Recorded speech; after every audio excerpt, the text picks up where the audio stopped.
Ladies and gentlemen, the conference is starting in 3 minutes.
Ladies and gentlemen, please welcome Mr. Vincent Grivet, the President of the Chair of the HbbTV Association. Please welcome.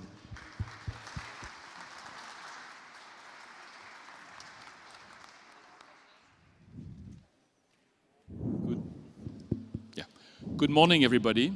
It's a real pleasure to be here, to see again so many faces, even more colleagues and friends than last year in Paris, in this beautiful city of Prague.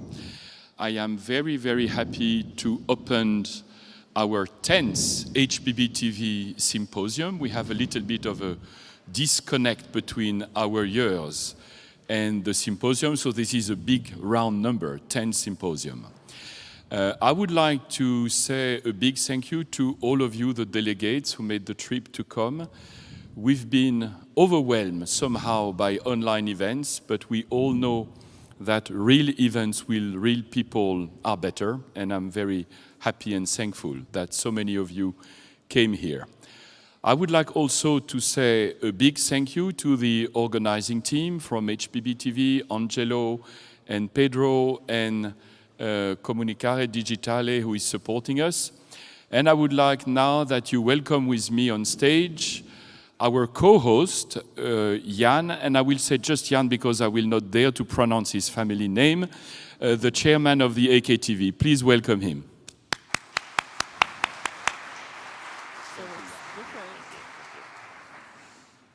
Good morning and welcome to Prague. I hope you are going to enjoy Prague in the evenings and in the mornings as much as you will enjoy the symposium. We're very glad and proud to be hosting the 10th HbbTV Symposium. That's quite clear, and it was a pleasure to be working on all the preparation work. I would just say that the Czech Republic has been at the forefront of the HbbTV. You will find that almost 30% of the TV households actually have access to HbbTV. About 1/5 of all broadcaster VOD is consumed through HbbTV. So there's great potential, and it's a challenge that's been thrown at us for us to rise up to and really take the benefit of. So a lot needs to be done on the side of technological innovations, a lot of novel ways to present our video content, our news content, and last but not least, it's our clients, how we can innovatively present clients' brands, because this opportunity is one of the pillars that help us maintain and reinforce the competitive edge of TV as such over other media types. So fingers crossed. With that, I will just wish you a successful event and having a great time in Prague. Hopefully the weather will treat you nicely. And thank you very much. Thank you. Thank you, Jan. Thank you very much. So I will not invite him like... Thank you very much, Jan. And now I think I don't want to delay anymore the start of the events. We have a very important and busy program with a lot of important topics. And I will just now invite the program to get started. And I think somebody needs to come and introduce the program, but I don't see anybody around to follow me. I'm not able to present the program. I know some of the elements of the program, but Angelo, Jörn, who is now supposed to introduce the program? Julia.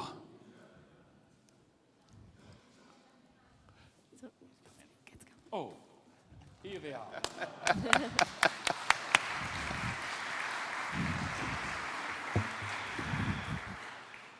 You have important things to tell us. We do indeed. Thank you very much, Vincent. I'm Julian Clover. Hi. Hi, everyone. Welcome. It's our job to kind of guide you through the proceedings over the next couple of days with lots of very interesting presentations and conversation. However, we have a few logistical bits and pieces to start off with. With the COVID rules, So please, if you can, a mask is recommended to use. Please wash your hands frequently and keep social distance. We will move to the next social media. If you would like to post something or tweet it, please use the hashtag HbbTV Prague, and we can gather together our posts and we can make a better social media reach for our symposium. Thank you for it.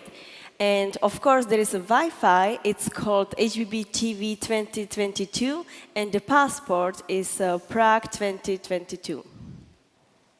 Now, once you've got yourselves online, you'll be able to use Slido. If you were here last year, you'll remember the system. You can download the app, or you can go to their website, sli.do, and the code, as you see on screen there, is HbbTV Prague. Comes up, and we can do, well, we can do some surveys about what you think, such as, well, maybe this one. Shall we sort of give a little a test run to it now? What comes first to your mind when thinking about Prague?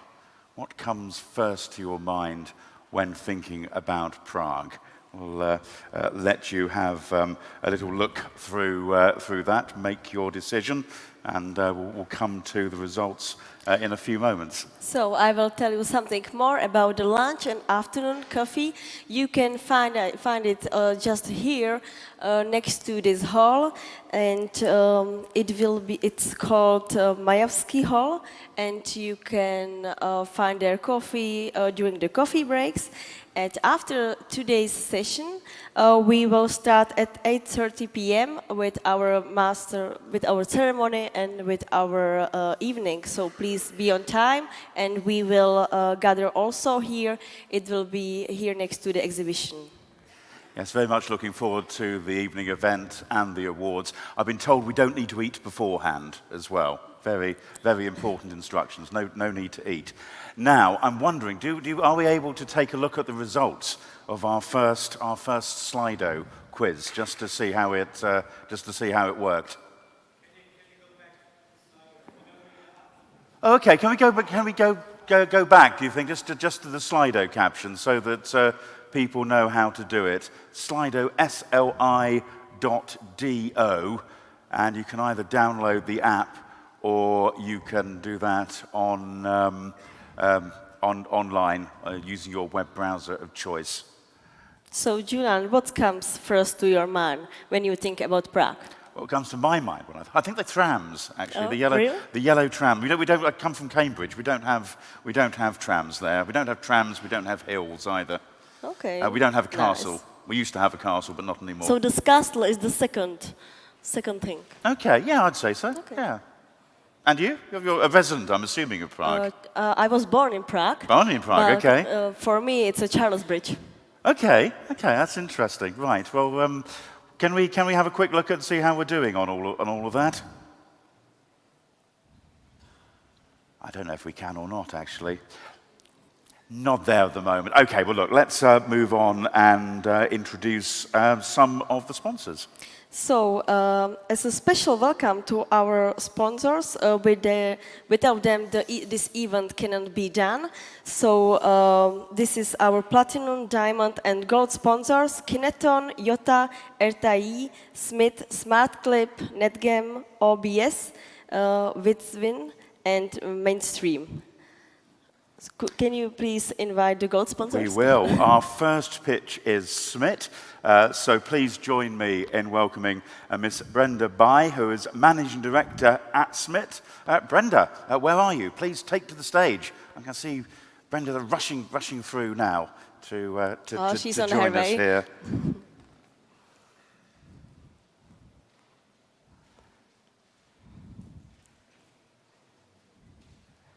And then maybe our next speakers can get themselves ready to come up. Brenda, you're very welcome.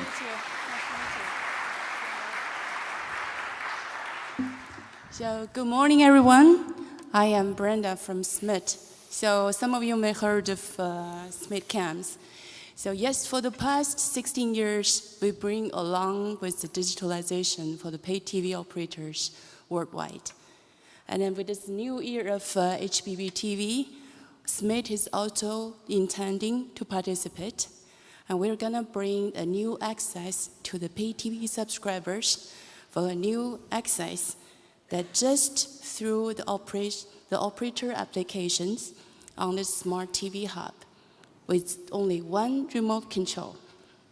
So tomorrow, together, we're intending to make a greener solution for all of you and of us. Thank you. Thank you, Brenda. And now is a smart clip. Time from while we have Mr. Bjorn Munchau, VIP advanced product at a smart clip. Please, Bjorn, join us. You have your 1 minute. Yeah, good morning, everyone, and greetings from everyone at SmartClip. Usually my colleague Sebastian Busse is standing here and giving these kinds of presentations. He's currently at home waiting his second child, so apologizes that he's not here, and greetings on the live stream to him. But being personal, I would like to introduce you to the rest of the team that is here as well. So we have Roman and Achille here. They both developed an HbbTV targeted advertising application in the last months, and if you have questions in that regard, they are more than happy to answer that. Then there's Benny also from our integrations and ad tech team. They've onboarded roughly 20 channels in the last year, and we're around about having now 100 channels on our ATV platform and overall. And last but not least, there's Shira. Shira is product marketing, and Alex from business development will also join later. And if you have any questions in regards to or not know SmartClip yet, or any more detailed questions about their products, they're more than happy to help you there. Thank you and enjoy the show. Thank you, Bjorn, and our best wishes to your colleague and his family at the moment, of course. Now, our next 1 minute speaker is Paul Martin from Ocean Blue Software. A warm welcome then to Paul.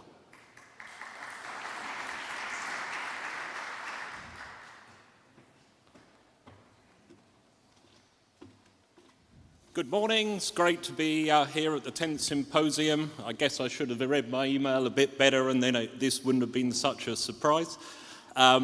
So OBS is a software services company specializing in open and shared source.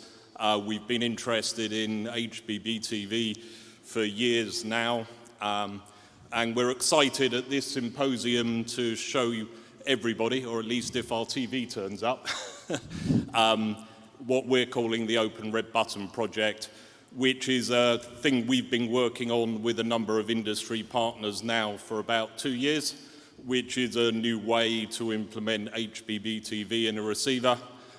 So swing by, and hopefully we'll be able to make you a demo. It's great to be here. Thank you. Thank you, Paul. Now is the turn of NetGem. Please welcome on the stage Matthew Karian, Chief Product Officer at NetGem. Please join us on the stage. Hi. Hi, everyone. I'm Matt Gariani. I'm in charge of product at NetGem, not too close to the mic. And I'm going to give you this quick 1 minute elevator pitch about NetGem. Let's go. So if you don't know NetGem yet, NetGem is an independent TV service provider for telcos and media companies. We've been working with HbbTV since the beginning. We've been around for 25 years and started with a vision that the internet and the TV world will eventually merge, which is very much in line with what we're doing here. With a strong expertise in digital TV, NetGem has developed the first fully operated cloud-based TV solution for service providers. In the past 10 years, our service has won multiple awards with a super aggregator solution, offering a unified experience across all types of content, all in one place, with features such as multi-screen, multi-room, universal search, personalization, and recommendations. Today, 35 prestigious clients, operators, are trusting NetGem for their daily operations, including TalkTalk in the UK, Elisa in Finland, and Gaumont in France. NetGem aims to double its footprint next year by by delivering its telco and media service roadmap. So if you're a media company or a telco, and you want to launch a great entertainment streaming service within weeks, you can come and see us on booth 10. Thank you very much, Matthew. Thank you. We're now going to have the last representative of our gold sponsors today, so please join me in welcoming Mr. Dan Rakiopa, who is Sales Director, CDN Video Streaming at Mainstreaming. Dan, the floor is yours. Good morning, ladies and gentlemen. It's a pleasure being here today. Mainstreaming is a CDN solution that is focused on video delivery. We're bringing a fresh approach now to video streaming. Gone are the ways of all the legacy CDNs, and now with the high demand for customer loyalty and success, we believe that we're bringing something fresh to the market. We would love everyone to come by our booth and visit us, and we can let you know how we're working with broadcasters and telcos across Europe and globally to bring the best quality of experience. Some of our key customers that you may know of are Sky Italia, DAZN, Ryan Italy, and we're expanding across many, many markets. We bring a completely different approach with our Edge solution, so please come and visit our team. It will be myself and my colleague Marco Sibilia. We are located in booth 3, and we're looking forward to meeting with everybody. Thank you very much. Thank you, Dan. And now, thank you again to all our gold sponsors. It now is the turn of our 2 diamond sponsors. Please, a very warm welcome to Rai Patel, CEO of Yota Media. Welcome on the stage. Hi there, guys. So Yota Media is one of the leading software companies developed operator applications. We've developed it for Italy, for TVSat, and for HD Plus in Germany. We're across all of the TV manufacturers, the mainstreams that are available. And so we're demonstrating here an operator app as a service. So come along, have a look at that. And also, my other side of the foot is on the US side. So we do applications for broadcasters over on ATSC3. So it's worth having a look for you guys who want to think about applications on HbbTV and how they may work across the US and also from the US over here into Europe. So thank you very much, and come on to our stand. Thank you. Very good, Raj. Thank you very much indeed. Now, the other diamond sponsor is RTI, who are a Mediaset Group company. We have Mr. Fabio Granaccia, who is involved in the strategic marketing at RTI. So please join me in welcoming Fabio.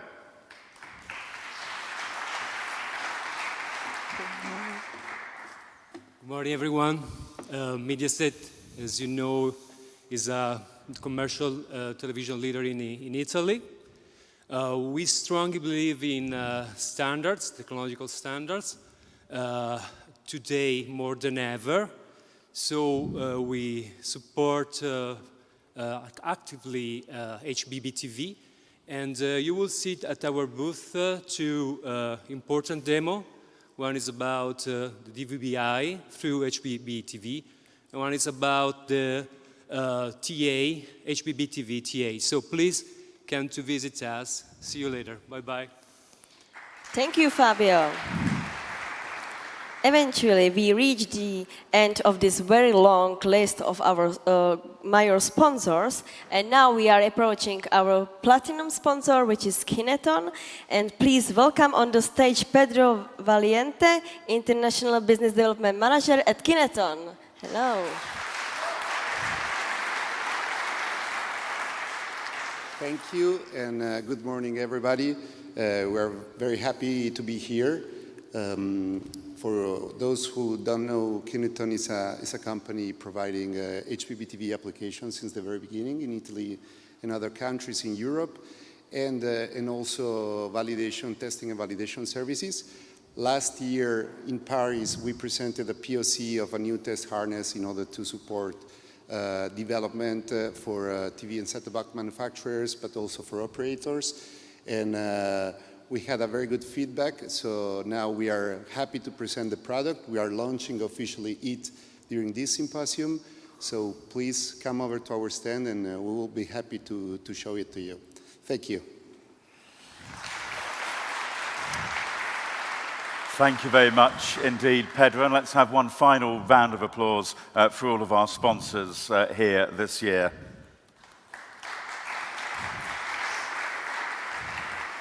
Now, Eva, this is very exciting because I'm told we can have a look at the results of that Slido poll. Great. So if we could possibly bring those up on the screen for us to see how we are doing. Here it comes. Well, would you say that's a disappointing or a pleasing response? I think it fits. The bridge has been knocked into second place by Czech beer.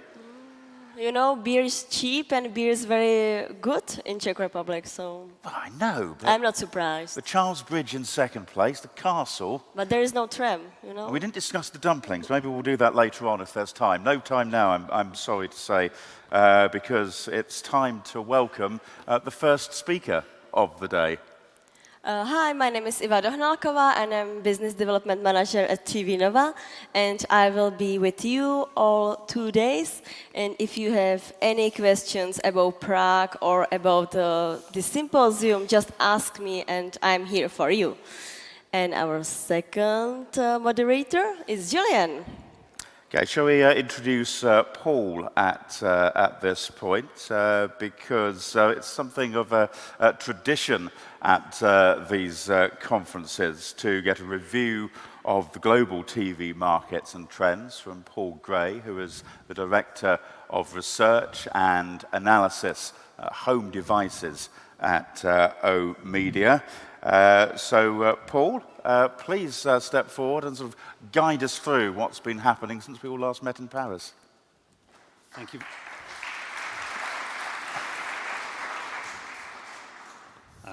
Thank you very much indeed. HBB always manages to find locations with plenty of other things to look at in the room, other than just my PowerPoint slides. So if you, at any moment you feel you can't feel your legs and you don't want any more bar charts, then just look around. I'm really pleased to be here. It's nice to be back again. It felt certainly in the middle of the year as though that wasn't going to be possible. But here we go. I work for a company called Omdia. It's part of Informa Tech. And we are a research firm. And in particular, I run the Consumer Electronics Group. And we cover, in terms of what's relevant here, TVs. We have other colleagues who do a lot on media and advertising. And I rest very heavily for my presentation today on some of their research as well, in trying to find out what's going on in the bigger trends in the market rather than just the boxes and the hardware. But first of all, I'm going to start off with TV sets, which is definitely my comfort zone. And in terms of then, unsurprisingly, we're coming off the gigantic TV sugar rush of the pandemic when people stayed at home and they spent lots of money on entertainment. And they didn't have very much else that they could spend it on. What then happened in about April this year, simultaneously both in the United States and Europe, was that consumers suddenly discovered they could go out and they could go and spend their money on other things, and they did. And it caught brands and retailers by surprise that in April, really consumer spending on things just switched off completely. And throughout the rest of this year, there's been a very, very painful inventory reduction. And of course, everybody's also had to deal with post-pandemic other issues that have shifted. So start of this year, then everybody, if you could ship components out of China, then you would just buy them and ship them. Because it was very, very uncertain as to when you would get components or sub-assemblies or anything else. And suddenly all that inventory unwound at the same time of components. And it was very noticeable, for example, that Samsung went public and said that they weren't basically going to order anything for 3 months. So as a result of all that and the end of the sports promotion cycle, that odd-numbered years are typically bad. 2021 was an exception because it saw the 2020 fixtures replayed. It's going to be a very, very quiet year. It could get made even more quiet if people get excited about the World Cup and have too much inventory. I think at the moment World Cup promotions have been very, very cautious. And certainly 2024 should see the usual things in Europe come back. So Olympics, it's going to be in Paris, so that's great news. And also, of course, the Euro Championships. And we may also see a little boost if the 2024 digital switchover in France happens as penciled in. Eastern Europe, totally different story. We count Russia in our Eastern Europe total, and we also count Turkey. And obviously in Eastern Europe, there is a reset to a new level because so many brands have exited Russia. And if you look at that Eastern Europe forecast and split it in half, then the picture looks very good for EU members and Turkey, that we see no really big decline actually out of the pandemic and then growth returning, whereas for Russia it's a reset to a new level. As you'll see on the far left, that was the 2014 effect on Russia from sanctions and currency fall from the invasion of and annexation of Crimea, and you can see Russia goes down another step. What also happens behind that is a big brand shift, so Russia becomes basically a market for Chinese brands as everybody else has largely exited. So you see a brand shift and a very muted Russia. One important point to note is that last time around in Russia there was a shift in retailing. AliExpress is the Amazon of Russia, and consumers got away from the weakness of their spending power by cutting out retailers. They bought directly from factories in China, and AliExpress then aggregated that and delivered it. You can't do that a second time. So we expect Russia will be much more muted. Everybody's talking about the dreaded R word, recession. And of course, even if there is no recession, then consumers' euros in their pockets are definitely reduced. Which leads everybody to ask the question, which is, okay, so what does that do for TV? We've looked back over 25 years, and indeed we have other market history going back to 1980. And really there is no strong link between the TV market and the economy. And the reason is that consumers have choices. You may not go out for a meal, you may not go to the cinema, you may not go on holiday, but TV is cheap and very, very good value entertainment. To take the family to the cinema twice costs about as much, with a meal afterwards of a Big Mac, costs about as much as buying a 32-inch TV. So, and that will keep you entertained for 6 or 8 years. So you can see that actually, when consumers have to think very hard about value, then TV sets do well. So I think that we should remain confident about this business. This is not a business that is wildly affected by the economy. It offers lasting value to consumers. And when their pockets are pressurized, they come back to TV sets. They may not buy quite the TV set they wanted to buy. They'll buy the one that they can afford. But this is a very resilient business. My next stage is to talk a little bit about where the money's going and to advise everybody, hopefully, to at least think about some of the changes that have happened and are really becoming noticeable this year.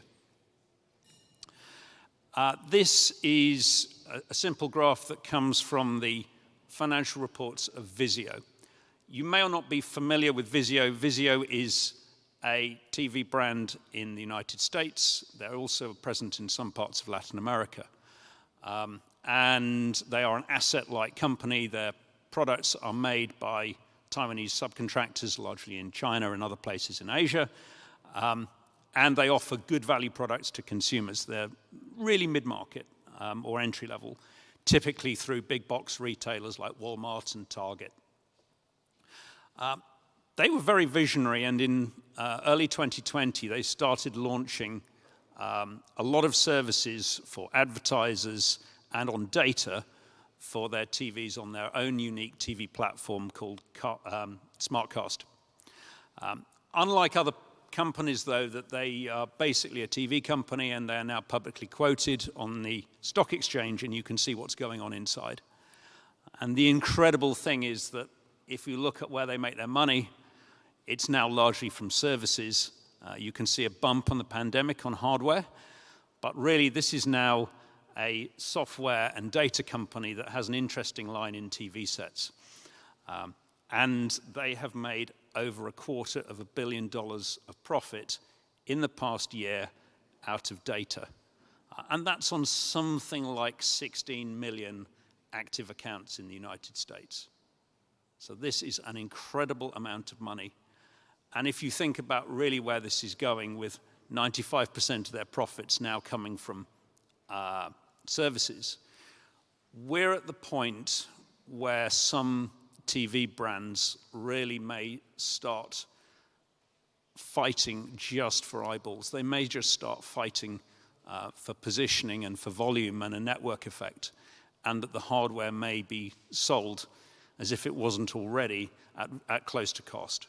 So this could be a really huge change, that we are seeing a shift towards the TV merely as a vehicle to attract eyeballs, get connections, and gather and sell advertising and data.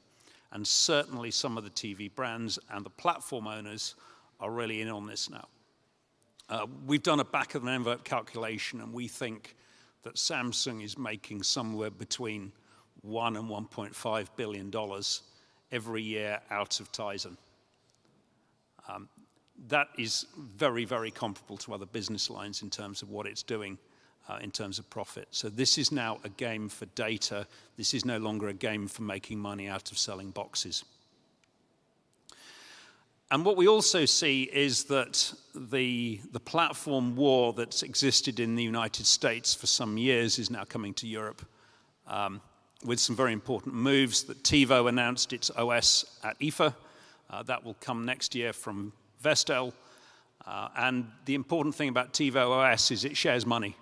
That the fund from TiVo OS does not just go to Xperi, but also they share that with brands. And maybe one day that also gets shared with retailers. Also, we've got Roku continuing to have a presence in Europe and grow progressively. But in Fire TV, then Amazon has now done a deal with Xiaomi. And Xiaomi is one of the most aggressive players in Europe. Xiaomi is #1 in numerous European countries in smartphones, and you can see another network effect beginning to build. So the platform war is now coming to Europe, and it is going to challenge everybody else. And as you've seen, WebOS from LG and Tizen from Samsung, they're now happy to share and license that. So this is a new factor that's coming in, that now the battle is shifting between brands to between platforms. And so on to what all that money is actually fighting for and what it's all about and what it's up to. We've gone through the first phase of making money out of online video, which was you sell people direct subs. And partly, I think, because people had mined that out as much as possible. The average household in the United States has 7 streaming subscriptions. The average household in Europe has something like 4. And essentially that market is saturated. So 2 things happened. The first one was moving away from just a subscription model to add advertising, and also to add data services that go with that. And you can see that far more will go to ads than has ever been from subs by 2027. And it's surprising that we go through these repeated cycles where consumers get sold removal of ads and ad-free television, and then they don't like paying for it, and then they get ads, and then they get more ads, and then they churn out of it again. So this seems to be some kind of perpetual cycle. And what we see is that all the way through, those hybrid tiers are now either all ads supported or ads plus subscription are really a mix that seems to work for everybody, and you can see where the value is on that. That all of them are making a lot more money out of hybrid, and we see that continuing to grow. But let's not forget that linear TV is still what people watch most of the time. And that lovely blue bit of linear is still the dominant part of TV.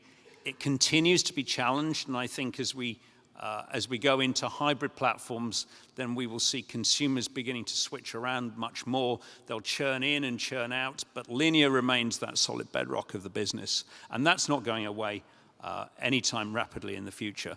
In particular, things like live sports obviously is one of those things that underpins linear, along with soap operas and episodic drama and news, of course. And with that linear, then for broadcasters, the advertising revenue is also still very, very tied to linear. You can see that it's beginning to change and it's beginning to happen noticeably in the UK and the US, that revenue is moving online at the same time through catch-up platforms and indeed some other forms of audience tracking and so on. And other countries in Europe have that at different stages. Most interesting, I think, is Australia, which has actually moved ahead now and is far and away ahead of other ones in terms of changing advertising revenue. Of course, a relatively small market with about the same number of people as the Netherlands. And when you see all that, then of course big tech gets interested because they underscore in their market share in online video compared to online. And of course, Google is the most noticeable one. Meta is pretty much equal on both of those. But you can see a very, very different pattern emerging. And big tech really thinks that it ought to have a share of that and ought to have more of it. However, there's another thing that's coming on which big tech is interested in, and I was so pleased that in the awards there was a company adding gaming, and we talked about it in June at the preview. And that cloud gaming is a way to really bring gaming to the rest of us. We don't have to make an upfront investment in a console, and you can game on whatever piece of hardware you have with you, and you play the same games. And I think it's the third streaming wave, from audio to video now to gaming. Of course, from a TV point of view, it doesn't require much hardware because all it's doing is video. The interface and the controller needs to link slightly differently. However, if you're an advertiser, this is really exciting because this is a different regulatory environment to TV. And in particular, your demographics are the sort of people who advertisers really want and really find hard to track, which is a younger demographic and, of course, kids.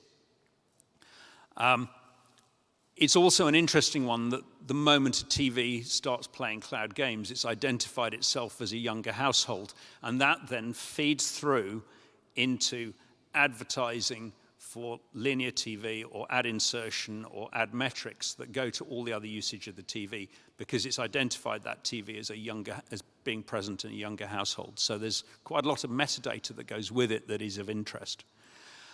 I think there's a revenue opportunity out of this for TV brands. Already at IFA, you saw quite a focus on gaming, either in terms of direct games featuring for TV like high refresh rate, but also for hosting cloud gaming services. And certainly you saw that Samsung was extremely keen on that, and most other ones had cloud gaming plays with it. At the same time, cloud gaming is not easy. Already Google has got cold feet and pulled the plug on Stadia, and I really feel for TCL, who'd partnered in particular with Google on Stadia, and only 3 weeks after they'd launched it at IFA did Google announce they were killing it off. And at the same time, then antitrust regulators decided that a merger between Apple and EA was not in consumers' interests. It is difficult, but I think what we are seeing is the continuing gamification of TV.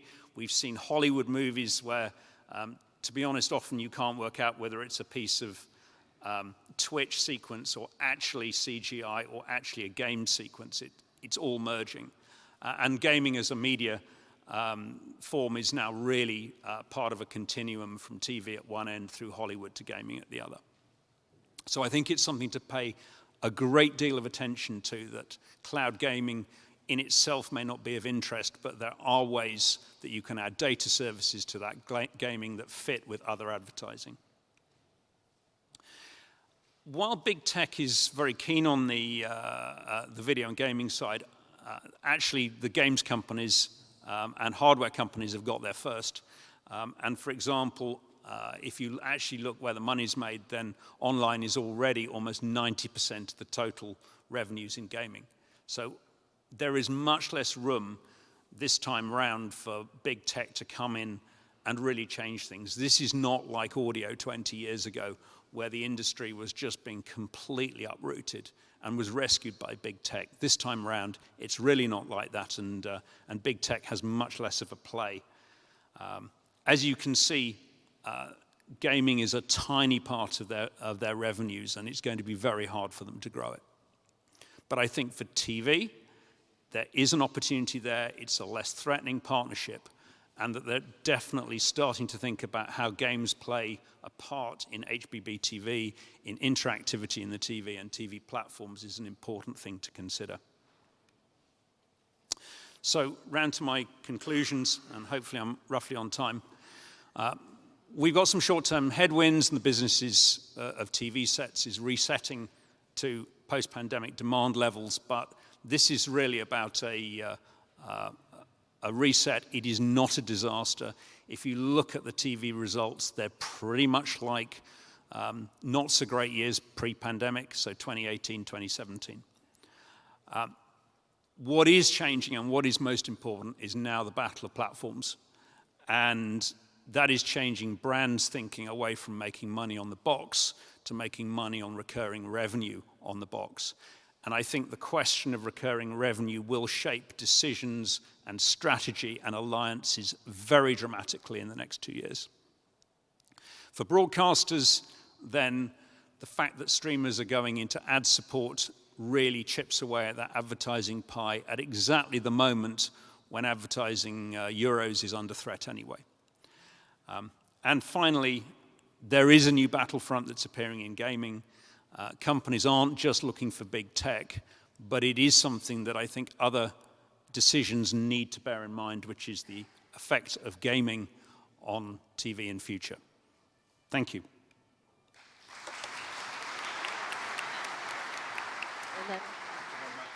Indeed. Well, if you hang on for a moment or two, we've probably got time for a couple of questions. Right at the start of the presentation, you were talking about the World Cup. And did I sense that there was a bit of a nervousness from manufacturers, or is it simply that they don't have the stock to offer and they don't want to create a demand which they then can't fulfill? Oh, everybody's got the stock. No, I think the big risk is inventory. And always, you don't want to miss out on opportunities from having no inventory, but it's definitely not a case that some is good, more is better. So people are very worried about carrying over inventory directly into next year, which we know is going to be a weak year because there isn't an obvious event to tie further promotions to. The coronation of King Charles. Well, there you go. I'm sure that'll go very well in all the republics. But, yeah, I guess so. Well, look, we've got some questions which have come in on Slido. The first of them is, when you talk about online and linear TV advertising revenue, is online referring to ad insertion and HbbTV style ads, or the kind of the online web app kind of thing? Good question, and thank you for pulling me up. That was sloppy of me.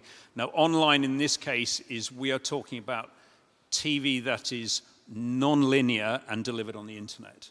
So that could be catch-up, but it could also be directly from streaming services, or indeed it could be from watching episodic long-form TV on YouTube.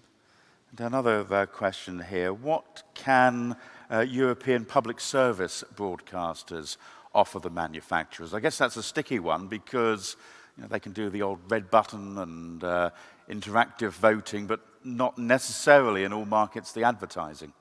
No, I think that's an important one, that people have to think about how these commercial relationships are going to change, and that if you're a linear broadcaster or a public service broadcaster in Europe, then at first you think, okay, they're coming for our advertising euros. Remember at the same time that there is room for partnership, because that can be mutually supportive. and that if people are using their TVs for other things that are side-loaded, say through a stick or through somebody else's app, then everybody loses out. So I think there is room for cooperation. What I think is my main message is that certainly there needs to be a rethink, and that is just being forced by circumstances, about how revenues are shared out in the business. That the TV brands, and in particular those platforms, are increasingly becoming gatekeepers. However, people are now demanding that those gatekeepers do not take all revenues for themselves. I think, for example, in Android, where at the moment I don't know of many revenue shares, and that most of the money goes to Google, that everybody else will demand redistribution. Final question, I have to be quick because we're going to move on to our next session. But on gaming, now you put some importance onto gaming, and I was standing over there and thinking to myself, oh no, not gaming again. This is the moment, you say. Our questioner says, are there any thoughts about input devices, RCUs and wands and voice in this shiny new gaming on TV future, as our questioner wonderfully puts it?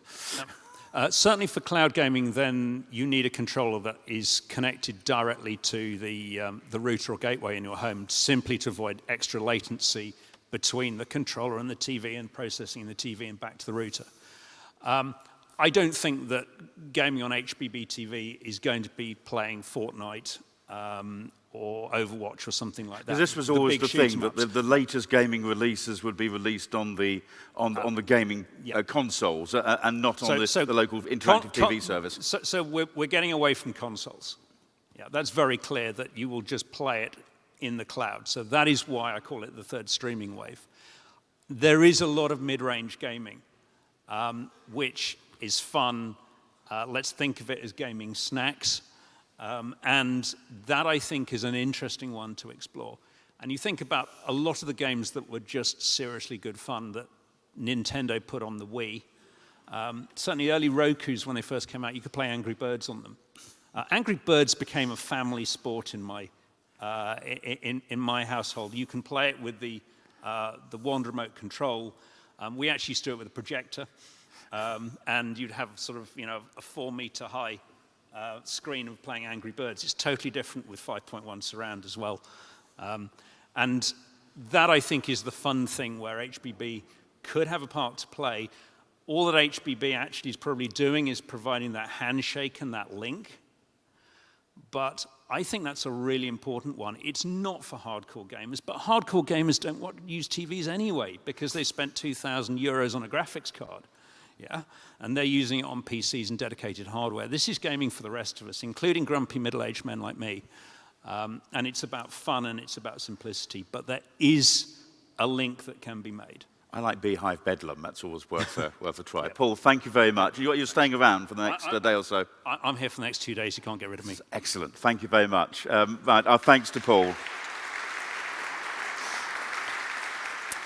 Now then, one of the wonderful things about the HbbTV conference is we move around from city to city, from country to country, and this year, of course, we're in the Czech Republic. So it's an opportunity now to see how much of a reality HbbTV is in the Czech Republic. And so for our country review, I'm going to introduce to you Angelo Petrazzi, the HbbTV marketing chair, I think. And Angelo, thank you very much. You're very welcome. Thank you very much, Julian. So we are going to have free presentations today with 5 speakers, and we are going to have a look at HbbTV in Czech Republic, and I think it's going to be interesting. And the first couple of speakers are Teresa Simekova and Tomáš Anzak. Please join me on the stage. They are from Nielsen Atmosphere, that, as you probably know, is part of Nielsen Network, the company that provides the measurement of audience in TVs.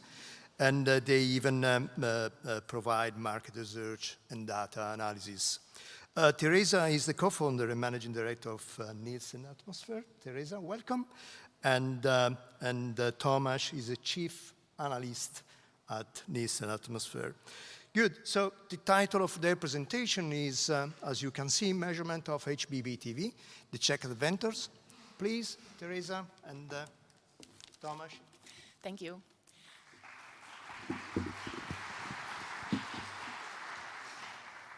So, good morning, everybody.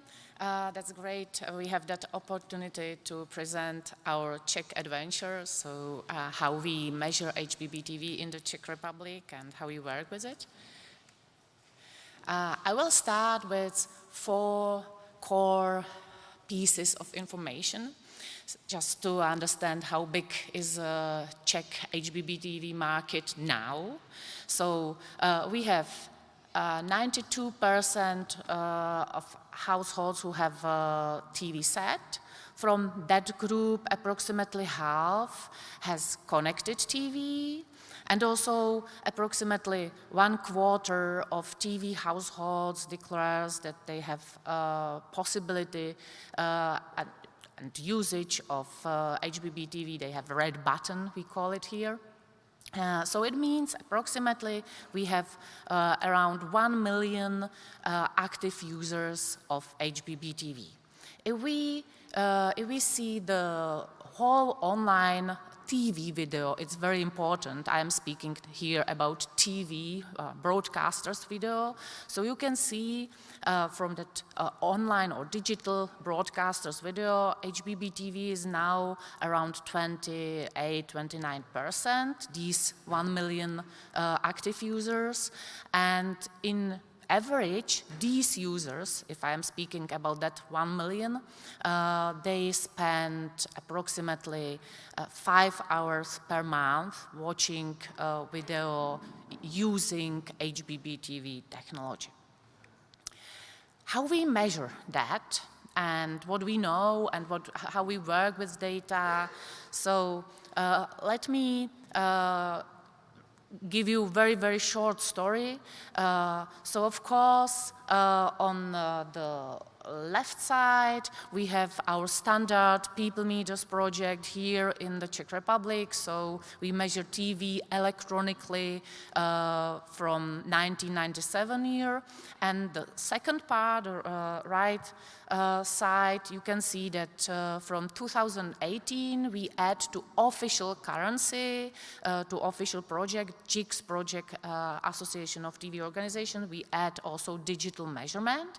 But that digital measurement is mainly focused on programs. Yeah, so Tomasz, we have now in our official currency, we have 2 parts, that linear TV, we can say also time-shifted TV, how we measure using people meters, measuring devices, and then that digital solution, which measures, in comparison to the first one, mainly programs and not reach. We will speak about it later.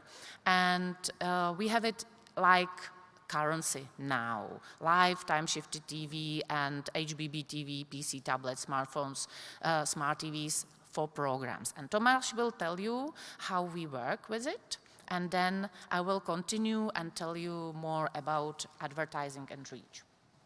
Thanks, Teresa. So this is a similar picture showing on the left the traditional TV measurement with the panel. On the right side, we have the site-centric measurement, delivering the census data.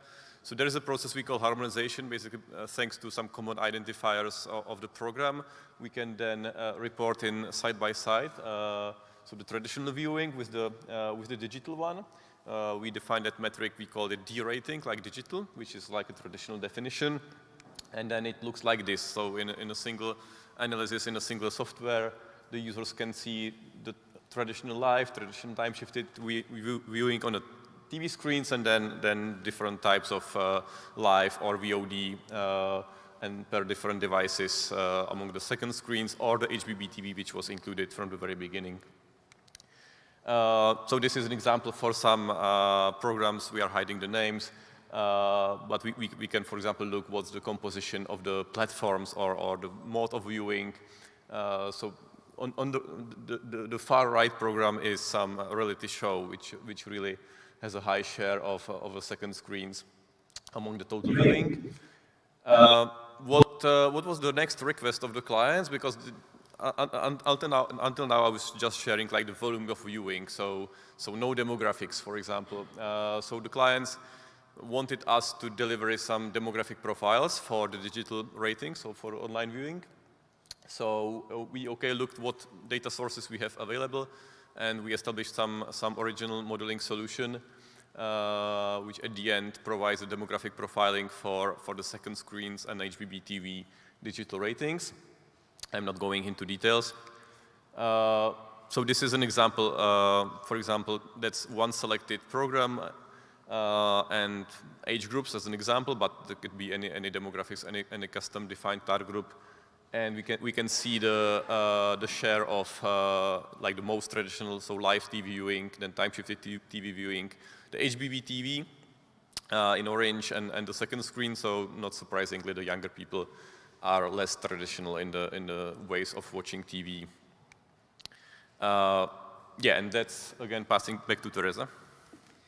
Yeah, so as Tomáš said, our, let's say, online measurement and also HbbTV measurement regarding programs, which uses, we can see Nielsen SDK scripts, and then the methodology we call demographization, gives us similar data like in main projects like TAM projects from people meters, you know.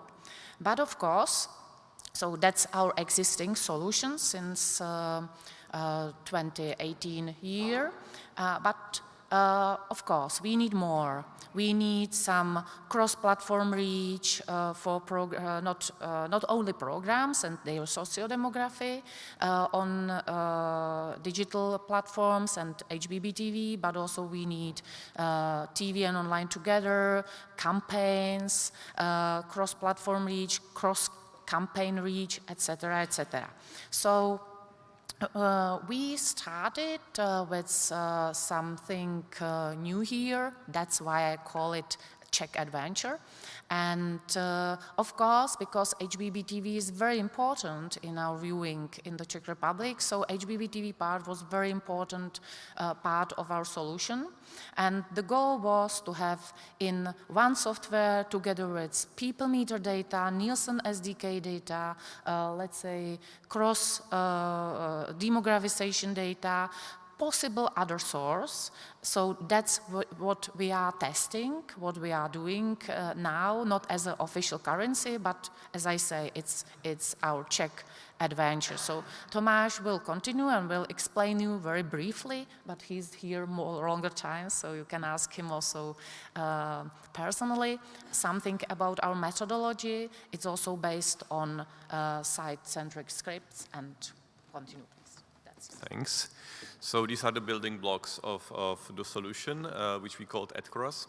Actually, it's used as a trading currency by some of the TV channels, commercial one. It's not just the official part of the 10 project governed by the Czech. So that's what Teresa meant. So on the left, you can see the site-centric measurement. On the right, there is an online panel, Czech national panel. So it's something like 40,000 people basically helping us to measure the demographic viewing and unique audience. HbbTV is quite specific because it cannot be linked to that online panel, so we use some different methods. And everything ends in a dedicated cross module in our analytical software, Advint-Kite. This is showing like the three. Actually, it's building from three main blocks, like traditional linear TV, or meaning live and time shifted as a part of the currency, is one block. Second screens like PC mobile devices is the other block, so it's the census combined with the online panel. And HbbTV, basically because of its uniqueness, unique differences from the second screen, is kind of third block. But as Teresa said, very important for our clients, so it's the part of the solution from very beginning. So we cannot get the reach and demographic profile from the online panel, because people are not, these panelists are not interacting with the panel interface using their smart TVs. But we have the reach calculated directly from the census data using some developed methodology to deal with, let's say, non-persistency of the identifiers of TV sets. And there is some modeling used for the demographic profiling at the moment. Yeah, and then this is how the data look in the analytical software. So we can see the table for custom-defined target groups. So it's not limited to any fixed list of target groups. The clients can define any they want. And basically the metrics are impressions, unique audience, average frequency, reach in percentages, and everything for the different pieces like TV only, online only, or internet only here, or intersection. Basically here in the reporting, the second screens and HbbTV is put together as internet, and the TV is the traditional TV. On the bottom you can see a chart showing the reach of the different two main platforms, TV, internet, and their intersection. Again, not surprisingly, for younger audiences, there is a higher reach of internet and even higher incremental reach. Yeah, so this is listing the metrics. So I see I was even a little bit faster than needed, which is maybe for the first time in my life that I'm not really in a conflict with the time limit. So I'm just thinking if just to jump back to some other slides and say something more, I don't know. Yeah, that's really my first time I'm facing this problem. It looks like I don't have anything more to say about the topic, which is really not true, but I don't know. Okay, because this is actually the last slide, you know, that's why I'm telling this to you. So thank you very much.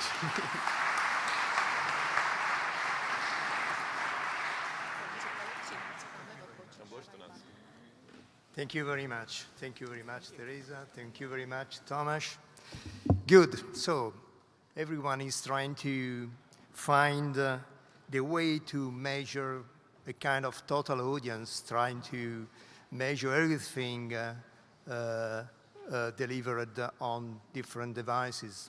Very interesting. So the questions are flowing to Slido, and please continue to propose questions and maybe promote them on with the thumbs up in order to allow us to then at the end of the session make some question to them, to the speakers.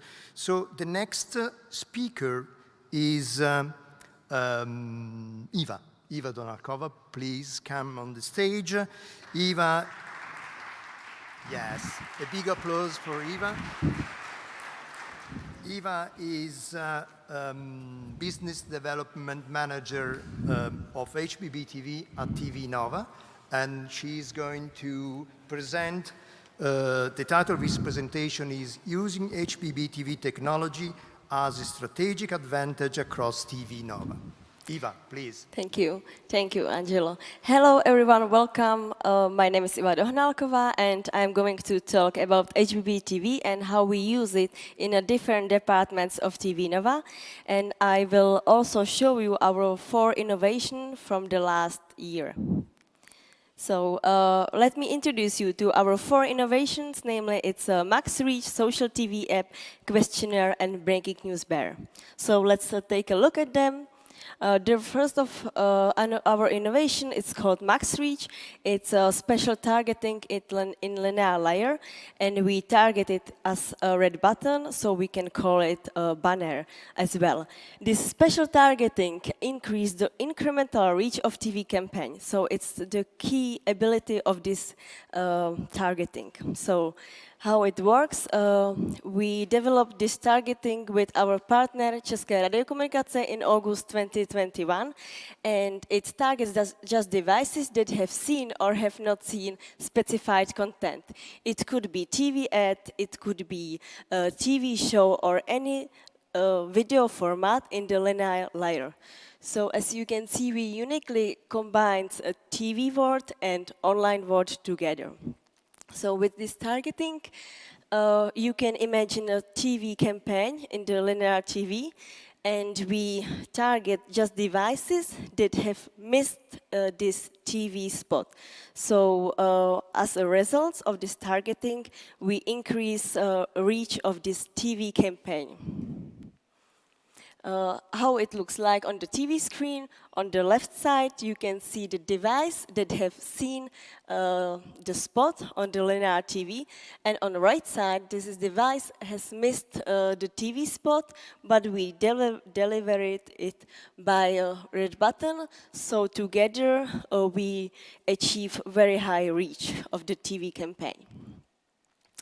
I would like to introduce you also our latest update of Max Reach. Is a recent update.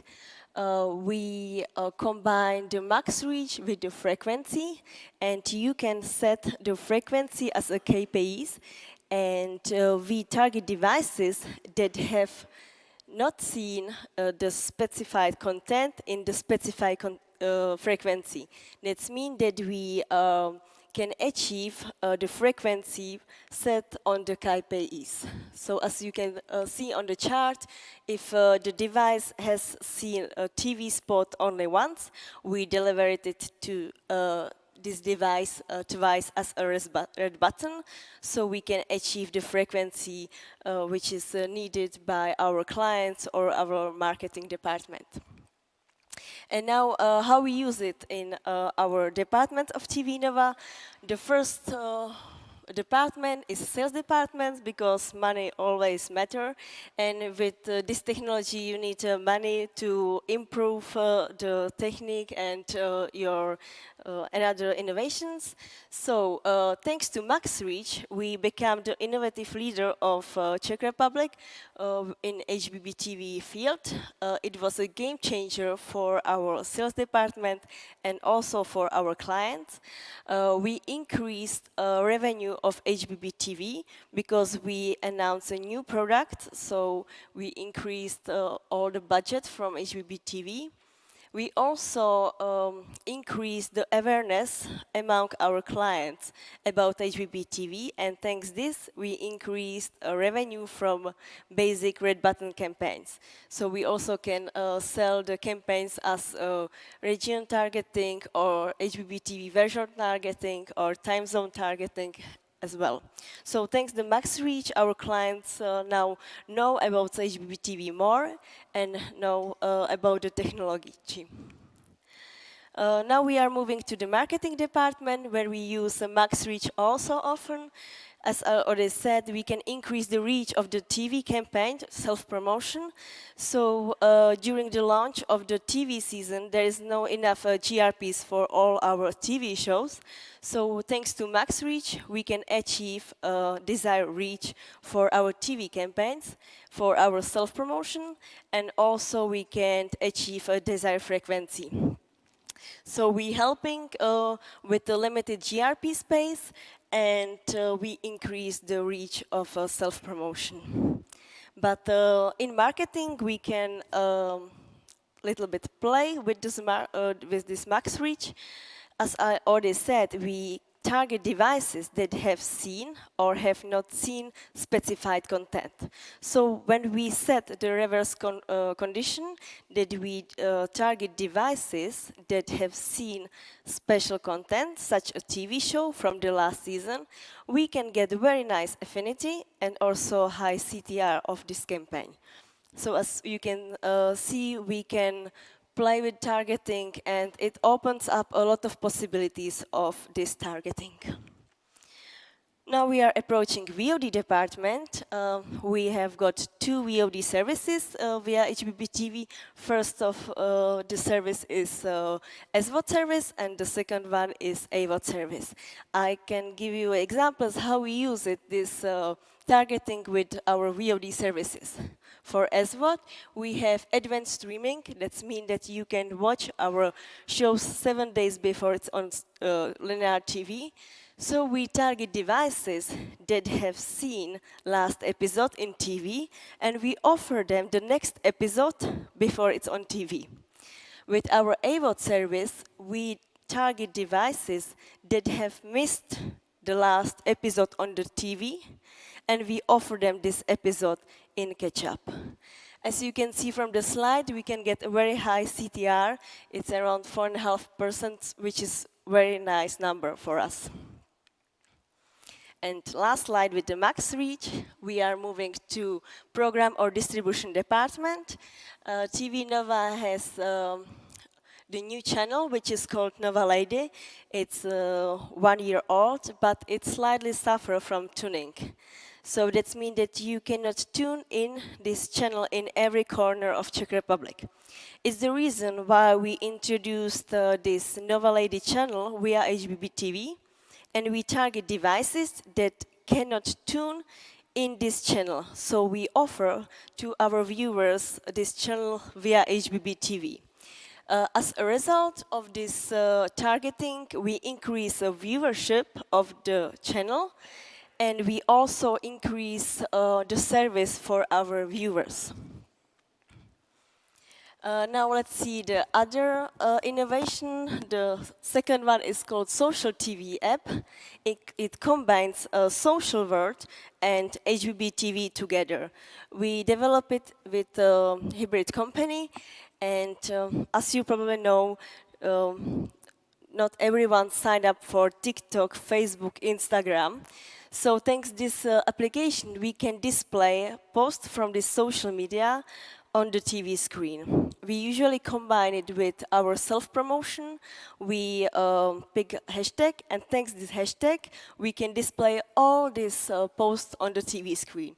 If I pick hashtag HbbTV Symposium in Prague, you will see all your posts from your all social media.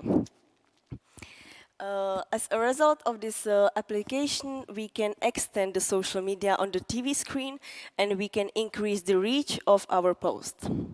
The third innovation of this year is a questionnaire. It's a quick survey. We display it in a linear layer, and we ask our audience if they would like to participate on the show, or if they are satisfied with our service, or we can ask them whatever we want, also related to our advertisers. It was piloted on the show Love Island, and we asked our audience if the next bombshell should be girl or man. 11% of the audience answered, so it means that it's a very high percentage. And the last innovation, it's called Breaking News Bear. We use it in the news department, and it's a push notification which appear in the linear layer for 30 seconds. It means that while you are watching Nova channels, and something important happen, you will see this short message, and if you would like to learn something more about the event, you just click on the blue button, and you will see the online channel, which is called TN Live, and you can learn what's happened in the Czech Republic or on the world. So with this last innovation, we can deliver the news very quickly, and we get very high reach of our audience. We decided to announce to make this innovation because it's no longer enough to inform our viewers at the evening the news TV. So we would like to deliver the message about the news as soon as possible, and the TV screen via HbbTV is the perfect fit. As you can see, we can get very high reach, and also we get a very nice CTR. It's around 1%, but you have to think it's still blue button, which wasn't promoted too much in Czech Republic. So from my point of view, it's still a very good average number. So it's everything from my side. If you have any questions, you can ask me through the Slido, or you can email me or ask me during the coffee break. So thank you very much, and have a nice day. Thank you, Ivan. Thank you very much. So, It seems that at TV Nova, HbbTV is something that is pervasive or something like that. Congratulations, very good work. So the next speaker, our last speakers, a couple of guys, a couple of people, are two from Prima, FTV Prima. We have Katerina Zbrova and Ang New Yang. I don't know if the right pronunciation, sorry about that. Katerina is an HbbTV manager at TV Prima, and Hang is director of online technology. Good, thank you. Your presentation is Prima Shopping and Prima Nakupi, correct? Thank you. Oh. Hello, everyone. Let me take you firstly back to 2016. Since then, Prima has been active in the field of HbbTV and offers attractive services with the aim to focus on users, to focus on clients, offer them a unique experience of how to deliver new ad streams, and lastly, to educate the Czech market in terms of trends and HbbTV possibilities. This wouldn't be able without fostering the innovation, which has shown the example by, for example, our partners from Nielsen AdScript, where we were fostering the project of AdCross together with them. And all together, these 3 or 4 pillars are the main thing that we want to foster. We want to create an ecosystem of innovation, an ecosystem of partners, and therefore, these are the puzzles of our new project, which is called Prima Shopping. Together with me, there's Kate, and we will show you the synergy of the cross-platform effectiveness.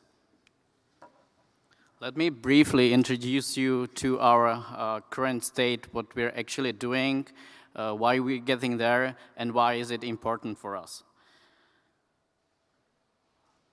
Our streaming services and all the global people that are around it are not consuming just video here.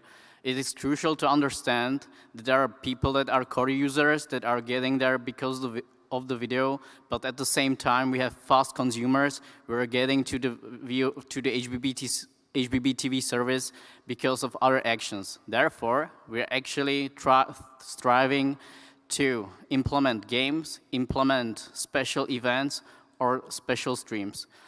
This is actually the thing that we are able to show you later on a few examples, but the main goal is offer the brightest audience available. Not only the old one, but also the young one. Not only the one that are our core users, but also the one that want to consume something quickly and fast. At the same time, we don't have to forget about our business partners and how to deliver to them. We offer basically a wide portfolio of brand awareness campaigns like Switch-In or splash screens. We offer performance campaigns like Max Reach, where we can deliver not only for the television, but also in the online segment. This all, what I call, is an ecosystem that should work not both on user, but also on our customers or clients. This wouldn't be able without our partners. So let's go through the technology tools and innovative metrics that we can describe and show you more in detail. Our video platform, or in general, also Prima Shopping, will be driven through a recommendation engine which is powered by artificial intelligence. We combine data based on our portfolio of magazines, news, or VOD in order to create one database of items, of tags, or of additional data that will be the driver for the recommendation. At the same time, we work with the data for the client. We can deliver fast and targeted ads through our advertisement system, and at the same time we can manage our audience through the television and online sphere through our partner in HbbTV, which are Czech Radio Communications. again, we need to think about it as an ecosystem where collaboration is crucial in order to success in nowadays business, because global things are changing fast and we have to adapt to them. Right now, I would like to just briefly show you what Kate prepared for you. Okay, so now we are getting to the essence. Why Prima Shopping? This is not just about one app. It should be an introduction to the entire ecosystem and all the tools we use to successfully launch the HbbTV app, to commercialize it and promote it in a targeted way. One of the most marketing methods, as you can see here, is sale. The share of fast-moving consumer goods sold at discount was 56% in 2020. Nowhere else in Europe is such a high percentage of goods sold at a discount. On the other hand, cost of printing materials and cost of distributing paper materials is rising, is still rising, and now is the time to come with a solution, with a cheaper method to give your offers to your customers. So say goodbye to cost and get digital. And this is the answer. Prima reacts to current market situation and introducing Prima Shopping. How does it work? Primarily, this is the marketplace which should connect sellers and customers on a big TV screen and providing them digital discount coupons and offers. The digital marketplace is for the sellers cost effective because, as I said before, it's almost no production costs. Advertisers can reach their customers on the big screen in the chilling moments and bring them right into the offer. The business model here, the core business, is based on selling promotional switching banners in on-air TV. There is also a possibility of partnership, which is usually used by the shopping centers, credit card issuers, large online stores, etc. All kind of targeting, as we said before, is used here. Max Reach, TV Spot Synchro, program targeting.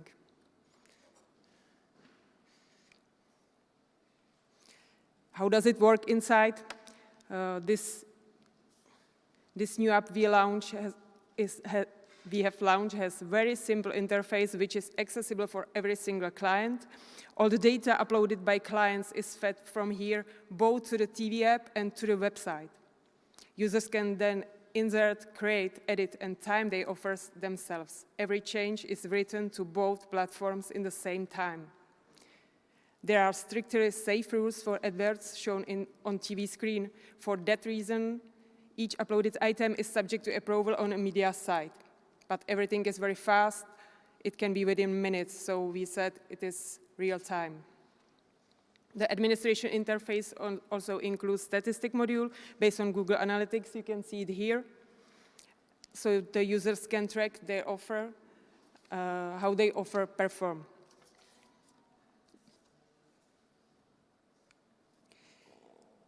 We continuously promote the app on all our channels to achieve high reach. This is the only reason.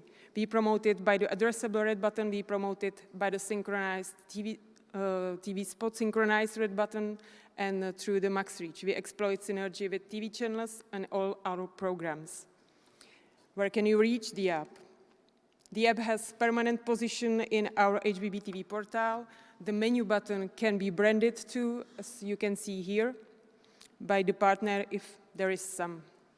We also continuously promote the app in the on-air TV. It's the picture, it's the right picture. We continuously promote it in on-air TV by the red button. And here comes a kind of case study, just briefly. Here's a viewer watching a TV show. It's a type of lifestyle show. He's shown by a red button switching with an offer of a special price for designer clothes. He's targeted by this advert as supposed customer.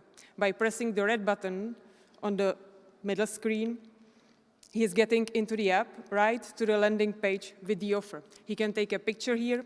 He can take a picture of a promo code or use a QR code and use it as described or use it later in a shop. Other possibility could be a red button shown to the viewer who has seen the client's spot before. Now he is targeted with a red button with a special price of the product he see in a spot before. We use here all targeting methods described before to push individual coupons and to push the app too. One more possibility is shown in an upcoming video.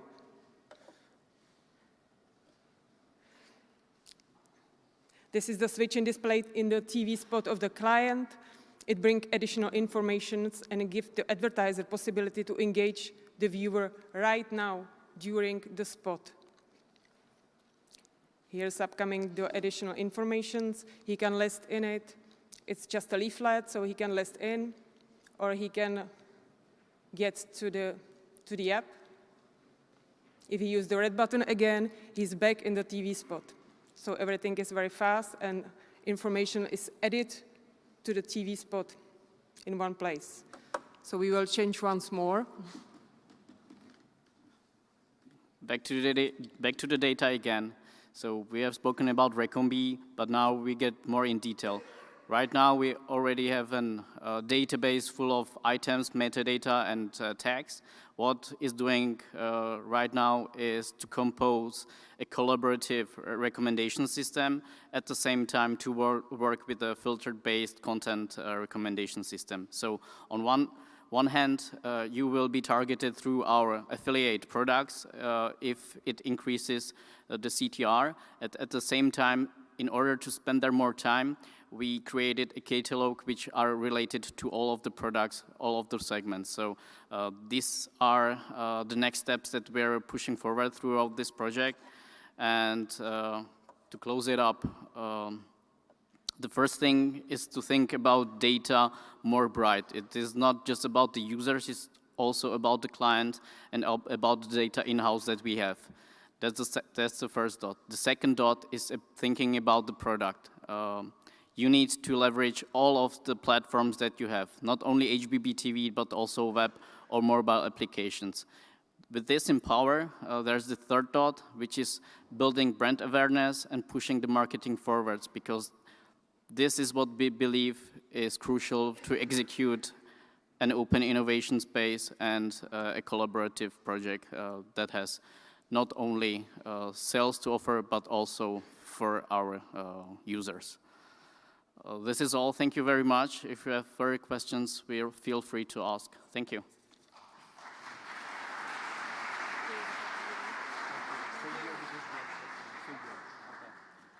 Okay, thank you. So may I have my speakers on stage, because we have a few questions. In the meantime, I would like to tell you that I was informed that we are on YouTube, broadcasting live this event, and I think we have 1,000 people, reached 1,000 people, viewers on YouTube. That's good, interesting. Yeah, yes, please. Go there, go there, go there. All of us. So let me see Slido.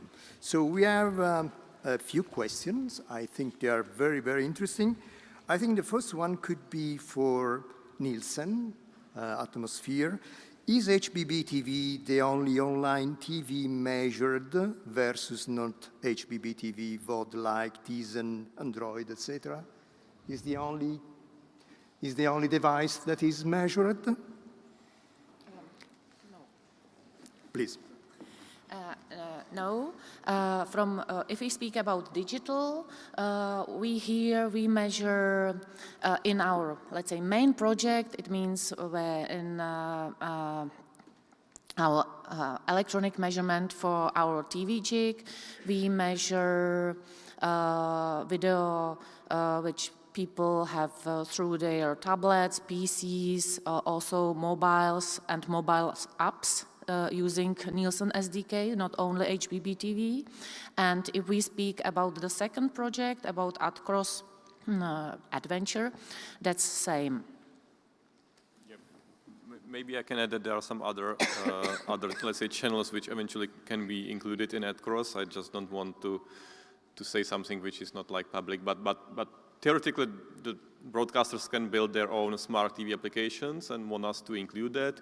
Or let's say the IPTV providers have their own platforms, which eventually could be included because it's not so far measured, because it's not under control of the broadcaster themselves. So these are, let's say, the platforms which are maybe discussed or considered for a future inclusion in our measurements.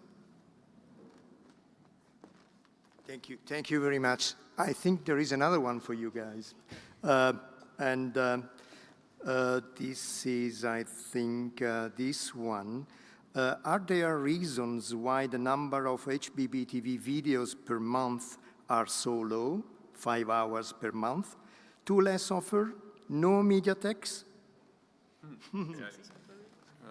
I will try. So, okay, so question, is it low or high? Definitely still the majority of the viewing on a TV screen happens as a live viewing of TV channels. Then, of course, many people have IPTV or cable providers, and they are offering, well, first they are often blocking the HbbTV access, and they are offering their own services for catch-up, and this is very much used, so this is a big share of what we measure as a time-shifted viewing. I don't know, I'm using HbbTV quite often, mostly watching some cartoons together with my daughter. If I have more time, so meaning less kids and more time, then of course there is plenty of content. So I think the content availability for me is not a problem. But you know, some people simply need some time to realize. You know, my parents, they originally bought a smart TV, but for many years haven't it connected to internet. So then we made it for them. Then we showed them, hey, there is a red button, you can actually use it. You don't need to go to your laptop with a web browser. So yeah, of course it's adopted as a time passes. So it's not sudden. So you know, the services needs to find their ways to the people to be used. Definitely, as Tomáš said, it's more question how the content is possible to get to people. So if they have and that's main for the let's say majority of content, people are able to see it also live. In terrestrial TV or in other platforms, so that's why it could be for you lower, but it is not, because it's more for VOD. Thank you. Interesting. So I think we have time for one more question, and I think this is for Eva. Do you get user consent to do the profiling for advertising with max reach? Which method are you using? We don't, because still it's a device which is shared in the household, and it's why we don't get the consent of our viewers. Okay, good. I think we are done on time, perfectly on time, I think. Thank you very much. Julian, it's up to you. A big applause to our speakers. Thank you very much.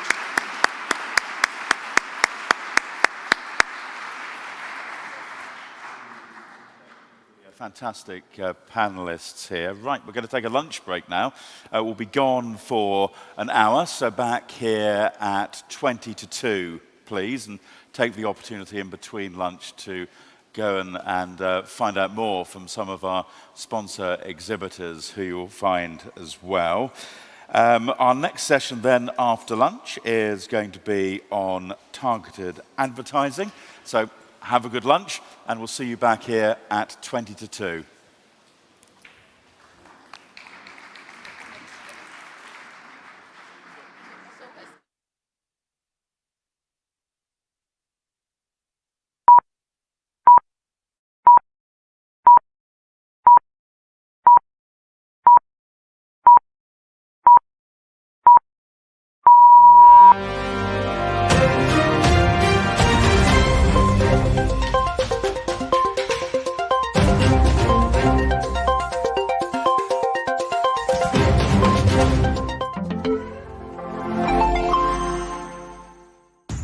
Timeless UI Universe is a cutting-edge user interface designed for the worldwide telco and media industries. It's an off-the-shelf product, ready for commercial deployment. Large groups of international renown are already using it and have been distributing it to millions of homes for years. Thanks to its modularity, Timeless UI Universe meets the market needs of pay TV operators, the media, and sport. It's compatible with all the latest technologies. Timeless UI Universe offers skinning capabilities to easily adapt to brand identity. It's a cross-platform UI suitable for any device. The end user benefits from an intuitive, unified, and enhanced user experience. Timeless UI Universe is designed to be easily deployed and managed, easily integrated into any existing system, configurable from any CMS or backend. It's also a powerful data-driven solution that stores and manages data about end-user activity for purposes of monitoring and reporting. Timeless UI Universe comes with the expected popular features, as well as the latest innovations: multi-profile management, recommendation, voice control, deep links using a content-centric approach, displaying the content required, whatever its source. A regularly enriched catalog of features is available, enabling the interface to be personalized. The UI can evolve over time and stay ahead of the field by always embracing the latest trends. Timeless UI Universe has been designed for the convenient use of the video content provider, as well as for the pleasure of the end user. To find out more about Timeless Universe, contact us now.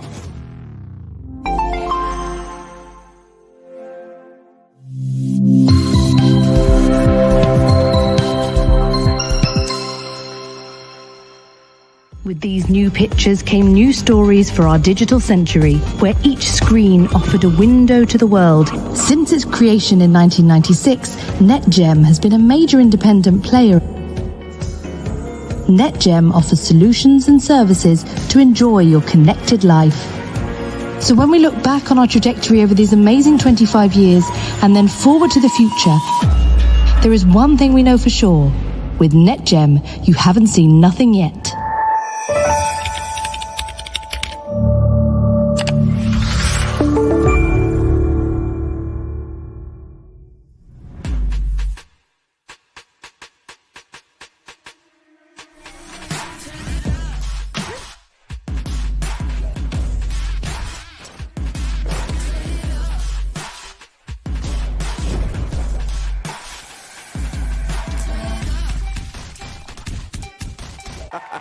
Wow.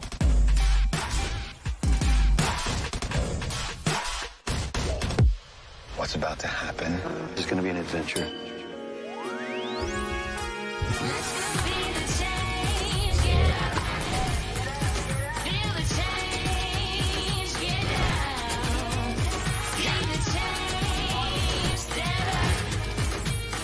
I can feel the energy.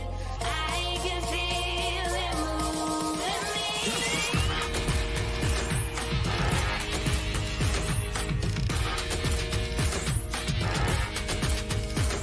I'm ready.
Don't turn off your audience when you turn on advertising.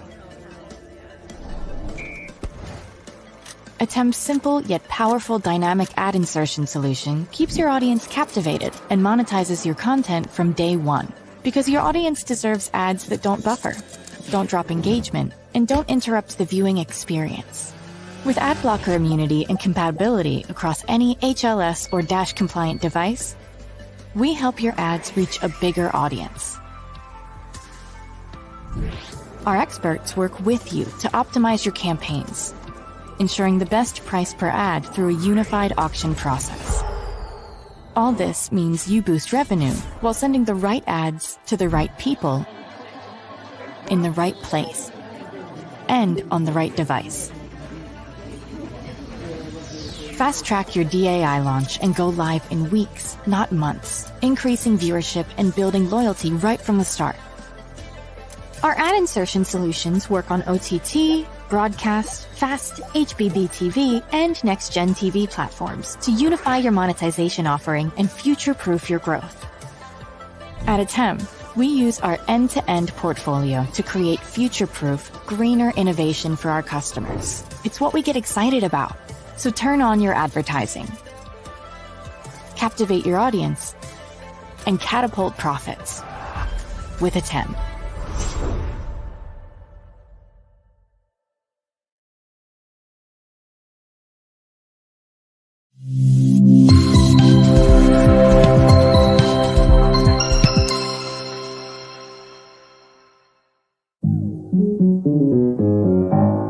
Digitization and changes in consumption behaviors are fundamentally changing the entire TV advertising industry. Advertisers are eager to apply the data-driven tactics of online advertising to their TV strategies. At the same time, Silicon Valley giants have made significant advances to gain control of the big screen. This is all placing pressure on broadcasters to adapt and reassert their role in the industry. That's where we come in. Introducing the fully addressable TV ad break, the real-time, targeted substitution of any or all ads within the linear TV ad break, tailored to a single device. With the fully addressable TV ad break, broadcasters gain unique selling points such as granular targeting capabilities, efficient control features, and personalized ad messaging, all while ensuring an uninterrupted viewing experience. Gain access to ad tech and TV monetization tools built for the future with SmartClip.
Timeless UI Universe is a cutting-edge user interface designed for the worldwide telco and media industries. It's an off-the-shelf product ready for commercial deployment. Large groups of international renown are already using it and have been distributing it to millions of homes for years. Thanks to its modularity, Timeless UI Universe meets the market needs of pay TV operators, the media, and sport. It's compatible with all the latest technologies. Timeless UI Universe offers skinning capabilities to easily adapt to brand identity. It's a cross-platform UI suitable for any device. The end user benefits from an intuitive, unified, and enhanced user experience. Timeless UI Universe is designed to be easily deployed and managed, easily integrated into any existing system, configurable from any CMS or backend. It's also a powerful data-driven solution that stores and manages data about end-user activity for purposes of monitoring and reporting. Timeless UI Universe comes with the expected popular features, as well as the latest innovations: multi-profile management,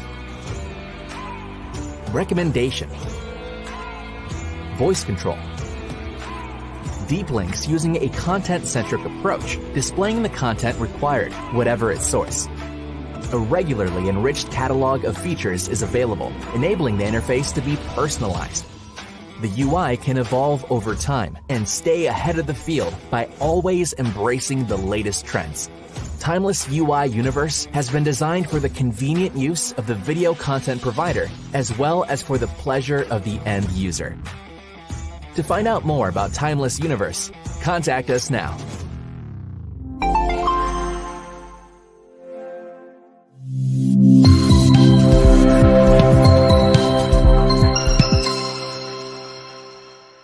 With these new pictures came new stories for our digital century, where each screen offered a window to the world. Since its creation in 1996, NetGem has been a major independent player. NetGem offers solutions and services to enjoy your connected life. So when we look back on our trajectory over these amazing 25 years and then forward to the future, there is one thing we know for sure. With NetGem, you haven't seen nothing yet.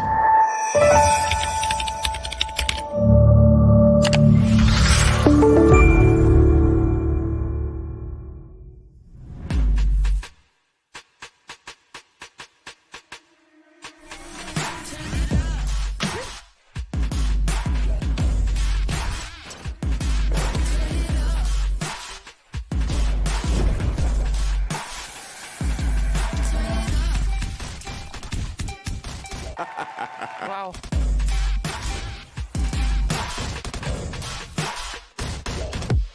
What's about to happen is going to be an adventure.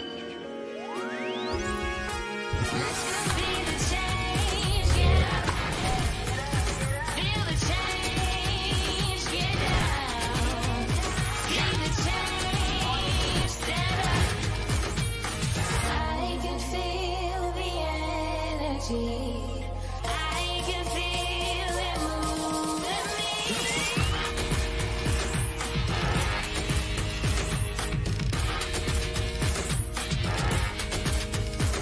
I'm ready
Don't turn off your audience when you turn on advertising.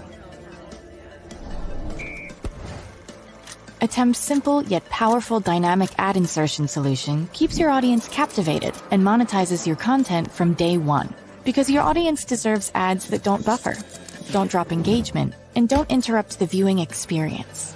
With ad blocker immunity and compatibility across any HLS or Dash compliant device, we help your ads reach a bigger audience.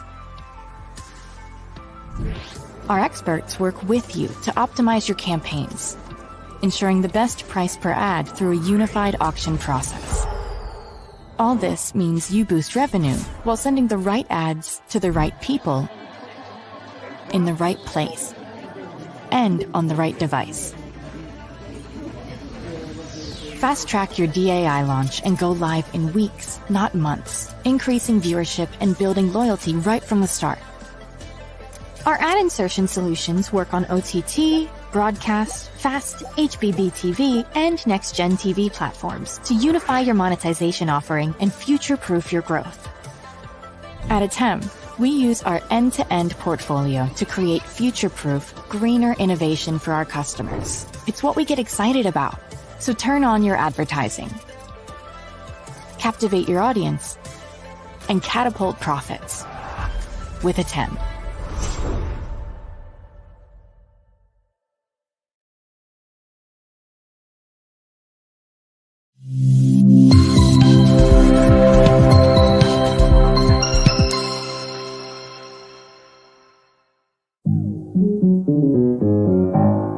Digitization and changes in consumption behaviors are fundamentally changing the entire TV advertising industry.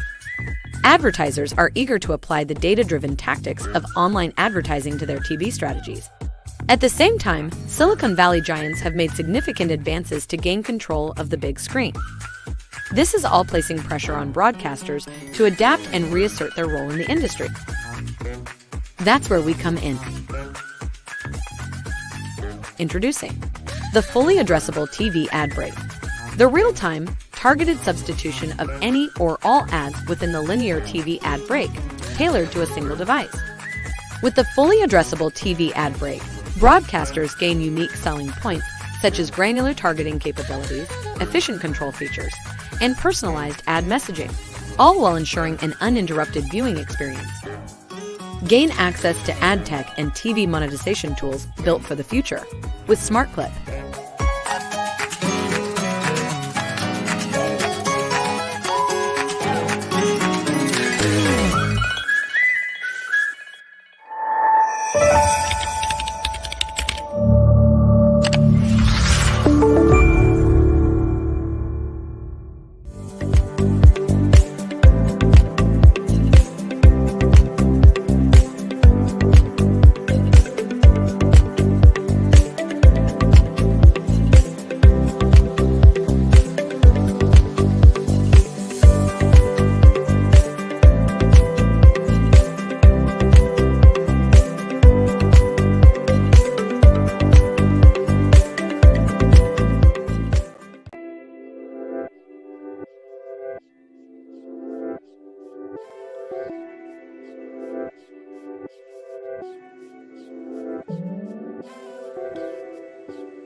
Ladies and gentlemen, the conference will start in 1 minute.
Slider, should I suggest a slider?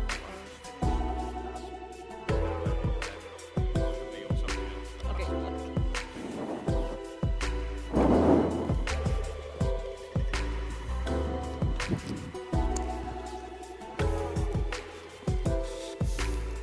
So welcome back.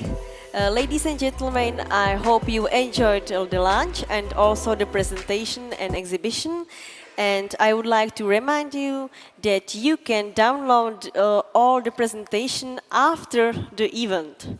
So if you would like to have the presentation in your computer, please wait after the event and you can download it. So now it's time for our Slido. Yes, and we've got a question which we're going to bring up. Before I do, can I quickly mention that if somebody's lost a tablet anywhere around here, gentleman right at the back there has found it and will be happy to reunite you. So if you've lost a tablet, then if you could go and see the gentleman there, and right at the very, very end row. But we have a Slido question. Which markets are expected to see the highest growth rates in HbbTV in the next 5 years? So the choices: Central and Eastern Europe, Western Europe, Asia Pacific, North and South America, or Africa. It's moving away now. We'll wait for that to settle down, perhaps. Looks like Central and Eastern Europe could be in with a chance by some distance. It'd be interesting to explore the reasons behind this, really, as to what's doing the driving. Well, Eva, I think we can safely say that is Central and Eastern Europe where the action is likely to be over the next 5 years. We'll keep an eye on that. So mark in your diaries, everybody. This will be the HbbTV conference in 2027, and we'll check to see if it was right. I hope so. We will see. So, okay, it's all for Slido. And now the next session will be about advertising and addressable advertising especially. So the market believes that it will be the most valuable thing in the next few years. So please welcome here the speaker of this panel, Martin Friendlich, will be a moderator of this panel, and Martin is manager standardization, business support Europe at Panasonic. So please welcome Martin on the stage.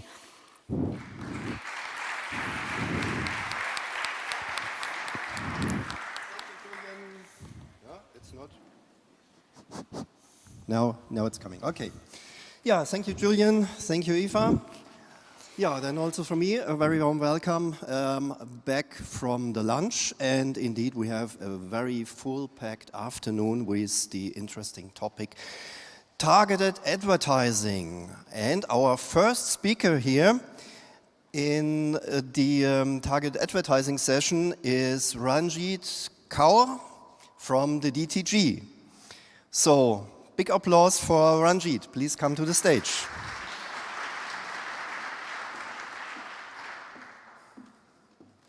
Thank you, Martin. Okay. Shall I? Yes. Okay. Okay, so this goes up and down? Yeah. Okay.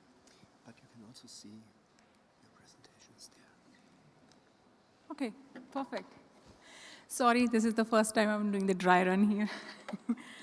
Good afternoon, everyone. I'm Ranjit from DTG.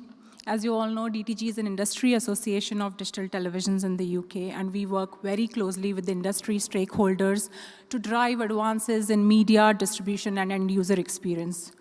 Now, as a part of end-user experience group, at the beginning of last year, in April 2021, we were thinking of exploring the targeted advertising for linear broadcast environment. And our end-user experience group established the task force group, which is basically the targeted advertising back in April 2021, to explore the substitution of broadcast ad with the IP targeted advertisement. And the project was basically called as Target Substitution of Broadcast Ads with using HbbTV. And HbbTV technology is heavily deployed in the UK devices since 2015 and so on. So the main technology which was very viable in terms of exploring this particular area was straight away was HbbTV. So therefore, we established this group and then continued the study. Now, main objective of this particular project was basically to understand the reach versus quality trade-offs of the currently deployed HbbTV devices in the UK market.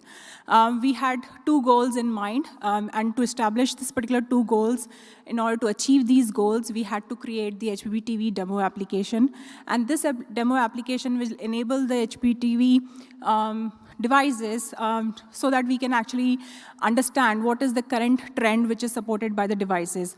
And this will also help in terms of broadcasters to see the wide variety of methods which are available, which can be utilized in order to substitute the linear broadcast ad with the IP AdWords with minimum investment.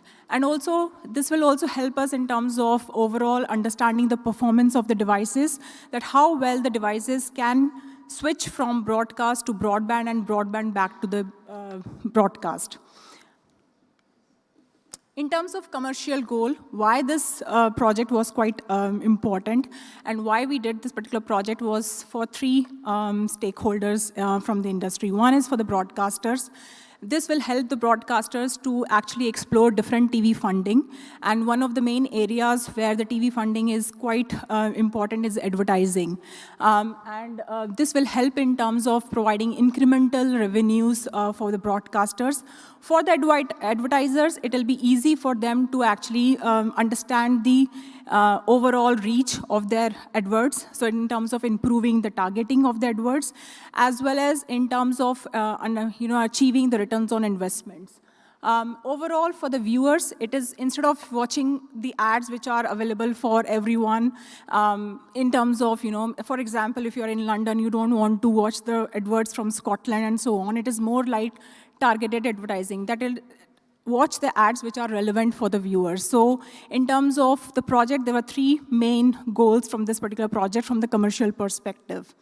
In terms of device coverage, as I mentioned, from 2015 onwards, because of Freeview Play in the UK market, we have HbbTV devices which are 131, 141, 151, up to 161 profiles which are currently deployed in the market. However, HbbTV was established in 2010 and so on, so there are devices which are still 111 and 121. So we actually tested the entire device range, which covered from HbbTV 111 up to 161 for this particular project. I would like to thank our key contributors who provided the time as well as resources for this particular project, and they are Archiva, Channel 4, Google, SNT, and TP Vision. We could not have done this project without their support. Archiva, TP Vision, and DTG testing helped in terms of analyzing the current requirement and finalize the vendor, which can help in terms of creating this particular HbbTV application. Channel 4 actually provided the content, and this content was very important, especially the broadcast content as well as the IP advert. Google and TP Vision helped in terms of providing the scripts, which can be utilized in terms of analyzing the test results and so on. And SNT provided the market data, and this market data was helped in terms of mapping the results with the current sales data so that we can understand the reach of these devices which successfully substitute the broadcast ad with the IP adverts. In terms of method, the method which is utilized for doing this particular dynamic ad replacement is the currently deployed UK devices do not support frame-accurate single spot ad replacement method. Therefore, the method which we have explored in this one is to completely replace the broadcast ad with the IP advert using different stream events within the broadcast. So this particular substitution switch could be a stream event, it could be a TEMI timeline, or it could be a presentation timestamp. So we explored those 3 methods in terms of completely replacing the broadcast ad with the IP advert. In terms of overall application, if I tell you a little bit about the test suite which is used for this particular project is consists of transport stream, the server, as well as the other areas. Especially the transport stream has 2 instances. For demo purposes, we had a clean transport stream, whereas for testing purposes, we created a special transport stream with the QR codes embedded in them. The entire transport stream as well as the application was commissioned by DTG, and the MIT expert was chosen to develop this particular application. And this test material is available to all the DTG full members, and if you would like to have access to this material, so please email customerservices@dtg.org.uk. You'll be able to get the information about this particular test application. In terms of test configuration, so the overall method, which was, as I mentioned earlier, in terms of overall method, which was utilized in terms of exploring this particular project, was related to the HbbTV application. So the transport, so what we have done is we created a transport stream. In that transport stream, we had an HbbTV application, and that HbbTV application you can configure for different methods. And these methods are, first is the video type, in terms of how the IP advert will be played, whether it will be MP4, whether it is Dash, or whether it is through MSE. So we explored all 3 options. In terms of the switch, how the switch will be triggered, whether the switch will be triggered through the TEMI timeline, whether it will be triggered through the PTS, or it will be triggered through the stream events. So that you can configure. also, we have also provided the provision of enabling the HbbTV TA API. Though the HbbTV TA API is not heavily supported by the devices in the UK market, however, this particular application, you can utilize this application and you can actually create the test environment which can exercise this particular area as well. The group decided to explore only 5 profiles. There are multiple profiles which could be done in terms of permutation combination, but in terms of creating the project purpose, in terms of understanding the overall objective, we have decided to explore only 5 profiles, which could be heavily supported by the devices in the UK market. The first 3 profiles, you can see that the switch is based on the stream event. The start of the switch is based on the stream event. However, the end of the switch is based on the completion of the video playback of the IP Edward. And this was explored using 3 different video types. One is the video format types, one is the MP4. The second profile was exercising the dash, and the third profile was exercising the media source extensions. The test number 4 and 5, these 4 and 5th profile is mainly related to switch which is based on the TEMI and the switch which is based on the PTS, again with the MP4 areas and so on. With this current profiles, the overall, these 5 profiles were like kind of at least 5, were able to provide the current scenarios of the devices which are currently deployed in the UK market. In terms of project plan, how the project was completed, we created the transport stream, the entire HbbTV test suite app for this particular application, and we performed the DTG Zoo test using the transport stream. We understand the overall videos, especially the quality metrics, which were very important, is to understand the accuracy and the speed with which the broadcast switched, with which the accuracy and the speed with which the switch was happened from broadcast to broadband and from broadband back to broadcast, as well as we wanted to understand whether the first and the last frame of the Edward was visible or not. The entire results were then cross-referenced against the market data, and with this particular market trend as well as the market data, we were able to understand the trade-offs between switching time accuracy and the reach. In terms of Zoo test, overall, the Zoo test was completed around it took around 25 man days in terms of if I talk about the actual effort, so around 25 man days were required in terms of completing the Zoo test. However, we got the support from TP Vision, Google, and DTG testing in terms of completing this project on time. Overall, the test setup required, so there was a QR-coded transport stream which was played against the DTG Zoo devices.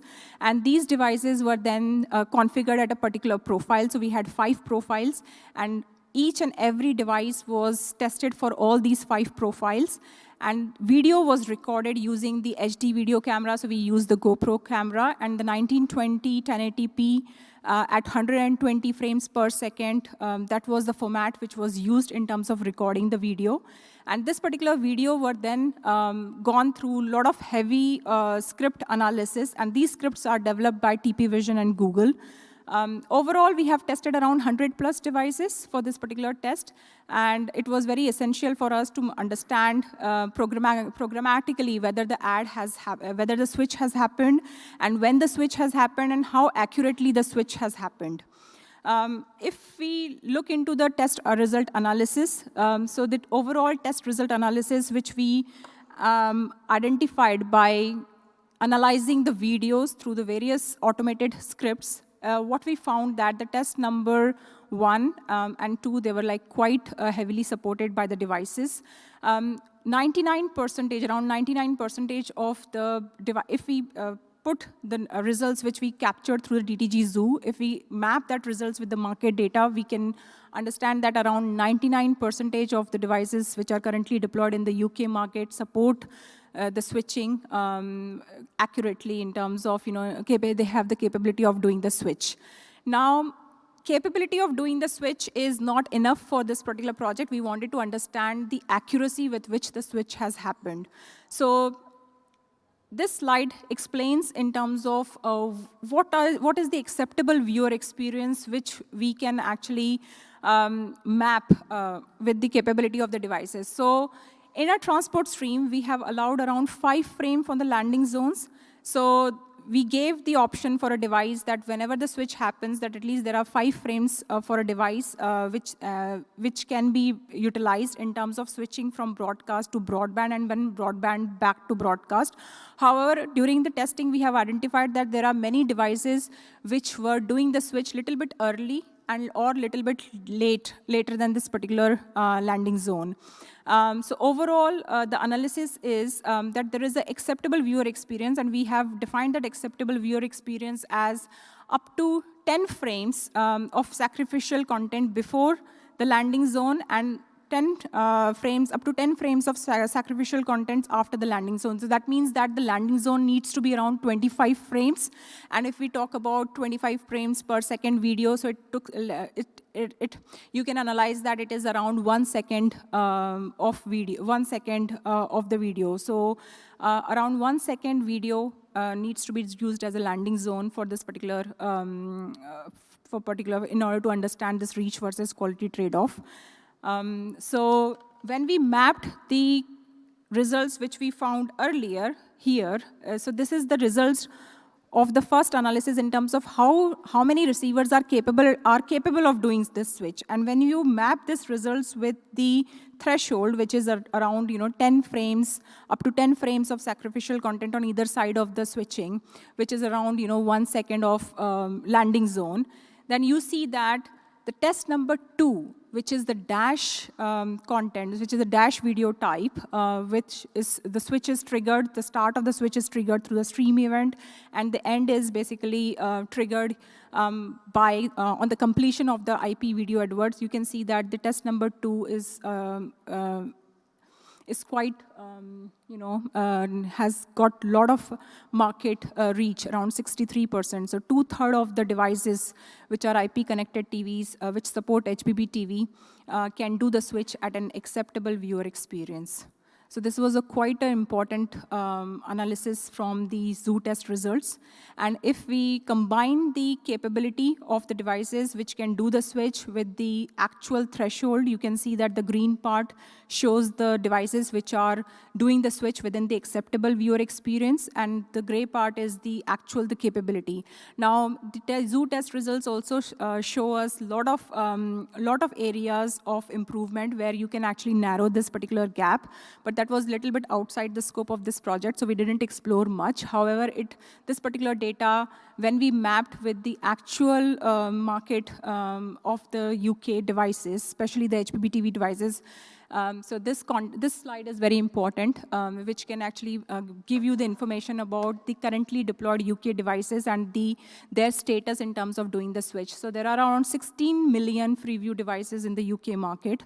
Out of 16 million, there are around 10.7 million HbbTV devices which are connected devices. The rest of the devices are either MHEG or they are not connected. So around 10.7 million HbbTV connected devices are there right now. We took this data in April 2022. And if we map the results from the previous slides, which is like around 65% of the IP-connected devices can do the switch correctly. So we project that around 7 million devices, which are currently available in the UK market, can do the switch within the acceptable viewer experience threshold. And with the current trend, what we have seen in the devices is like every household changes the TV up to like around after 7 to 8 years.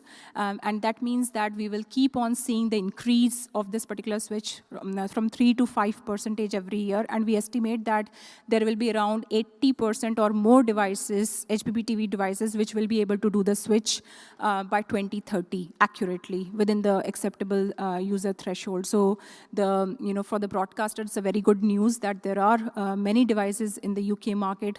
We feel that around half of the Freeview UK devices currently deployed in the UK market can do the switch accurately. So overall, the conclusion is that there are enough deployed devices which can do this particular switch, and now the broadcasters should do some sort of a live trial of such technology, which can enable them with a goal to commercialize the TV advertising proposition. And we are supporting this project because this is basically exploring the new TV funding model for the broadcasters in the UK market, and the currently legacy devices as well as the current HbbTV devices are kind of ready for this technology, and this can be utilized by the broadcasters to initiate new TV funding model in the UK market. So thank you. Yeah, thank you. Thank you very much, Ranjit, for this really excellent and interesting presentation. As our next speaker, I would like to welcome Jason Patton from Warrants. And he will tell us about something about HbbTV and watermarking. And HbbTV and watermarking use cases coming to the market is the title of his presentation. Hello, everyone. And my name is Jason Patton. I have traveled here from the western part of the United States. Our company is based in San Diego. Warrants has been around for approximately 25 years, and we have always been involved in standards within the entertainment community. We were originally, as part of our start, part of the DVD audio standard. We are part of the Blu-ray disc standard and available in over 350 million consumer devices with Blu-ray disc. And we're excited to be part of all the work that HbbTV and DVB have been doing related to HbbTV. As we look at this chart, how many people in this room can receive HbbTV in their home today? All right. How many people in this room have a friend who can't receive HbbTV in their home today? So what I'm here to discuss is application discovery over broadband phase 2. And one of the issues that we've seen in the market is that there are, depending on the country, a significant amount of television distribution systems that cannot enable HbbTV2. And that's where watermarking, HbbTV can help. And so we look at certain countries. We're here in the Czech Republic. Out of 10 million homes, about 2.5 million can receive HbbTV here in the Czech Republic. 75% of people here in the Czech Republic can't. How do we solve that problem? How do we, if we're going to do TA, monetize to the fullest extent possible? Let's do TA everywhere we possibly can. You know, certain countries like the Netherlands, HbbTV has never really gotten off the ground because at 90% HDMI, it's really been a struggle to justify, sort of on a business case basis, whether it makes sense to do HbbTV. We're excited to work with countries like Germany and France, where they have this issue, they have the market size, and we can push to deliver HbbTV to all the members, all the viewers within those countries. And then there's plenty other locations that are ready to take advantage of this. So I'm talking about HbbTV. Once again, this is application discovery over broadband phase 2, but a lot of us will just say HbbTV.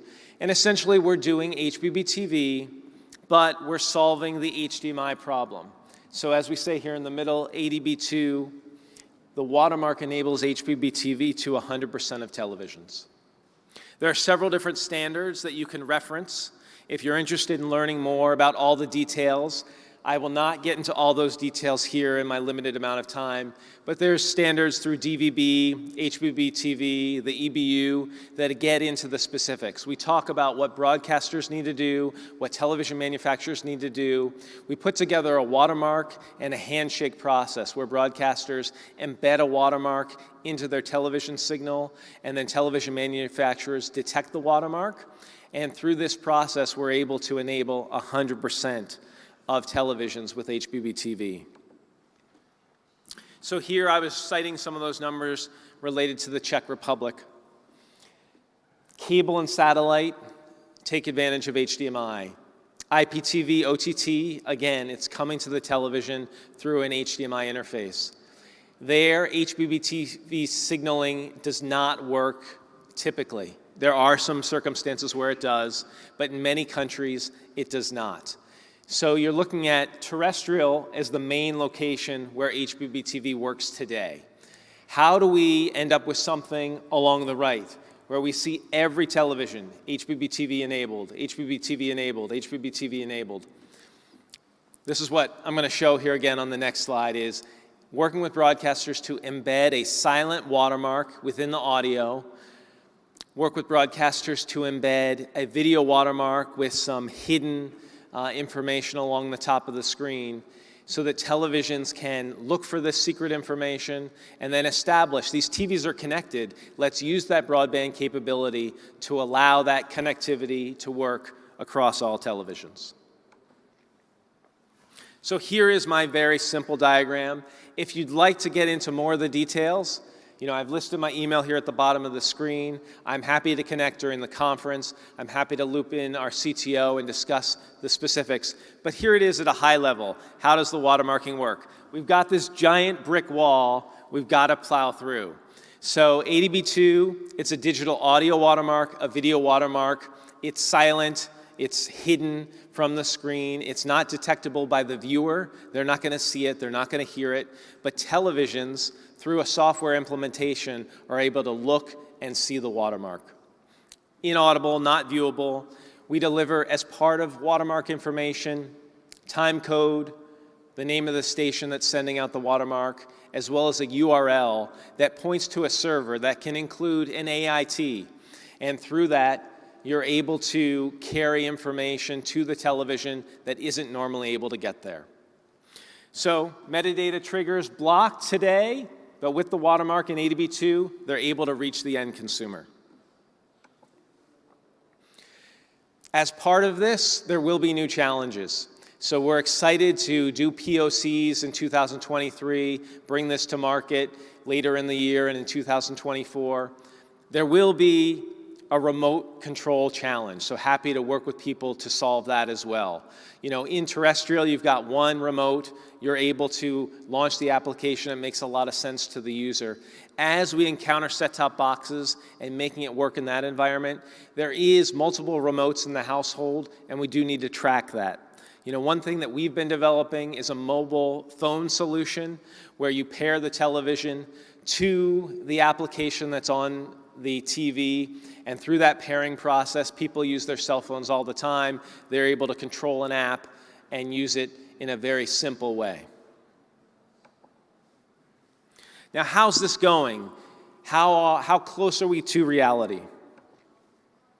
I do come from the United States. In the US, we have about 80% HDMI. So with the US standard, this is also underway. All the major television manufacturers have done integrations in their offices in Korea and Japan and China. And then we've got many different broadcasters around the US who are already broadcasting the watermark today. Fox is doing it on their national feed. Many different stations around the country in the local city stations are also watermarking. It works seamlessly. Customers receive it in their household today. They don't hear it. They don't see it. It works just as intended.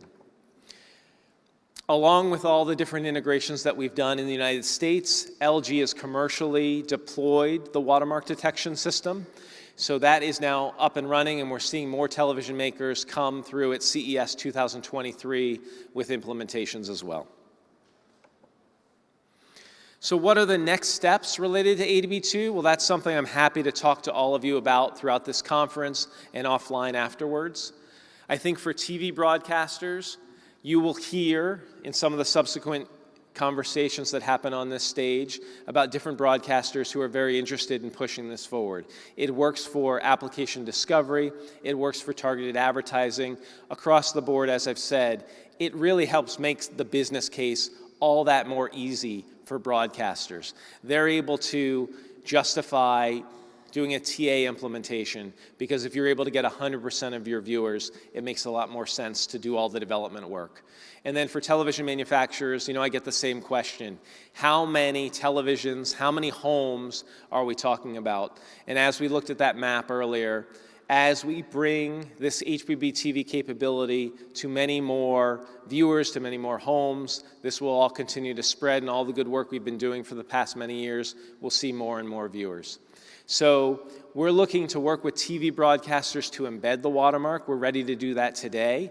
That will show the industry that you're interested and committed to doing this. So I think that's a process that we've done in labs, but we're ready to move to actually commercial implementations here in Europe. And then with TV manufacturers, we do have a set of software. Again, we've deployed it with several other sets, and we provide that software solution, and then we can implement that and start testing.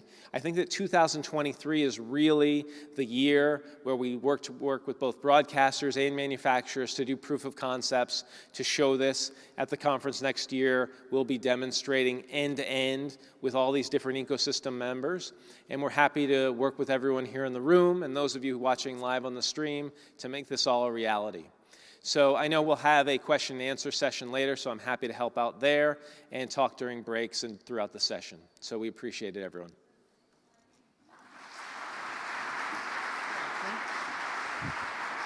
Thank you very much, Jason. That was really an interesting presentation, and it really shows very much also the differences between Europe and the US, and HbbTV is a perfect tool to overcome some obstacles.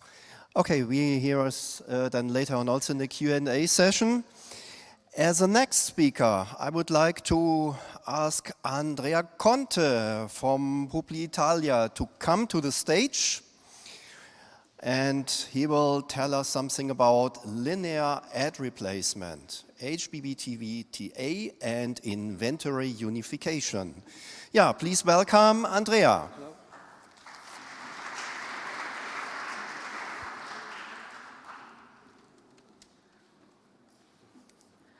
Hello everyone, good afternoon. It's great to be here to present you our linear ad replacement case. I'm Andrea Conte, I'm part of Publitalia, which is the sales house of Mediaset Group. Today we see our early view on HbbTV TA, which increases performance of our current dynamic ad insertion product. And we also see a look on inventory unification, so how we decide between which ad goes into a break from the linear stream and from the addressable demand as well. Oops. Going back. Okay. First, some numbers, some context on the Italian market you may not be familiar with. So our local JIC reports 43.4 million total TVs. 15 million of them are connected, and with the various product and services, OTT and advertising format at Publitalia, we intercept roughly 10 million, 70% of coverage. If we look at household figure, we are around 24 million, 10.5 are connected, and we get 8.6 million, so we cover 82% of the household on the Italian market. So the first ad product on HbbTV was rolled out 2017, and HbbTV has been always at the core of our advertising strategy. Here we see the last 3 years. 2019, we had just HbbTV interactive devices, then we added more support. In particular, we did develop support for connected TV native apps in 2021, and we keep adding support bit after bit. HbbTV still is the majority of these devices and is the solid baseline, still growing, of this trend.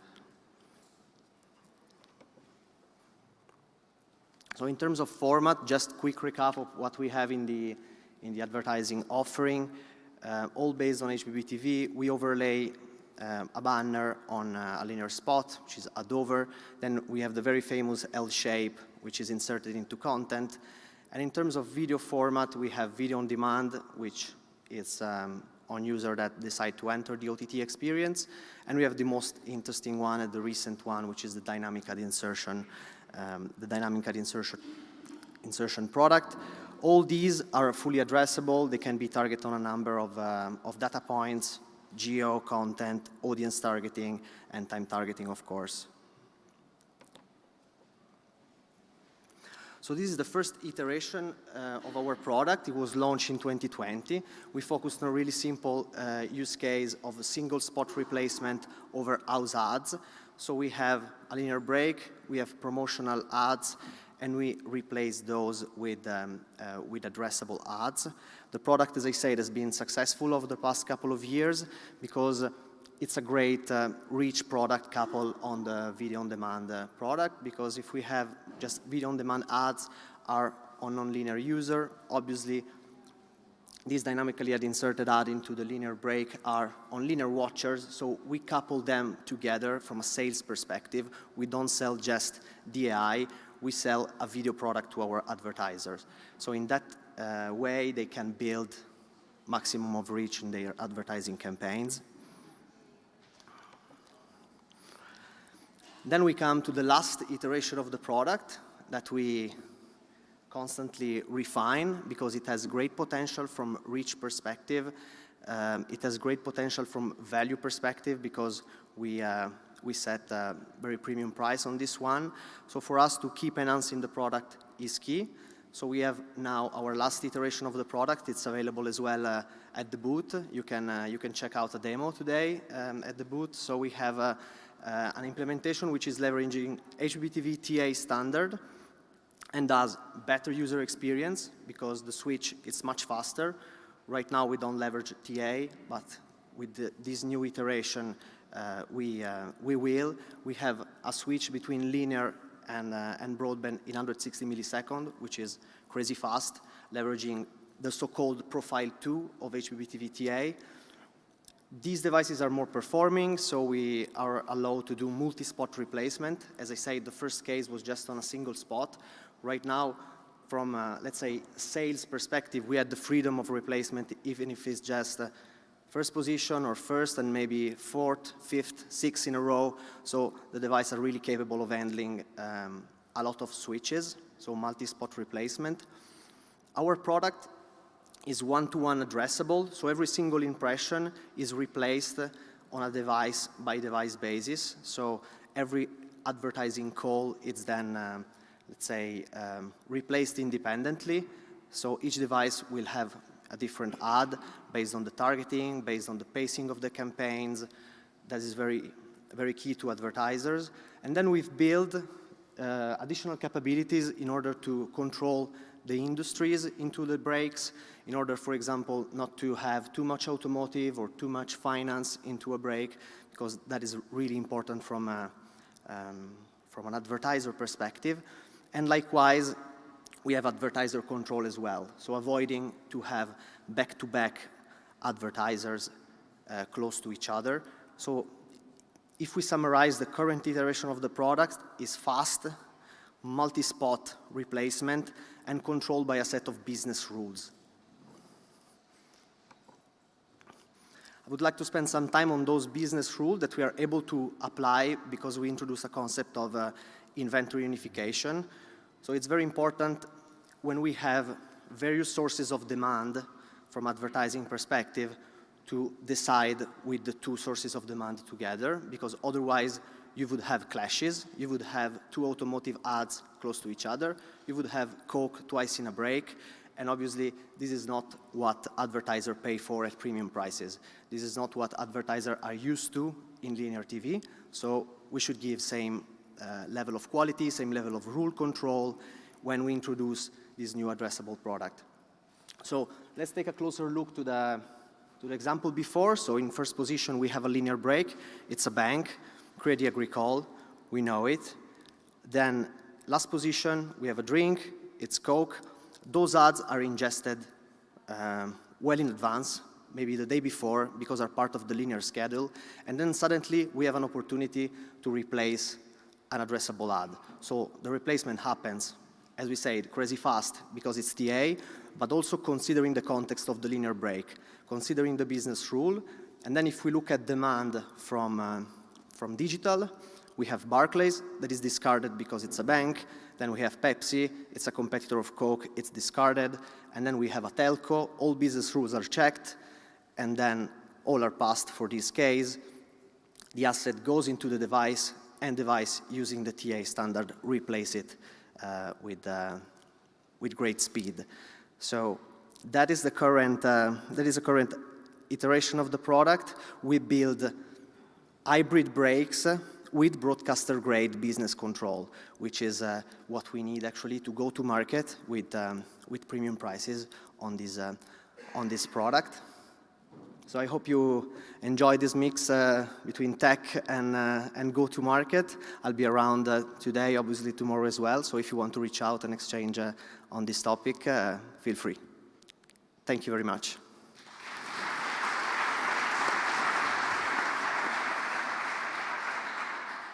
Yeah, thank you very much, Andrea, for your really interesting presentation. Now we heard already presentations about cross-industry collaboration, about technology itself. We heard about HbbTV and watermarking. Finally, we heard about linear ad replacement. And finally, we need to make money out of that. And this is what the next presentation is about: advertising and other means of monetizing the hybrid approach to television is the title of Ashley Horn's presentation from SimpleStream. So I like to welcome you on the stage. So, big applause. It's fine. I know pretty much everyone's asleep from the cauliflower and mashed potatoes, so if I see a few yawns, I'll keep on going to get everyone onto it. Brilliant. Thank you very much. That's there we go. So for those that don't know, SimpleStream provide video workflows as well as end-user OTT applications. Those end-user applications include HbbTV, for which we've been doing a lot of work on over the past few years. So the areas that I want to drill into today is monetization on those platforms. What we're finding, and is what I think a lot of my colleagues that have been up here and have spoken today have talked about, is that subscription is no longer the one key to being able to monetize content. Instead, it's a hybrid of using things like ad insertion, as we've just heard from, virtualizing channels to reuse VOD content, and then also signposting for things like e-commerce and overlays. And these are the areas that I'm just going to talk about for the next 15 minutes or so on that. So to start off with, this is the basics, which is advertising itself. So there are two areas that we work with in our HbbTV applications. That is client-side advertising and server-side advertising. We find that server-side advertising is used mostly for live content, and then client-side is used for on-demand. And I'm going to go a little bit into each of those before I start going into some specific use cases. Server-side ad insertion. As you will see, pretty much everyone that's now done presentations before me has a version of this diagram because we're all talking about the same sort of thing. So in the case of the OTT applications that we develop, all of our linear streams come in via IP. So for us, that means that we're taking the linear streams, we're identifying where ad content will have been, because a lot of those live streams will already be used for broadcast. We're using something called SCTI markers, SCTI 35 markers, to identify that ad break, and then we're making an ad request out to an ad server, for which in our case we can use any, so Google's and Sky, etc.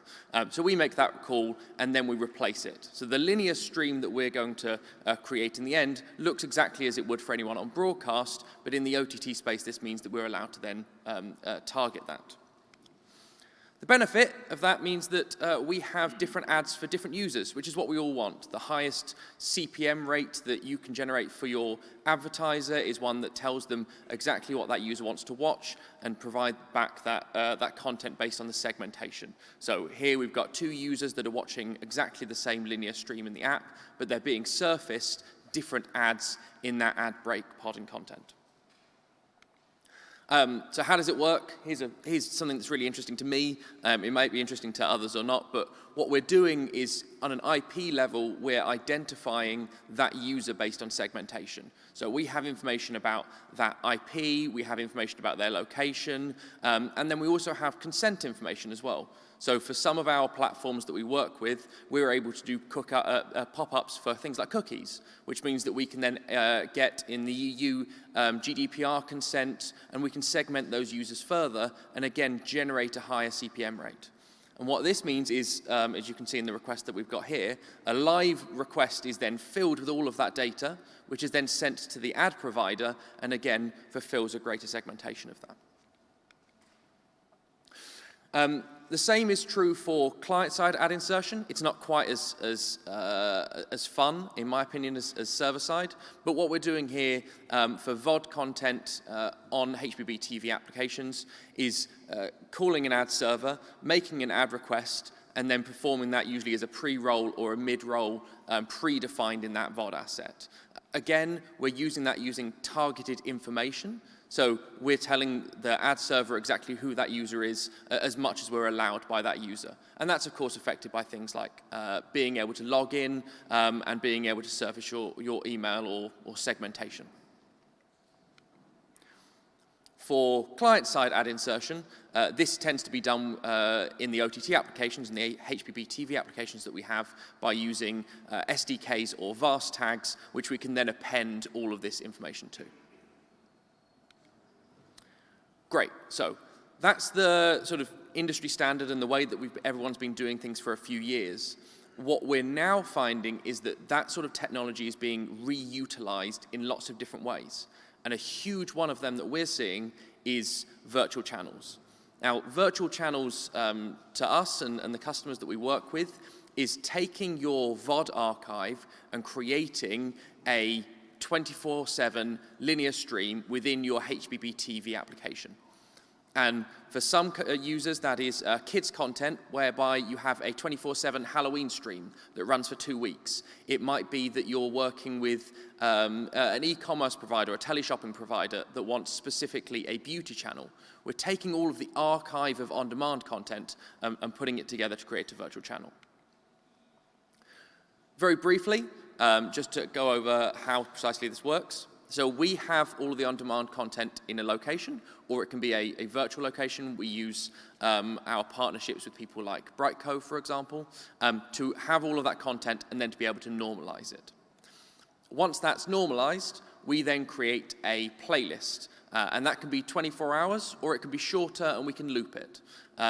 So in the case of the beauty channel that I was talking about, they have content for creams and scarves and different rings that you can buy, and we have all of that, and you can create little programs out of it and then have a full thematic channel out of it. The benefit of this being is that we can then go back to using the server-side ad insertion that I talked about to start off with. So when we're curating this channel together, in between every single clip, we can put those ad markers.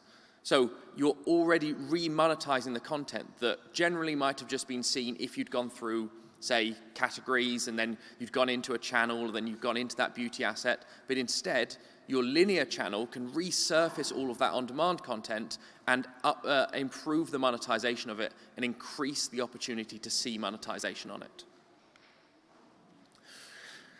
As well as being able to create the channels itself and put that within our HbbTV applications, we're also seeing a big uptake of fast channels. So these are customers that have a HbbTV app, have a linear channel, and want to keep on distributing. So to be able to then send channels that are being used in multiple places, say you want to send it to Samsung TV Plus, you want to have it in your app, you want to have it in a HbbTV environment, utilizing the same stream for all of that because of the level of compliance that we can provide is a really high option for monetization. And in these cases, we can provide the ad servers, or you can have an agreement whereby it works with the ad servers provided by someone like Samsung. So it's a really unique way to additionally monetize that.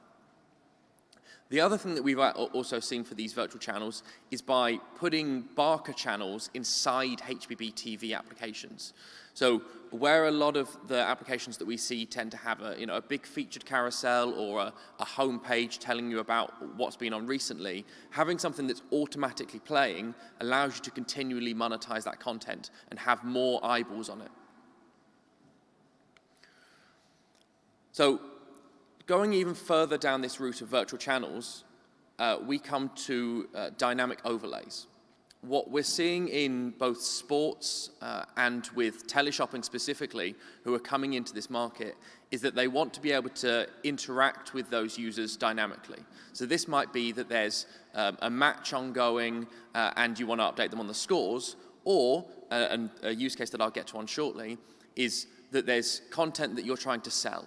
So we work with customers like QVC, and there's an Australian teleshopping channel I'll get to at the end as part of a use case, but we're overlaying all of that content to allow you to dynamically show stock levels, information about that content, and then we also work with sports companies whereby if you're watching someone and they're running around in kit and you want to be able to buy it, you can dynamically show that to users. Very quickly on how that works, so this is all done server side. So this is all done within the cloud so that by the time it gets to the application, it's all seen as one piece of linear content. So the same as dynamic ad insertion, but here we're taking overlays that are dynamic based on the data that we have and providing it on top of it so that it always looks as if it's the broadcast channel, but you can display it within your HbbTV application that you got to via your red button. And suddenly the opportunities of this become huge, because you might have a single channel on your device, but if you then open up your HbbTV application, you can have 10 channels, each one dynamically providing content, and each one thematic based on your previous archive. So for the last few minutes, I just want to talk about some actual use cases, because what I talk about is all great, but it might be that I talk about it, it's never actually been done. Whereas we have 3 customers that we're working with, which I think is really interesting within this area and within this industry. With all of them, and I will say this for anyone that we end up talking to, everything is now a hybrid monetization model. No one is doing just subscription or just advertising, Netflix being a great example of that in the past few months. Everyone wants to do it in multiple different ways, and that's what we're seeing with these customers. So the first one is a company that we work with called VOD365. They have reach in the UK and Australia, and they provide predominantly kids content.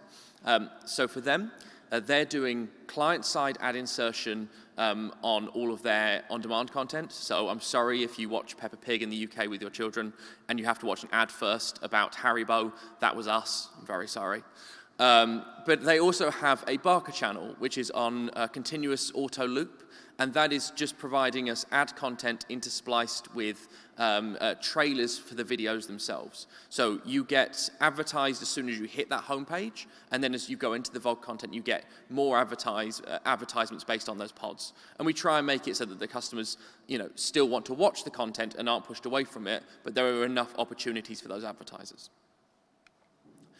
Second one is TVSN, which I've mentioned a couple of times. And these guys are an Australian-based teleshopping company, and they have HbbTV and mobile devices as far as the platforms go. With these guys, what we're doing is providing that dynamic overlay based on all of their stock information. And then additionally, we're creating these channels. So they have about 3 or 4 now, beauty, jewelry, and those go alongside their normal broadcast channel. And the overlay that they have matches, in my opinion, is slightly better than what they have in the broadcast world as well. So you can see all of those in their applications and you can scroll through to them. And it's all thematic content that their scheduling team have put together based on the content that they've got available. And then the last one is GB News. With GB News, we provide their entire application suite, and we are doing a server-side dynamic ad replacement for them in the IP streams. So they have broadcast streams that probably a lot of you may or may not have watched, and for those, we take those streams, we highlight the markers whereby they've got broadcast-based ads, we then remove them for the IP version, and then we replace them with targeted server-side ad replacement for those users to then go out to all of their applications, including the HbbTV apps that we have for them.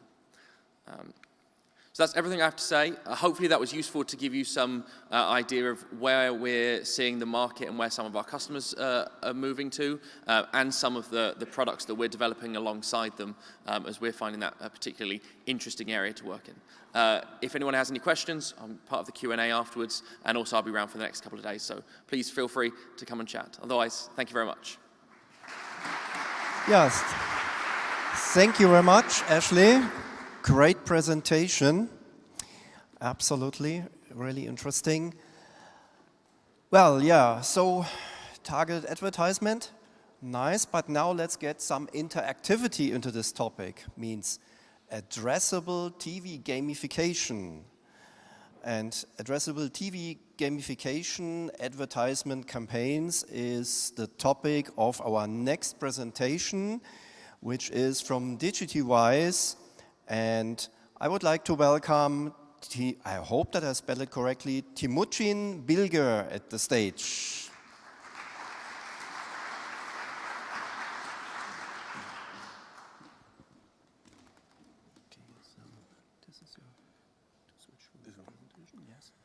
Okay. Thank you very much. Very well spelled, by the way, my name. Thanks everyone for being again in another HBB organization. And today I would like to talk about what we have been doing on HbbTV. Well, in 2019, when we first began our advertising sales, when we went to the advertising networks and advertising agencies, they asked us, hey, is it a TV or is it a digital advertising? The TV team sending us to the digital TV team sending us to the TV. So we call it, it's not digital, it is TV, but let's call it the new TV. What is the new TV? The new TV is new audience, new revenues, and new broadcasting.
Our company focused on only HBB advertising.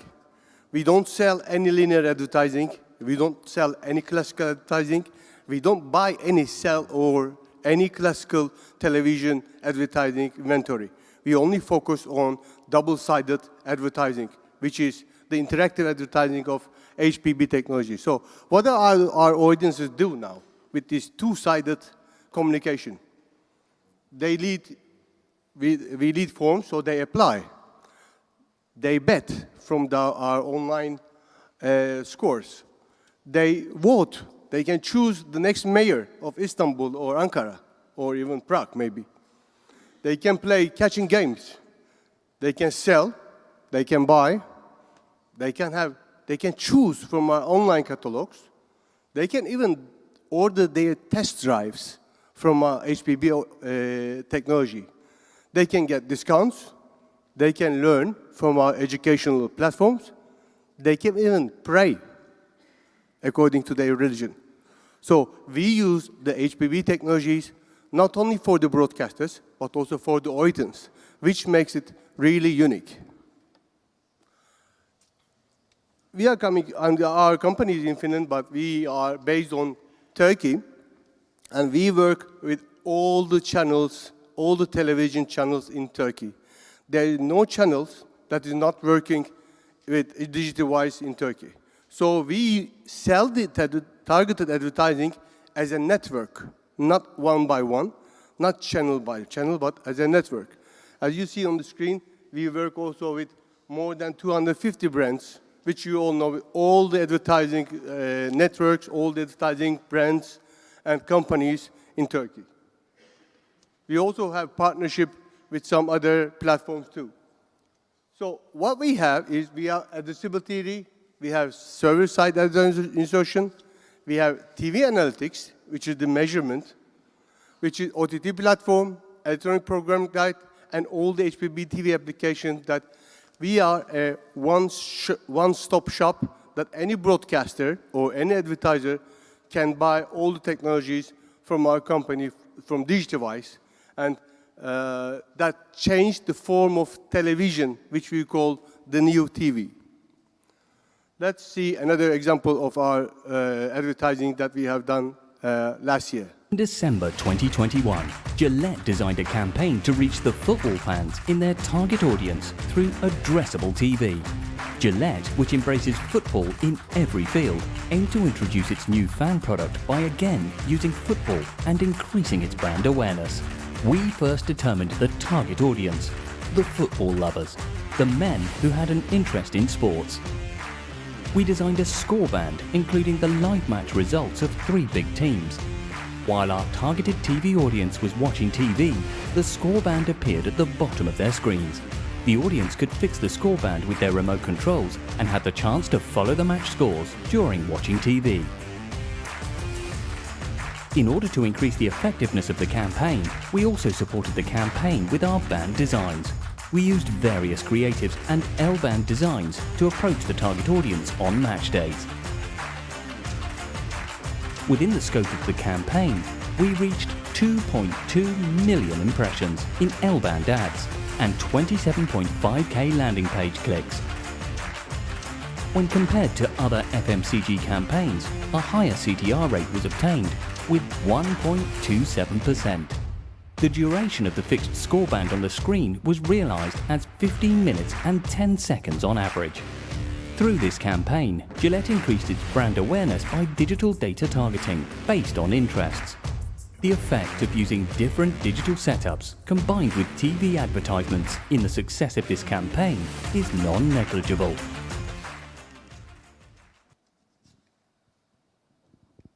In June 2022, Samsung had an advertising campaign through addressable TV when launching its Samsung S21 FE 5G smartphone product. The main aim of the campaign is to highlight the product's impressive features and increase sales by offering a benefit. We started by defining our target audience. The ones who are between the ages of 22 to 45 have high incomes and at the same time reacted to electric product campaigns before and have online shopping habits. Then we digitized offline data and survey results to reach targeted consumers through addressable TV.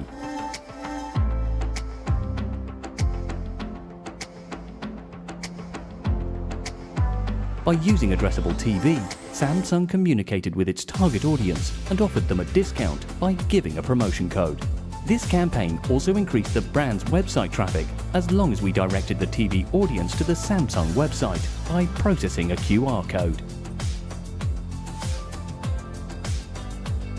Within the scope of the campaign, 791,595 standard banner impressions, 4,680 banner clicks, and a 0.59% CTR rate was obtained. The QR code was processed 188 times, and the audience spent an average of 22 seconds on the landing page. Addressable TV communication directly affected sales. 316 Samsung Galaxy S21 FE 5G smartphone purchases actualized with a full 7% conversion rate in almost 1 week and increased the purchase ROAS, return on ad spend rate, by 4,000%. Samsung's campaign was a success story in the matter of sales and brand communication and got much better feedback, far above the expectations and benchmarks. Samsung continues to reach its target audience through addressable TV advertising at the right time and with the right design materials. As you have seen, in the first years of our business, we had many difficulties to explain, especially to advertisers, how the HbbTV enables us to touch the audience and how the audience touch to the broadcasters so that there is going to be a double-sided impression and double-sided communication. But today, we can be sure that they love this technology. The people are very fond of digital advertising through internet, Google, Facebook, and now for them, TV is the new digital medium for them. That is another campaign that we have done with BMW. Let's watch this now. What could a TV remote possibly do? Help you change channels? It could also make you the owner of a BMW. But of course, only if you're among the target audience of the BMW 2 or the BMW 5 series. How to reach that target audience and increase purchase demand by 90%. We started off by defining who our target audience is. For the BMW 2 series, we defined our target as young, outgoing, success-oriented, in the process of starting a family, and socializing with friends and family. For the BMW 5 series, those who are middle-aged, achieved a level of success, and are leading business people who fell under our desired target group. For the first time in Turkey, we used TÜİK, Turkish Statistical Institute, age, gender, vehicle license status, and income level data to generate relevant targeting segments. Then, we digitized offline data and survey results and made them suitable for targeting those consumers online. This allowed us to tailor our ads for different target groups during the same TV broadcast. Those who were in the BMW 2 series segment saw an ad for the BMW 2. Those who were in the BMW 5 series segment saw an ad for the BMW 5. Those who weren't among either target group did not see our ads at all. Our TV advertising became much more interactive. Consumers within the 818,000 targeted households were able to use their TV remote to request more info or fill out an inquiry form. We also transferred those who interacted with our ads to a central data management platform. The newly created segments were then used in actively running performance marketing campaigns on Facebook. This allowed us to retarget users who hadn't previously filled out a form on social media. For our potential customers, we created a journey that started in front of the TV screen, traveled through the TV remote, and reached their mobile devices. We went beyond measuring TV campaigns' online impact. Thanks to our data-driven marketing and media integration strategy, we increased BMW's model-based search volume by 30%, while also increasing BMW 2 and 5 series page traffic by 36%. The conversion rate for traffic to form submissions grew 20%, resulting in 90% more form completions. Through HbbTV advertising, we also, and the audience also, began to love to play games on the TV. Fanta had a brand campaign using addressable TV in September 2021. The brand based its communication on Fanta and game and desired to increase brand awareness and sales via addressable TV advertising. We first defined our target audience for Fanta. We both targeted according to age, 15 to 35 years old, and also by defining interests, the ones who are interested in buying similar products and reacted to similar campaigns. Then we digitized the offline data and survey results to reach the targeted group online.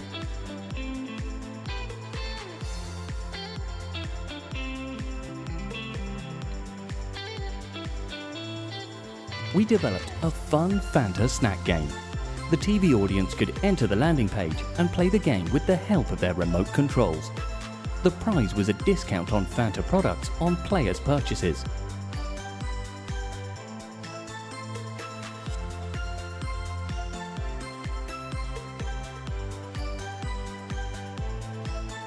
Throughout the campaign, 638k standard banner impressions, 17k clicks, and a 2.63% CTR rate was obtained. Users spent an average of 36 seconds on the landing page to play the Fanta snack game. The game was played 5,800 times. A very high game rate of 34% was achieved. The result is 612,000 seconds spent on playing the game page, plus 7,656,000 seconds spent on the standard banner impressions, a total of 8,268,000 seconds on addressable TV.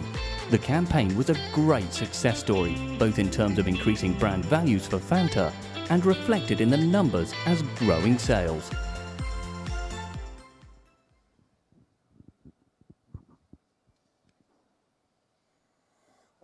With our application so far, we have been nominated to many awards in Videotech Awards and for the HBB.org Awards. We have already done, just last week announced, the Crystal Apple Award, which is the biggest advertising award organization in Turkey. And we had the award with our Videotech capabilities of HBB and, of course, of the DigiTVice. This is again one of the examples that we have done last year. In May 2022, Tatil Sepeti designed a consumer campaign by using addressable TV advertising. The campaign's main aim was to attract the holiday lovers more to their website instead of the competitors. We had to support the brand awareness and increase sales. We started by defining our target audience, the holiday lovers over the age of 25, who had previously responded to holiday campaigns.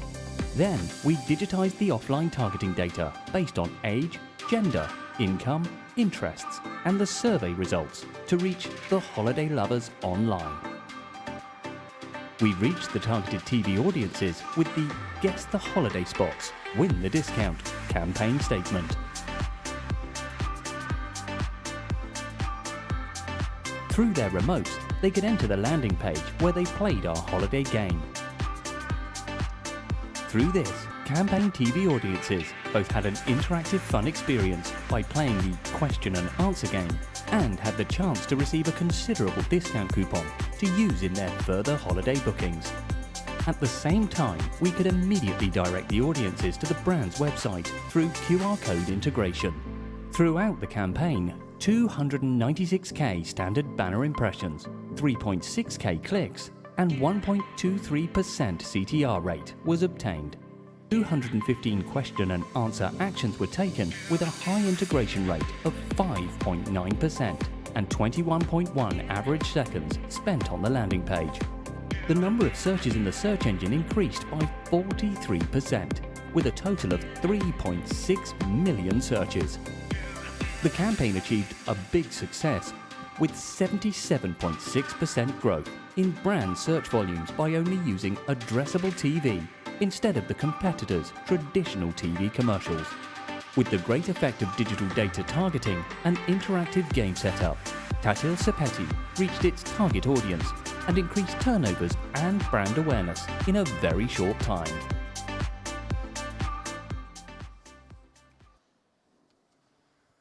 Actually, we are a technology company that's trying to change the audience experience, the broadcasting team, the revenue options, and what is different maybe from all the other technology companies is that we buy the inventory of the broadcasters. We don't charge anything to the broadcaster.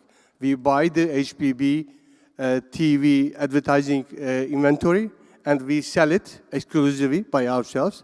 Either we have revenue shares or we buy and pay a fixed price to the broadcaster. So the broadcasters deal only with the linear advertising, and then we only focus on our inventory that we created through HBB technologies. So far, we say that today, after 3 years of working in this industry, we welcome to the new TV. We generate new revenues streams for the broadcasters and engage the experiences of the audience so that it's going to be an interactive platform for all the parties in this business. Before the coffee break, thanks for listening to me so long. I hope you enjoyed it. Thank you for joining the HbbTV organization today. Thank you.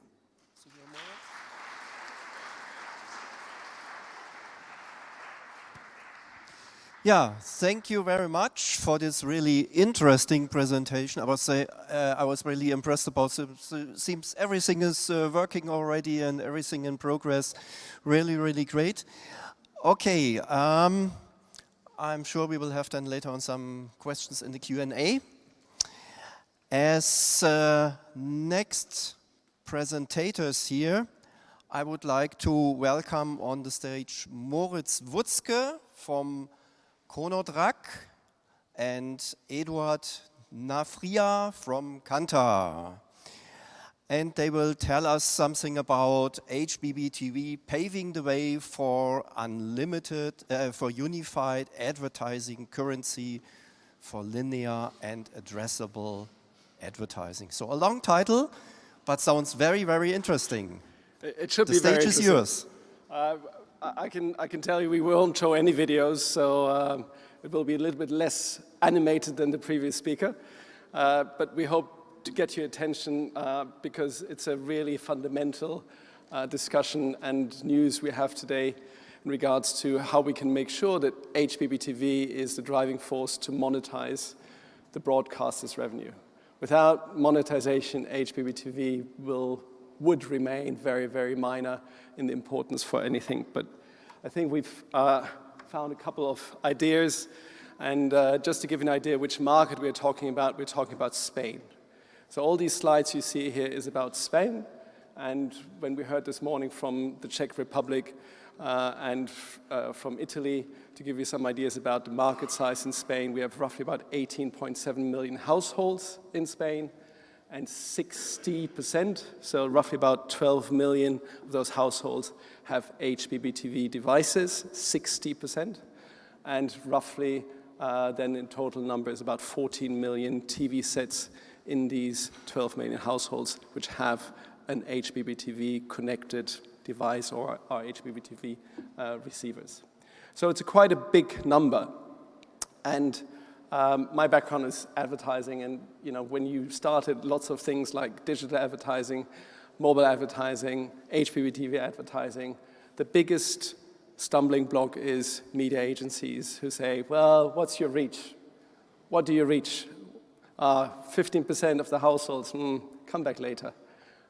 So one of the main reasons why we're so excited to share with you the results today is because with 60% households, HbbTV in Spain really has a huge reach. Secondly, Kantar, who will explain more in detail what we have achieved with their help, is once the agencies can book and buy with the same way as they buy linear TV or digital advertising, the HbbTV advertising, we have finally solved the solution how to make more money with HbbTV. And that is what Kantar and Konodrak have achieved in Spain. In Spain, Konodrak has roughly about 80% market share in all broadcasters who have HbbTV, so we cover basically the entire market. And we've done that since the last years where we innovated the entire market. And together with now the partners who are on the demand side, whether it's DSPs or more traditional digital agencies, we created an ecosystem which allows to actually buy HbbTV advertising.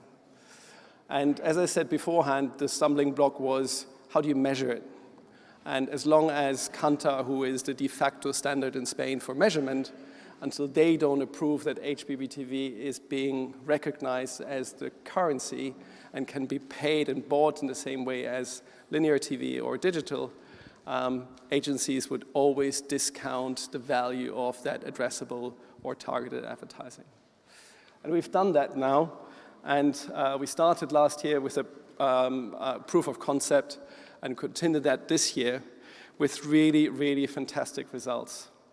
The way that we've done that, my friend and colleague Edouard from Kantar will explain you in a second, but the main 4 highlights that are really important for that is we improved the granularity of the information that normal linear broadcasters could report back. And there's specifically importance for smaller channels which struggle to get the attention from the media agencies because it's such a small rating that sometimes media agencies say it doesn't work. We reduced the sampling error, and then finally we got the 0 ratings basically eliminated because all the HbbTV data comes additional to the TAM data and therefore adds so much granularity and so much detail that finally we have a nearly perfect result. And last but not least, for the HbbTV friends who want to make money out of it, we found a way that it is now part of the ecosystem of linear advertising. So media agencies in Spain, hopefully from next year, will have HbbTV as part of the linear advertising ecosystem. And the way how we do it, Edouard, over to you. Okay. Thanks, Boris. And this project and this collaboration with Conodrac is part of our Kantar Global strategy of scaling data to improve the television audience measurement. The purpose is scaling the panel management with behavioral TV data, delivering a more granular and stable data and less zero cells in the television audience measurement. Mitigating the fragmentation uses, measure the addressable ads as a part of a TAM currency, and additionally to add smaller or niche channels to the TAM service. And also is scale the TAM socio-demo segments at individual level to enhance the quality of the publisher's own data for addressable ads. We believe that the panels and the census data can work together. With the proliferation of behavioral data, some people have been questioning the value of the traditional panels. We at Kantar believe that there is a continued critical role for both, for panel data and for census data, because the panels measure the TV set, the smart devices, the at-home network, and this will tell out about individual, about demographics, about duplications, and including respondent-level viewer behavior data, reach estimates, demographic profiles, cross-platform behavior at households at individual level. And the census data, in this case HbbTV, but also any pay TV data from pay operator, is a comprehensive and exact account of all activity, total minutes for all programs, total usage by program, players, and very important, covers the long tail. We believe bringing panel and census data together, having the best of both worlds, and delivers the very best results. We have mainly 2 inputs. On the left, the TAM currency data, and on the right, the census HbbTV data.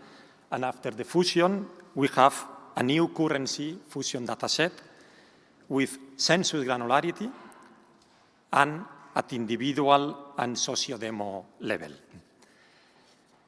In the recent proof of concept carried out in Spain with the participation of the 10 broadcasters,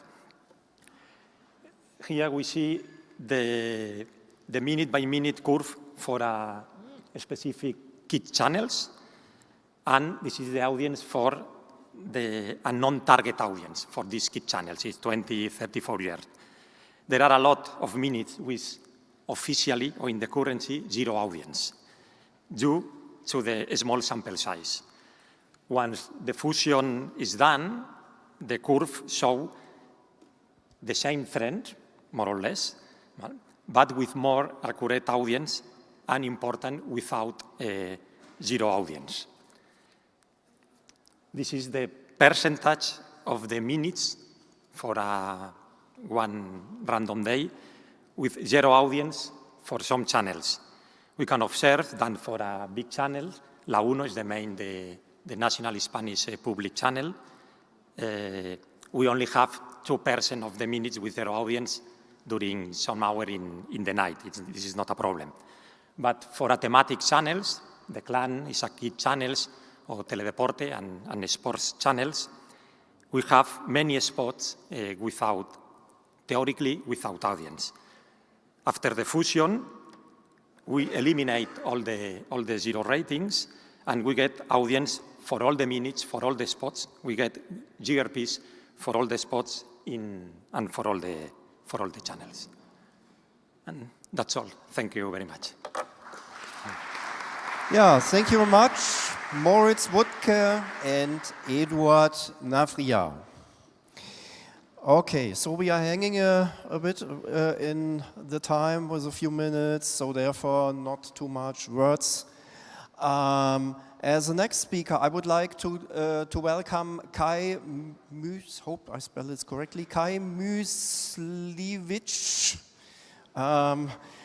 Apologize if I spell your name wrong, with the topic integrating programmatic TV into the P7Sat1 broadcasting environment. The stage is yours. Yeah, thank you very much, Martin. My name is Kai Myslivich, so how I pronounce it in Germany, at least. Thank you. Okay. I'm working for Pro7Sat1. We are integrating usually the addressable TV ad forms with my team on the devices. But today I want to show you something different. Okay, let's go on. So we launched a product called Programmatic TV early this year in April, and I want to explain you what this actually is. So maybe first explain who, with the partners who we took together. So it was initially developed for a Red Bull spin-off called now TV Insights, together with Fraunhofer Focus. And the idea behind it, I will explain later, but these are the partners who work together. Maybe I should come back to this slide later on, and we can explain what we did here, which party did. First, I want to explain what it actually is. So what we do is we want to use the HbbTV data we can generate in HbbTV to use this as a real-time data source to do an ad replacement in the linear TV channel, not as an overlay with HbbTV TA or as a block replacement, which is only on the online layer, but actually really exchange the ad spot in the broadcast environment.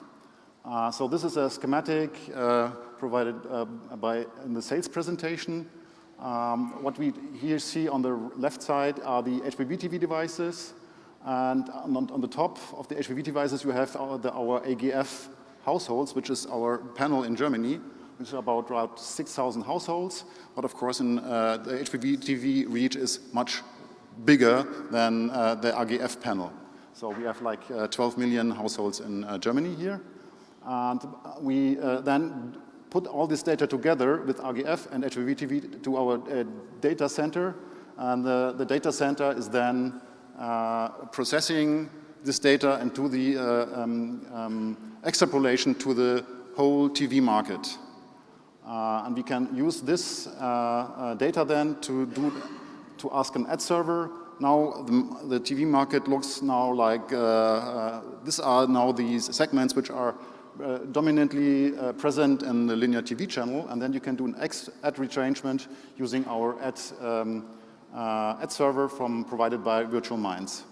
And what we did in my team is then to use the ad response from the ad server and to the actual replacement in the playout center.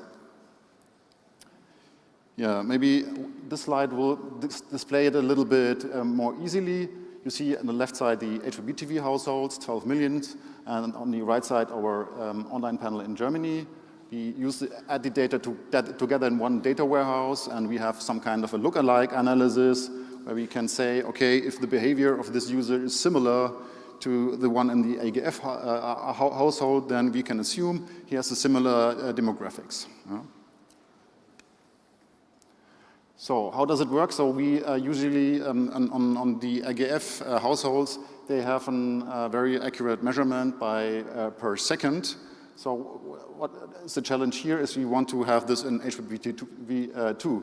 So we have actually added a pixel here, which sends a request every second to the servers. You can see here on the right side the simulation in the browser, and you can actually see how the pings are sent every second out to our server. So that's when you switch to one of our channels. Okay, so the question is how to integrate it. So our first approach, or our first thought was, let's put a device at the end of the playout center which do the actual replacement. But this would be like very expensive. So actually we have like 7 channels in Germany, and we have like 3 layers. So there's one for main. This is usually where the broadcasting actually happens. Then there's a backup line, one completely new playout center just for backup. Usually if you want to replace a device in your playout, you have to switch to the backup system, then do the replacement in the main system, and then you can switch back to the main system. And to be very sure, there's another one called last level of redundancy, which is if both of main and backup will fail, then there's still one which works. So this is like we want to have like really safe, we want to be very sure that we have all the time a broadcast signal there. Yeah? And if you would add like one video inserter which do the actual replacement to all these environments, that this would be like 27 video inserters, 21 video inserters, or even like more, up to 36, 60 video inserters, and that is too expensive for us. So we did another approach. The other approach is like that we have then Imagine Communications provided an API where we can actually manipulate the playlist. So what we have to do is just like to develop an update service which manipulates the playlist over these ADC services. And then you can actually do the exchange on all channels without like adding too much hardware to your broadcast playout system. So this is some kind of an architecture view. You can see here in the middle, maybe we start in the middle, sorry, where you can see the HbbTV app. The HbbTV app is sending the tracking signals to TV Insights. They collecting the data and do the predictions.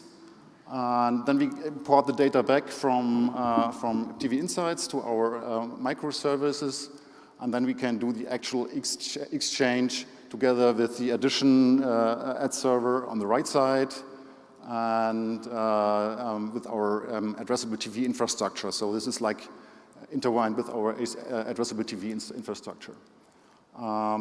On the left side, you can see this is like the broadcast environment. You can see here our playlist update service. This is a service we developed for this purpose. And then it's using the ADC services to manipulate the playlist and the broadcast automation system. Yeah, so of course you need the ad server also has to know what is going on in the linear TV. So this is a similar problem what you have if you do a spot replacement with HbbTV TA. You have to know what kind of advertisers you have in your ad break so that you don't put the wrong into it, so it's not too much alcohol or not too TV brands, not too automobile brands in one ad break. And so we need some kind of synchronization between our program planning and the ad server. So the ad server has to know something about what is going on TV and which ads he is allowed to put there. This is also done by our microservice infrastructure. Of course, and to make it more exciting, we do this programmatically. So that's why we call it programmatic TV, so that you can have like a really real-time ad decisioning based for linear TV ads. Yeah. Basically, this is more or less. So I think this is maybe an overview of benefits. Maybe go back to the first slide with the integration partners, so I can explain you what the partners did. Let's go. Yeah, here. So, so the integration partners is here, like together with Red Bull and TV Insights. TV Insights is a spin-off of Red Bull. So Red Bull had a similar problem with their TV channel called Servus TV in Austria. It was too small, so that the panel data it's hard for them to measure it. So what my previous presenters showed you already, and they built a service to measure this. And on top of this, we could build our programmatic TV product. They work together with Fraunhofer Focus. They're here as well today, so you can ask them how they did this technically, on the technical basis to do this like real-time measurement, like every second. This is a huge amount of data for 7 German TV channels. Yeah. So I'm still curious how they did it. Yeah. And of course, we partnered with Imagine Communications. They provide us the API interface to our playout system. Maybe mention to always that Red Bull and TV Insights is integrating this already in Austria. So they have like an agreement that all Austrian channels will be measured with TV Insights, which makes it much more easier for all advertising partners to use this as a one currency for all TV channels in Austria. So we are still working on this topic for Germany as well. Yeah. Thank you very much. Yeah, thank you very much, Kai. And thank you very much for doing the presentation in time. And yeah, hope for some interesting questions then later in the Q&A. As the next speaker, I would like to announce Frank Heineberg from RTL Deutschland, so RTL Germany. And he will tell us something about the implementation of HbbTV TA and HbbTV TA. Frank, the stage is yours. Thank you very much, Martin.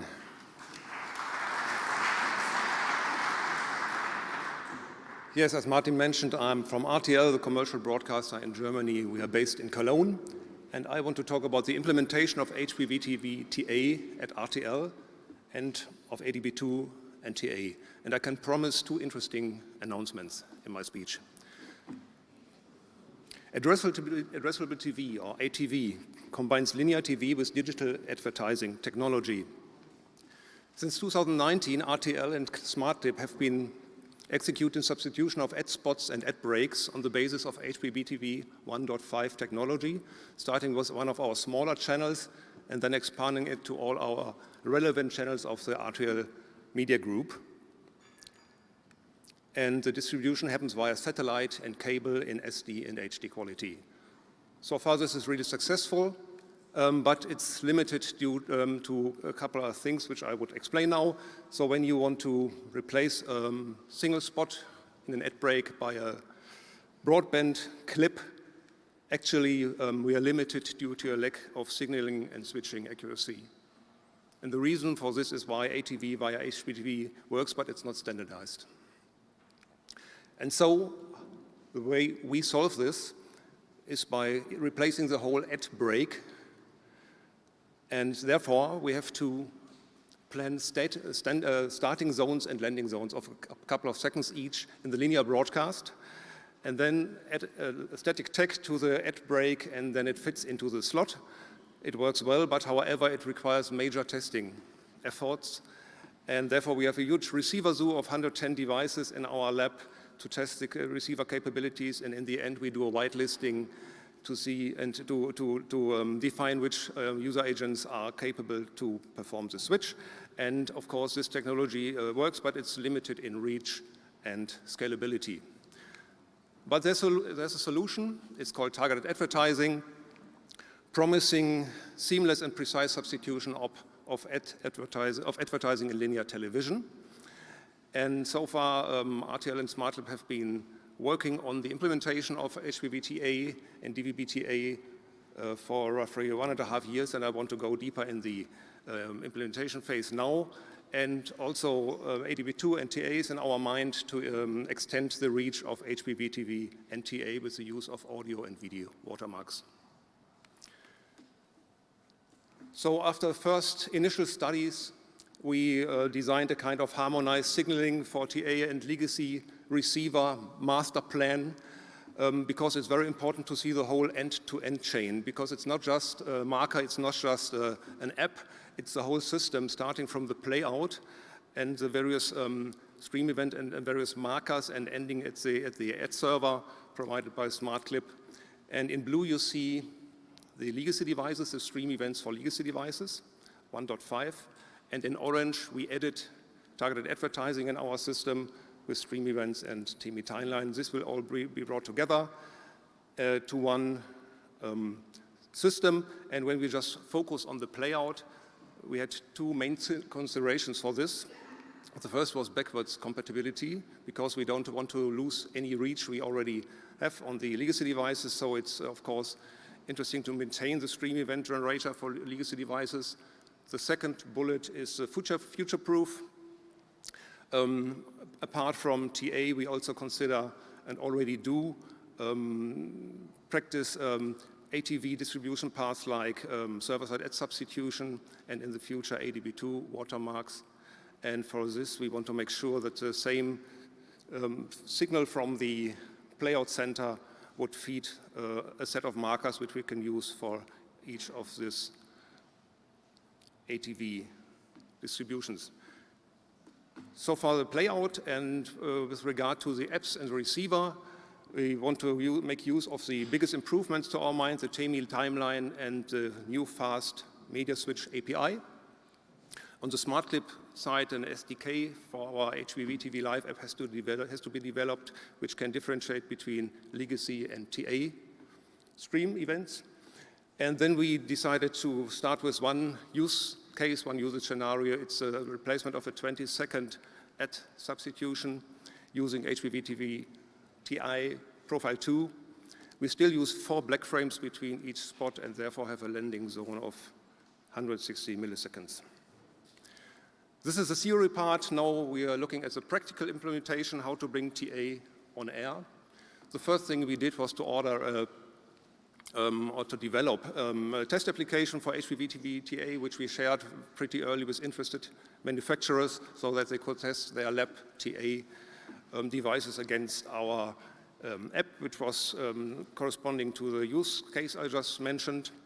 And then afterwards, we made major upgrades to the playout system with all the signalization issues I just described. This is always sensitive because any change to the playout system is somehow like an open heart surgery. You have to be very careful with all these systems. But in the end, it worked. And since when we received the first HbbTV capable devices from the manufacturers, a longer period of testing, error reporting, debugging, learning curves on all sides and iterations happened until we finally, in the end, achieved a successful TA implementation.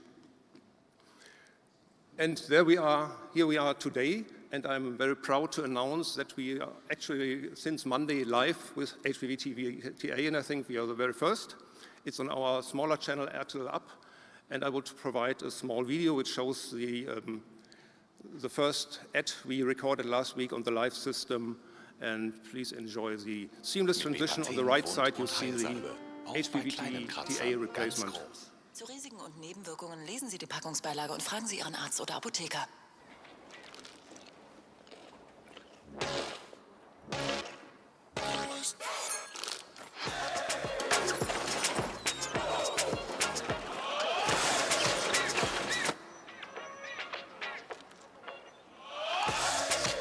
Mauam, das Kaubonbon.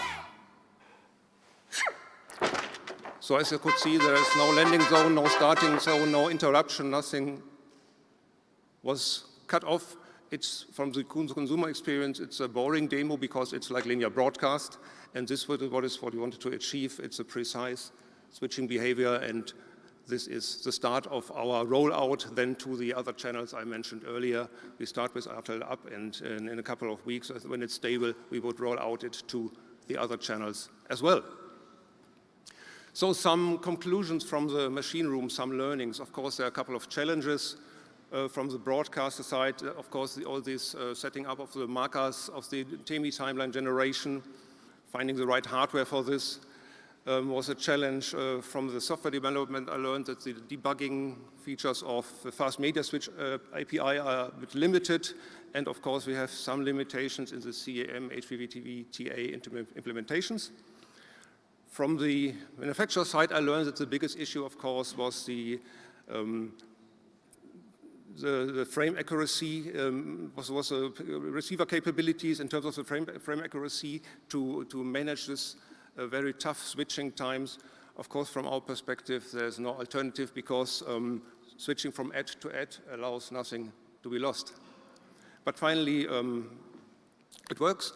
I think all in all we can say, given the fact that there might be also other use cases from other broadcasters in different countries, we see that TA, the same applies for HbbTV, is of course not easy to implement, and the harmonization of TA requirements and implementation guidelines would be quite useful for the scene.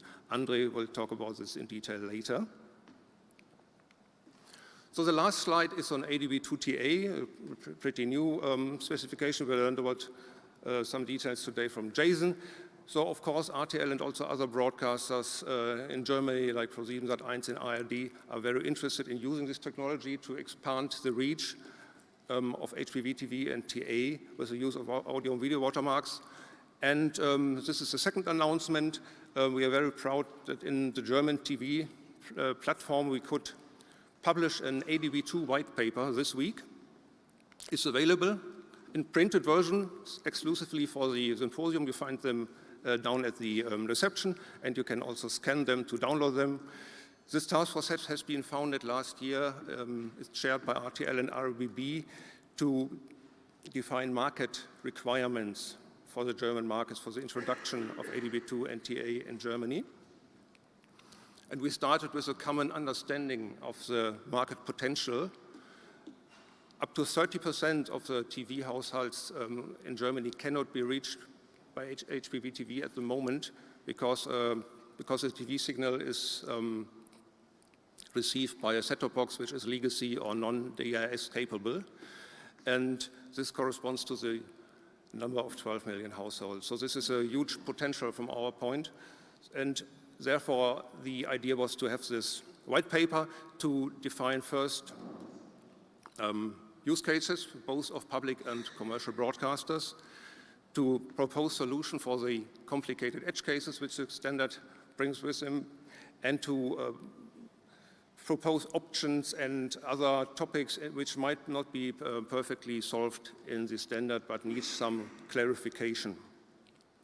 Last but not least, the report, the HbbTV white paper, includes a test report on an HbbTV on-air test, which we did with a couple of partners and with the help of Verens in Germany. We recorded about 50 to 60 streams and tested the robustness of audio and video watermarks. So the main message of the test is that audio and video watermarks work on all relevant distribution channels and support the market-relevant use cases as described in the white paper. So this is the end of my presentation. If you need more details and want to get more feedback on the white paper or want to give us feedback, please contact Klaus Merkel or me on this. And we hope that this white paper can help the industry to find the right settings and to improve the start of HbbTV and to launch panels pretty soon that we can also include this in our strategies. Thank you very much for your attention. Yeah, thank you very much, Frank, for this also very, very interesting presentation.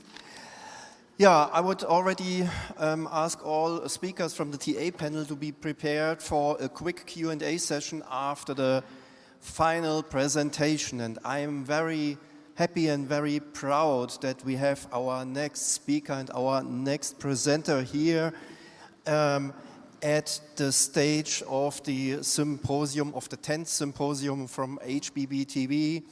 It's André Prahl.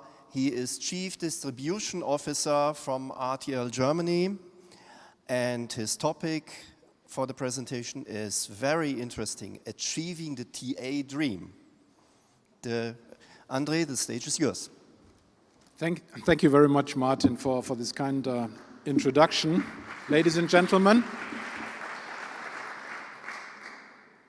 Well, do we have the first slide of the presentation, maybe? Well, I'm working for RTL in Germany, in Cologne, but today I will be speaking on behalf of two companies. First is 7-One Entertainment Group, and second, of course, is RTL Deutschland. And these two companies form, of course, the two big commercial broadcasters in Germany.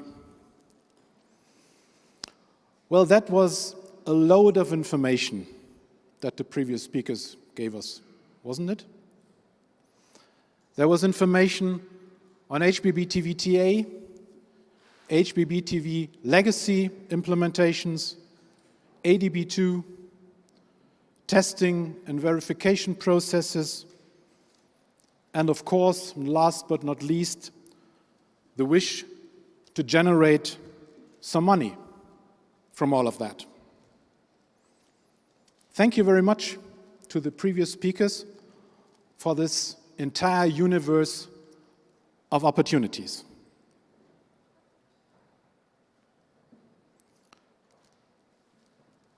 But this mix of various endeavors in the market is exactly the reason for me, for us, the two groups, to speak about a brand new company that has just been launched, the Addressable TV Initiative.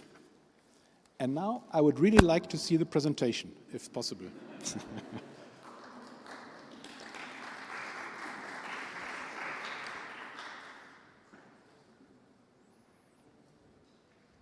Because we have the title .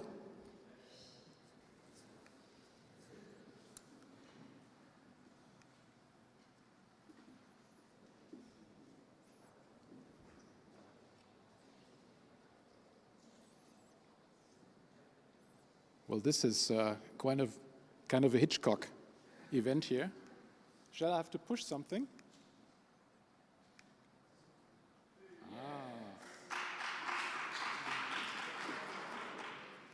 Well, of course, this was initiated by, let's say, the tension flow of the presentation. Well, the ATV initiative, Addressable TV Initiative.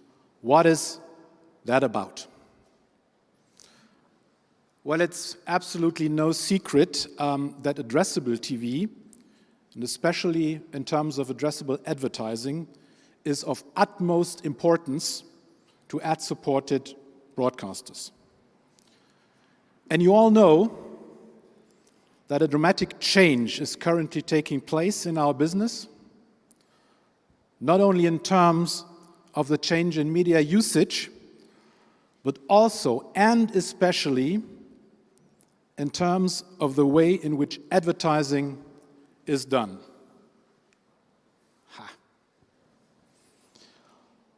Already in 2019, revenues from digital advertising has exceeded revenue from traditional mass advertising, and the shift in favor of digital and addressable advertising continues. And digital advertising also continues to be dominated by a handful of large global internet corporations, while broadcasters benefit hardly at all from the growth in the digital advertising market.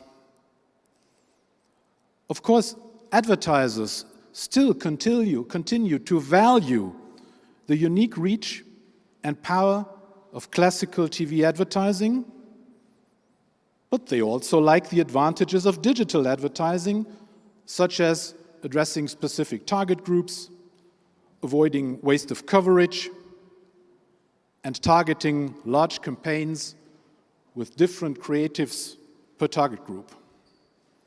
This clear customer expectation means that traditional TV advertising sales have to adapt. And this can be done by leveraging the new possibilities offered by HbbTV. And let us look more precisely at how this can happen. TV markets in Europe are still dominated by broadcast, be it terrestrial, cable, or satellite. TV sets are now internet-enabled, and most are also connected to the internet.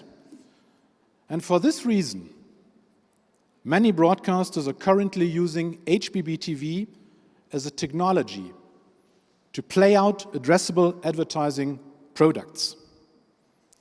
Germany was a first mover in that respect, but we also notice that the appetite for HbbTV-based addressable advertising is increasing in other European countries as well. And we heard a lot of that in today's sessions, of course. Broadcasters have a traditional and legitimate clear preference for a technology that offers a competitive alternative to proprietary solutions, and these alternatives should be based on open standards. Solutions that enable to scale ATV seamlessly across devices of all manufacturers, and solutions that leave control over advertising playout, products, and not least reach, where it belongs, in the hands of the broadcasters. But is HbbTV enough? Today, we can say with certainty that the introduction of addressable advertising via HbbTV is a success, but to be able to build a lasting, scalable, and sustainable business, and to give to broadcasters and advertising the faultless execution they expect, and to be state-of-the-art, there's a bit more needed. And this, of course, is HbbTV TA, targeted advertising.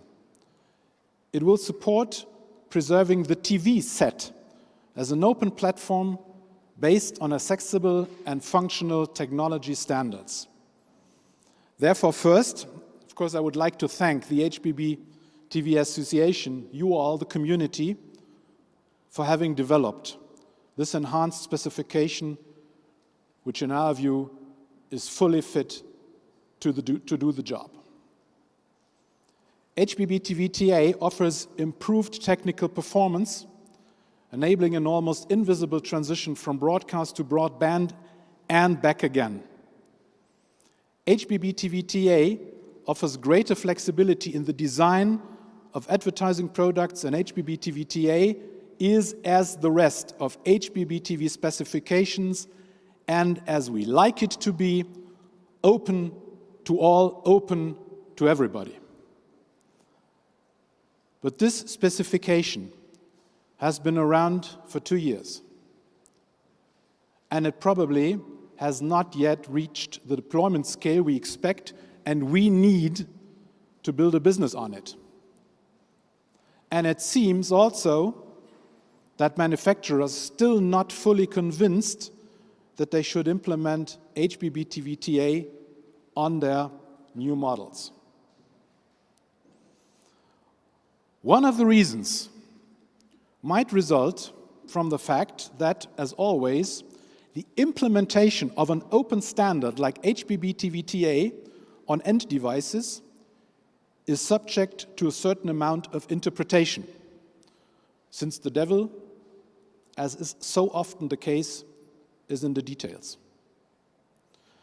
And this certainly is an issue, hindering the success of such a wonderful ATV technology, such as HbbTV TA, if each broadcaster will or has to indicate to each and every manufacturer how to interpret and to implement the standard.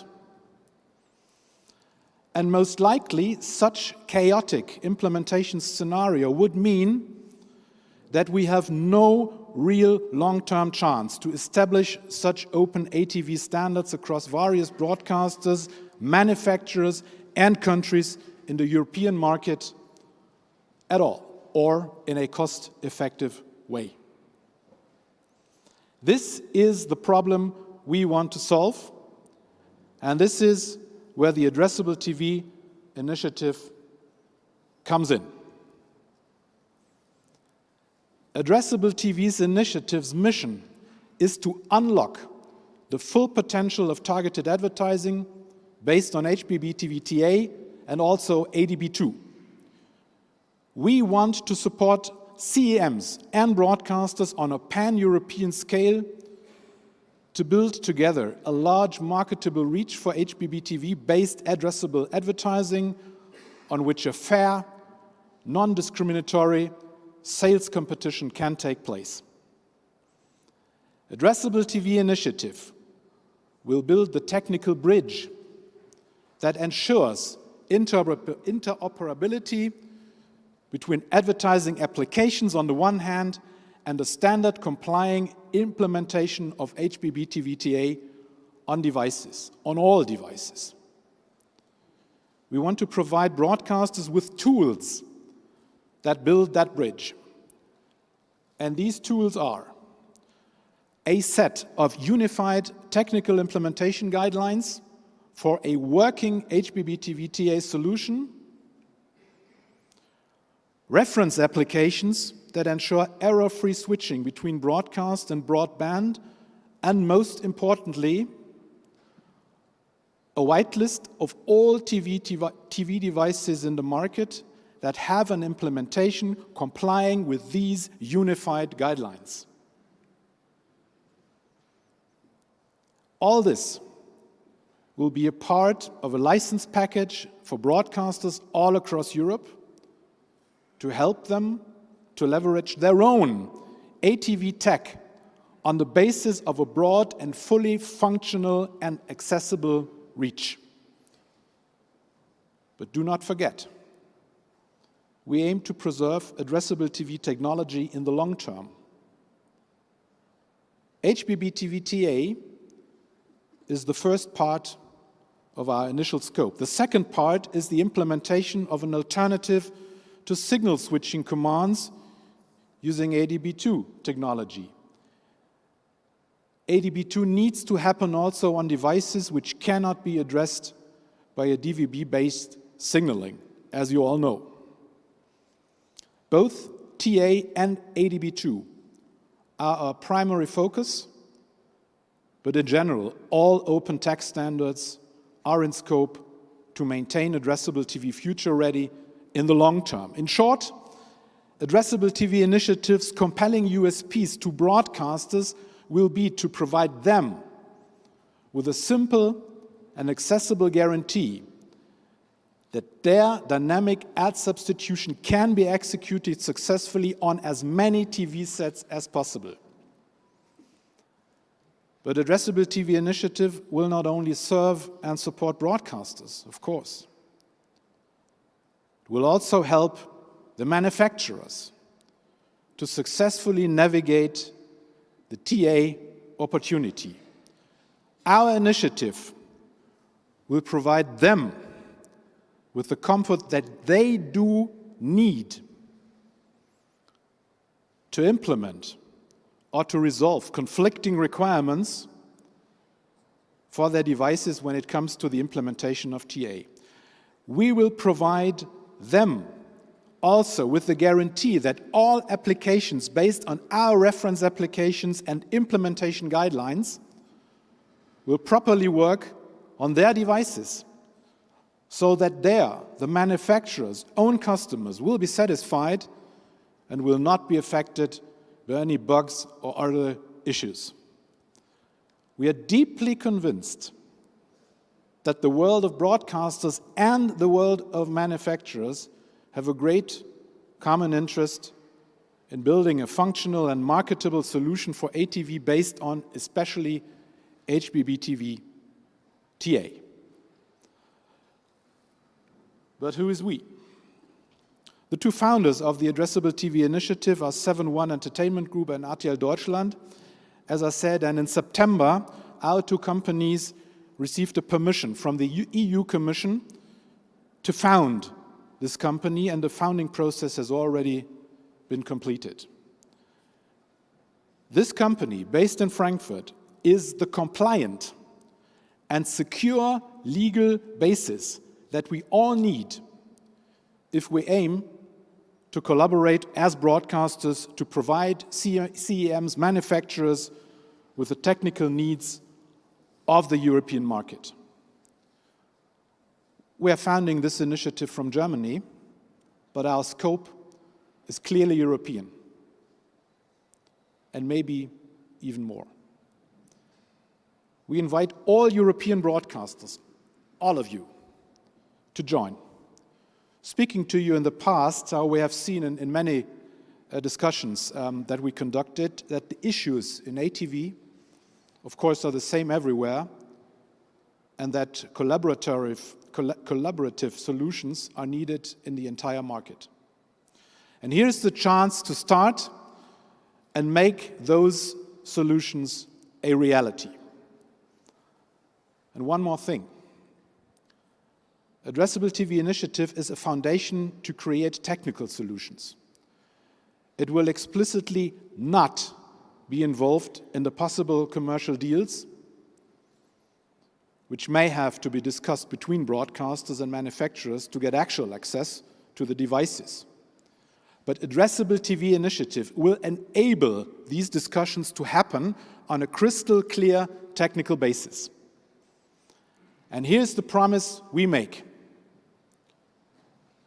If Addressable TV Initiative's technology is built into the device, ATV will work for the broadcasters, and is also clear that a sustainable business model for the manufacturers only exists where a well-defined technical solution works on a large scale. So therefore, let me close by saying that we at ProSieben and RTL are serious about using open technologies, of course, standards as HbbTV TA, for the future business of addressable television. And because we are serious on that, we are investing in a joint venture. To make this possible all across Europe, we invite all market partners, all broadcasters, and all manufacturers to participate and help to transform a great specification that all of you developed together into a great standard with large market deployment and as an important piece for the future of our industry. So thank you very much for listening, and please come and talk to us. Thank you very much.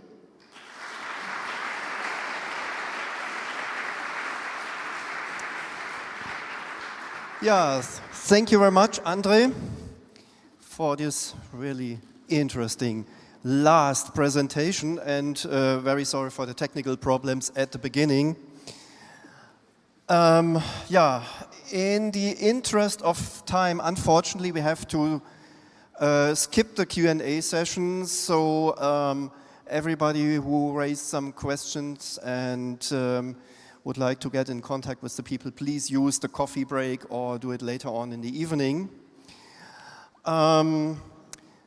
So with this final presentation, we have completed our very interesting and long TA panel in the afternoon. Next is the coffee break. And yeah, so the conference should restart at 16:45. We have already 16:52, I guess. So I think a 5 minutes coffee break is okay. So I would say we should be here at 15. Oh, 15:50, so we will be back in less than an hour, 16:55. 16:55. Sorry for the mistake. So then 16:65. So okay, enjoy the coffee break. Yeah, enjoy the coffee and the exhibition.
Timeless UI Universe is a cutting-edge user interface designed for the worldwide telco and media industries. It's an off-the-shelf product ready for commercial deployment. Large groups of international renown are already using it and have been distributing it to millions of homes for years. Thanks to its modularity, Timeless UI Universe meets the market needs of pay TV operators, the media, and sport. It's compatible with all the latest technologies. Timeless UI Universe offers skinning capabilities to easily adapt to brand identity. It's a cross-platform UI suitable for any device. The end user benefits from an intuitive, unified, and enhanced user experience. Timeless UI Universe is designed to be easily deployed and managed, easily integrated into any existing system, configurable from any CMS or backend. It's also a powerful data-driven solution that stores and manages data about end-user activity for purposes of monitoring and reporting. Timeless UI Universe comes with the expected popular features, as well as the latest innovations: multi-profile management, recommendation, voice control, deep links using a content-centric approach, displaying the content required, whatever its source. A regularly enriched catalog of features is available, enabling the interface to be personalized. The UI can evolve over time and stay ahead of the field by always embracing the latest trends. Timeless UI Universe has been designed for the convenient use of the video content provider, as well as for the pleasure of the end user. To find out more about Timeless Universe, contact us now.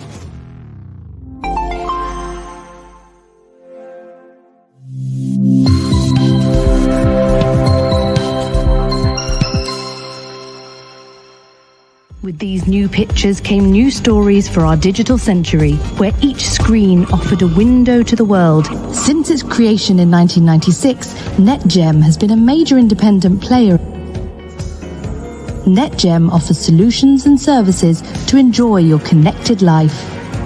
So when we look back on our trajectory over these amazing 25 years and then forward to the future, there is one thing we know for sure. With NetGem, you haven't seen nothing yet.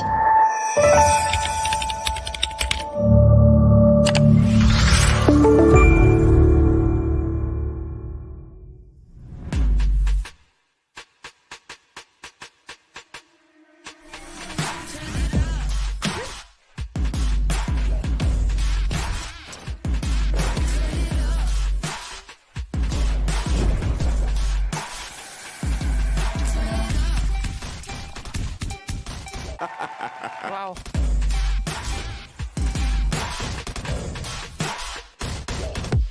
What's about to happen is going to be an adventure.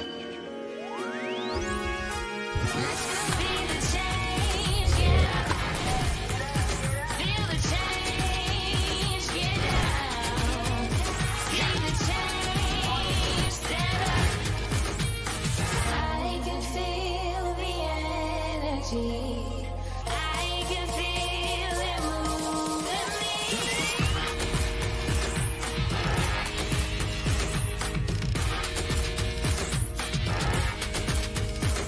I'm ready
Maybe. There we are. Oh, okay.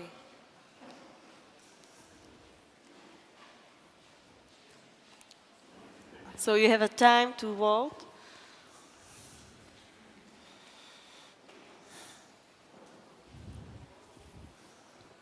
So are we done with the answering? Okay. TA. Well, that was straightforward, wasn't it? It's midterm elections are still neck and neck. Right. Let us introduce the panel then. We're going to understand how DVB-I and HbbTV can be exploited for the benefit of both consumers and operators. I'm going to invite up to the stage Emily Dubbs, who's the head of technology at the DVB project, who is going to introduce her panelists. Welcome, Emily. Thank you very much, Julia. Floor is yours. So first, I'm super happy to be here, and I'm honored also to host this session, which is dedicated on DVB-I and HbbTV.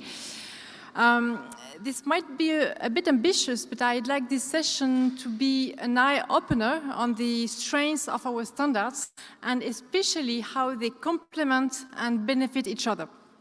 I have to say that when I had a look at the presentations that you will see in a moment, I learned quite a lot of things actually on the use cases that can be enabled thanks to the combination of DVB-I and HbbTV. So I hope it will also be very interesting for you, whether you're more familiar with HbbTV or with DVB-I.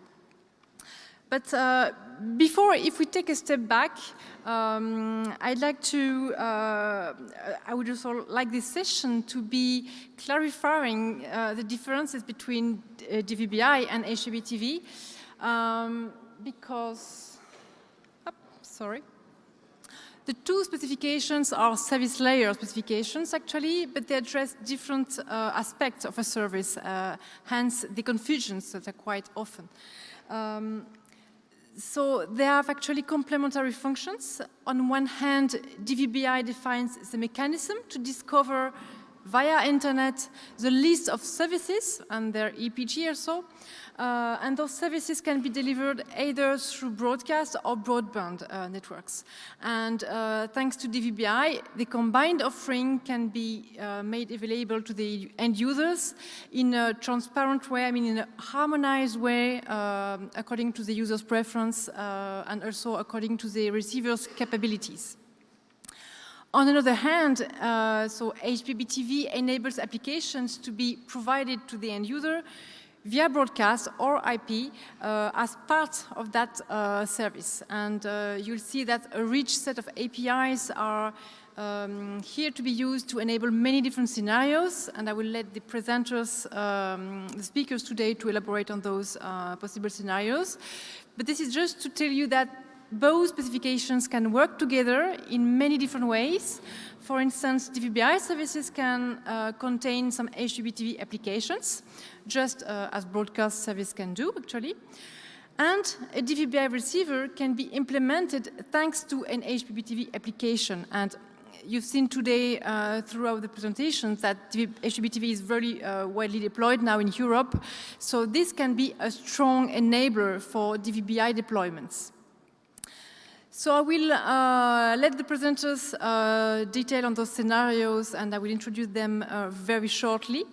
But before if I can set out one more expectation, I'd like also this session to highlight the fact that both organizations, DVB and HbbTV, are collaborating together very closely. I mean, so it might be more on the technical side, well, much more on the technical side actually than on the promotion and communication part, and this is why we are seen quite often as two parallel organizations, and we are parallel organizations, but we are not siloed. There are many bridges in between, and some of the speakers today are supporting those bridges because I have in mind one in particular who has very important roles in both organizations.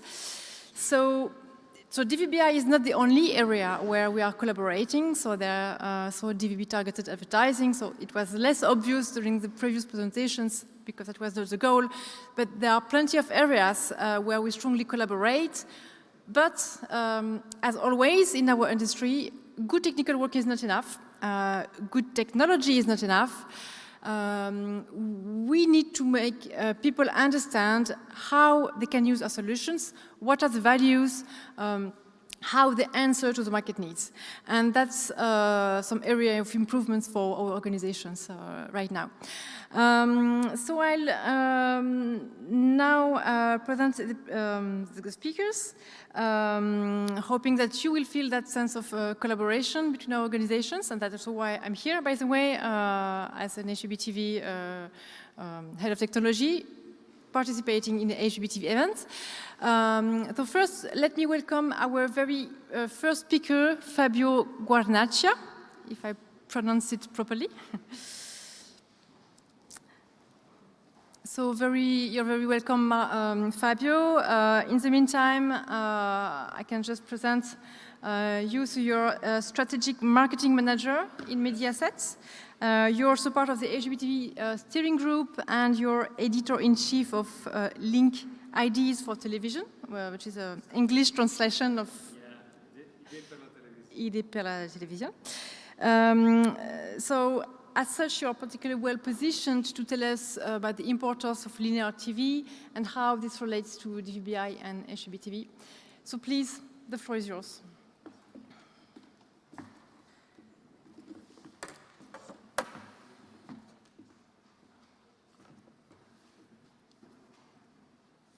Good evening, ladies and gentlemen. I would like to start from something pretty old-fashioned today, linear television. I got some numbers, some data about the consumption of linear TV in the context of CTV. So, this data came from an internal analysis made on these sources: Auditel, Kantar, Comscore, AGF, and Barb. So they are GICs in Europe. And this is the outcome. Linear TV is still very strong and stands at the core of TV viewing experience. So we have OTT, we have fast channels, but in Italy, linear TV still stands for 92.5%. And as you can see, is still quite big in Spain, Germany, less in UK, but considering that UK is the most advanced digital market in the world, more than US, is a good result too. What is the role, the importance of traditional linear television? And it took me 3 words to say something that we were used to call just television some years ago. The role is essentially a role of public interest that is not fungible, replaceable by the content offered by platform, even when they produce local content, which means that national television do this kind of job, pretty old-fashioned too, but very important because it's the most popular content into each country. The one used to make fun each other in Europe, the German-ness, the Italian-ness, the French-ness of television, something which is very important and popular into the country, but very, very difficult to export. So the opposite of what global operators are looking for. So traditional linear television, national television, is still very important for what we call the European cultures. But even broadcast television is in the midst of a process of evolution, following these keywords everywhere, like quality, enhanced, extended, on-demand, personalized, immersive. Maybe in a couple of years you can choose the point of view to watch a show, maybe the one of the host or one of the audience in the studio. And this evolution will be impossible, as you know, without the tech standards like HbbTV and DVB-I that allow viewers to join a common and, I would say, a comfortable experience that goes beyond the fragmentation of different operating systems, that provide to manufacturers additional features to CTV, and of course allow broadcasters to maintain a direct relationship with their viewer, as it's always been. That's the reason why Mediaset is so actively supporting standards and works to implement ready-to-market solution based on them. As you can see by the demos we brought here at the symposium, about the HbbTV TA spoke and showed to you by my colleague Andrea. Here I want to focus on the DVB-I demo. So, for what concerns the DVB-I demo, we have done a lot of technical tests and development phase, began back in 2020, and now we are ready to a market trial. We expect to start in 2023. This is a real market trial. It will cover dozens and later thousands of TV sets all over the country. And all the channels will be available in full HD format, distributing using the most efficient transmission format, HEVC, and incorporates two big apps made using HbbTV features. So for what concerns the main verified features and use cases,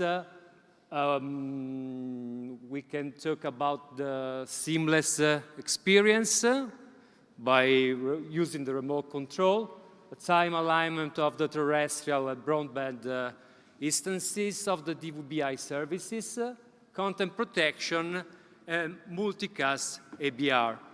And for what concerns these two latest use cases, we can say, okay, content protection, as you know, is very important for copyright reason and to avoid overspilling.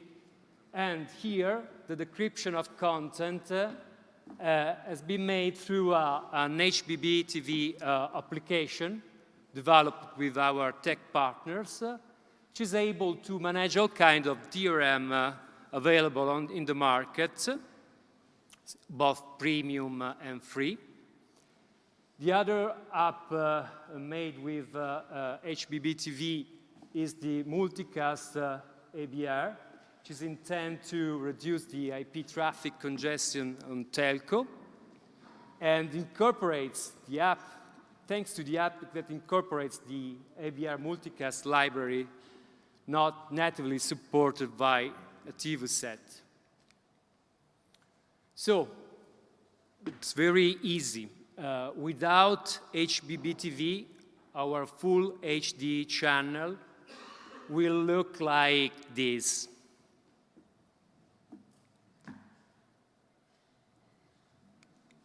So that's the reason why we support standards, and thank you to you, and thanks to HbbTV. If you want to know something more detailed, technically detailed, you can come to our booth. We will be very pleased to show you our demo. Thank you very much. Bye.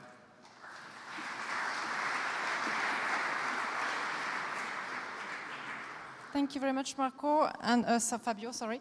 I've noted in particular, you've mentioned that HbbTV and DVBI were allowing viewers to enjoy a common experience that goes beyond fragmentation, and that is a very strong message, I think. So thank you very much.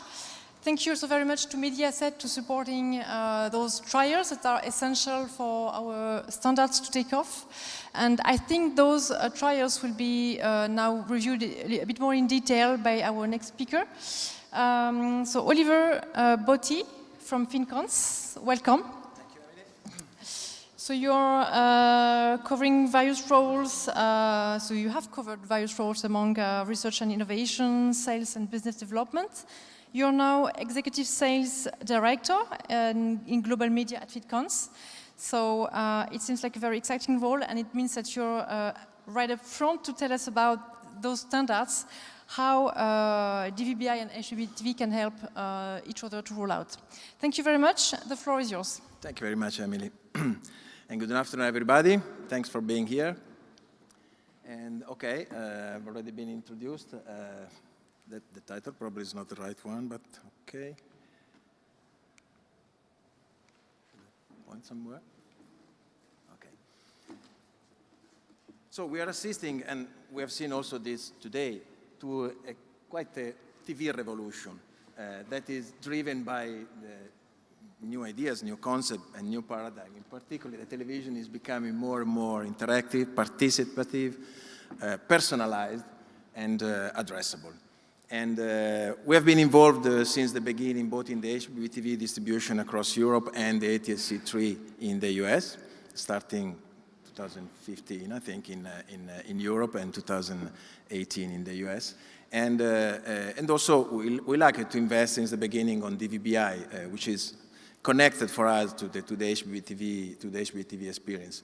And we ended out in supporting Mediaset and some other partners that you will see in defining an initial pilot. This presentation reports on the experience both of design and implementation, testing and solving all the tricks that when you pioneer an action normally happen. In preparing preparing through a DVBI pilot the future market trial planned for the next year.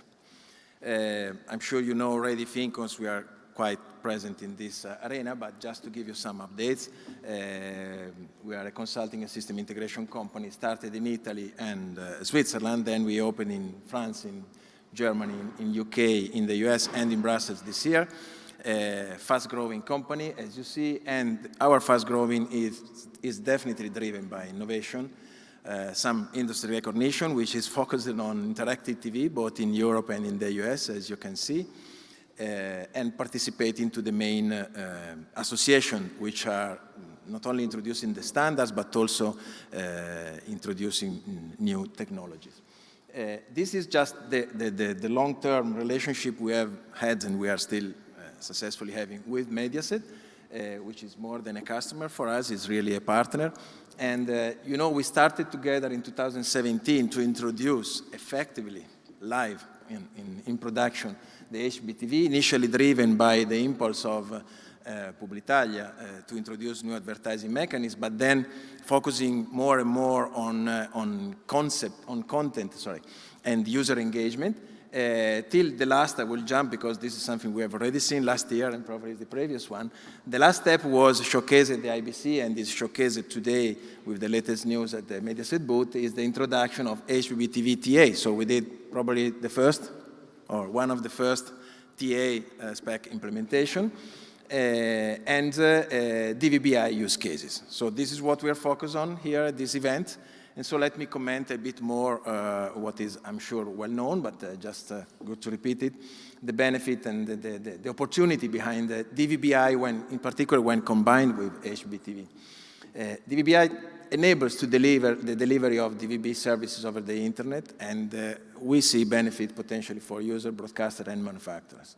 And services are already broadcast, services that are already broadcasted through the terrestrial or satellite can be also distributed to the VBI, but more important is that we can create new channels that are available only, today available only online, even virtual channels that are not necessarily the traditional one, and can be delivered to the television set together with the broadcasted channels. And as we say, that we joined Mediaset POC to show the real potential and the benefit of this combination of using DVB-I and the HbbTV standards to support real use cases. So this is the architecture that has been showcased probably also other times by the group, HDFI group, which includes Mediaset, Fincons, but also many other partners, as you can see. And our role was focused on the development of the application. The application, which has different roles. The use cases have been implemented and demonstrated on Vestel, TP Vision, and LG TV sets. And as an anticipated test, so thinking about the core of 2.0.4, which is still to come, an HbbTV application has been developed already managing content protection, multicast ABR, and quality of service measurement. So we implemented a set of use cases. First two categories regards the hybrid and unique channel list and zapping, smooth zap, seamless zapping among these. So the HbbTV terminal already provides the user with a single channel list, which contains both broadcast and channels and IP services. The challenge here was to enable the user to smoothly navigate through the different content. And also we worked on the alignment of DVB-T and DVB-Dash signals that were, of course, there was an initial important gap, and then working on the entire value chain from the production of the content through the CDN and then to the TV set and the application running on the TV set, we were able to align the two signals to guarantee a smooth transition between the different channels. Other use cases were related to, of course, the content protection and multicast ABR, but low latency also took an important part in guaranteeing the performance. Why is it so important to introduce DRM? Even if we are often speaking about free content, that is free content normally distributed for free on the air television, on a nationwide scope. But once we are putting this content over the internet through the DVB-I, of course we need to care about this protection probably more than when we distribute it through the terrestrial and in our nation. So this is why we wanted, since the beginning, to test the DRM, and we applied Play Ready, which is normally used on OTTs. And so we enabled through the HbbTV application to filter the users, so to act, process the entitlement, first the login of the user, even for free access or freemium services, to manage the entitlement of the users, and so to protect the contents by encryption. The other very important topic, which I think is still new, I know that Germany is also working on this site, and the UK told us today that is approaching this. I think that multicast ABR is still the new thing. We tested that, it works. We tested by integrating broadpeak libraries within the application, because this standard is not supported yet by the device natively. And this was very important to be proved, because an increasing number of connections will require a more scalable network. And multicast ABR will help in this direction for sure. A few words just on the potential impact that we all see. Well, the introduction of DBI allows to create theoretically an unlimited number of TV channels. So we are going to overcome the limitation of the electromagnetic radio spectrum for the broadcasters. And also we are able to provide a mix of traditional linear broadcasted channels with probably less traditional, more vertical, maybe thematic channels that we can create with lower cost, and we can distribute it to a wider set of communities.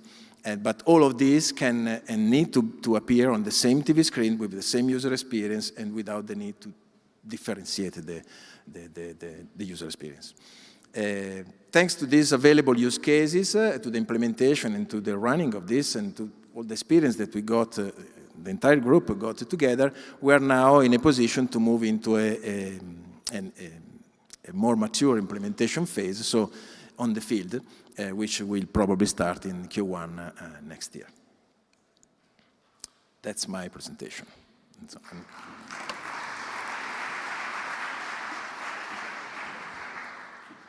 Thank you very much, Oliver. And you said something very interesting, that thanks to DVBI, the services that are already available through broadcast can be delivered through internet and be made available to the HbbTV layer without any additional effort. And this is really showing how standards can empower simplification.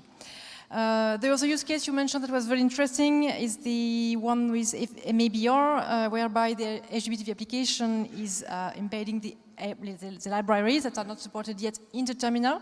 So that really shows, once again, how HbbTV can, again, faster the deployments when there are not yet standards. I have a question from the Slido, which is it possible to implement a DVBI test terminal in a recently sold smart TV? Say it again, sorry. Is it possible to implement a DVBI test terminal in a recently sold smart TV? Well, we did this on the 3 TV sets we said, we explained.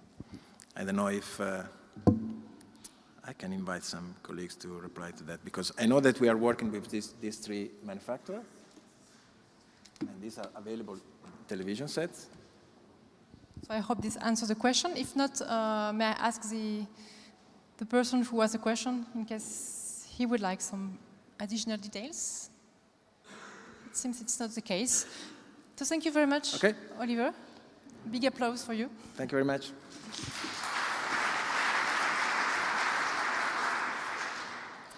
So I'm happy now to welcome Louay Basbous. I'm not sure how to pronounce your name. Louay Basbous, sorry for that. So you're a researcher and senior project manager in the R&D of the Future Application and Media business unit in the Fraunhofer focus.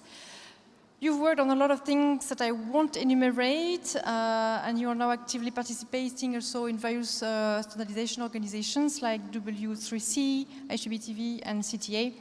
And you're a lecturer also in the Technical University of Berlin.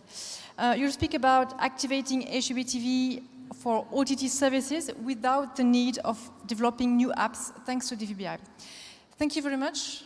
Over to you. Thanks, Emily, and good afternoon, everyone.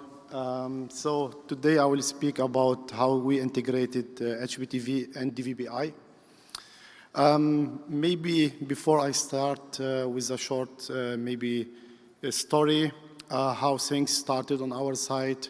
You can see here on the title or on the slide, enabling HbbTV for OTT, because we got a request from some OTT streaming service providers, and they asked us how we can activate HbbTV on our linear streaming services on set-top boxes, for example, running Android TV. And because HbbTV work on top of the DVB broadcast, where we receive usually the HbbTV signaling in the AIT, then the application can be loaded over the internet and started on the TV on top of the broadcast. So what happens if we don't have the broadcast, but we receive the linear TV streams over OTT? So why we cannot run, in this case, also the same HbbTV applications if we only replace the underlying broadcast player with the linear OTT players? And here where we started, so basically our mission was to implement libraries that activates all these HbbTV APIs to access the underlying linear OTT player instead of the broadcast player. So we developed an HbbTV library for Android TV, And we did some evaluations, and we came out with a lightweight library on top of Android WebView. So this means for you, if you want to integrate this library in your application, you don't need to add external libraries just based on the Android WebView, which is based on Chromium web browser. And our main goal was to use the same HbbTV applications provided by the broadcasters without any changes. So it's the same application will run on top of OTT player. This is why we needed to implement all the HbbTV APIs, and the HbbTV application will not recognize that it's running in a pure OTT environment and not in a broadcast environment. There are also other advantages of running on top of Android WebView, because you have all the new HTML5 and CSS features by default integrated in the WebView. But of course, we need to implement more APIs which are related to the interaction with the underlying broadcast player. Yes, so this is how we started, and one of the challenges we had why we implemented this for various OTT streaming services was the HbbTV signaling. So usually an OTT streaming provider just offers the streams, either using Dash or HLS, but there are no informations about the HbbTV services at all. So they need to implement out-of-band signaling mechanism to tell the device that you can start this HbbTV applications on top of these streaming services. And the next step on our side was to integrate with DVB-I, because DVB-I is basically the standard that defines a mechanism to discover service lists and retrieve APG over the internet for both broadcast and broadband. So the big advantage is here you have the HbbTV signaling information and all details you need to launch the HbbTV applications. And we did the first trial. We started with in a small group with German broadcasters, RBB and ZDF, with a small service list. As you can see here on this picture, we have Android TV application running a DVB-I client, which includes the DVB Dash player and an Android TV library. And if you can read maybe here, you can see in this example a service list and one example of the HbbTV information signaled in this service list for one specific service. I suppose to see a video here. I'm not sure if you can play it. Yes. So this is an example you can see on low-budget set-top box. Maybe you can just watch and see the performance on this set-top box, which is really very, very good. You can see you can just use HbbTV in the same way as you use it in a broadcast environment. This is just an Android TV application running both a DVB-I client and the HbbTV library developed by us. You can use all the services, all the features provided in the HbbTV application. And this is the same application without any manipulation or any changes provided for broadcast environment. So you can see here one German broadcaster in the Mediatek. Same also with channel switch. And you can see how quickly the HbbTV application launches on top of the linear stream. And you can also access Mediatek's different applications within the HbbTV offer. As you can see here, for example, picture-in-picture also working. And you can start any kind of VOD content and go back to the application.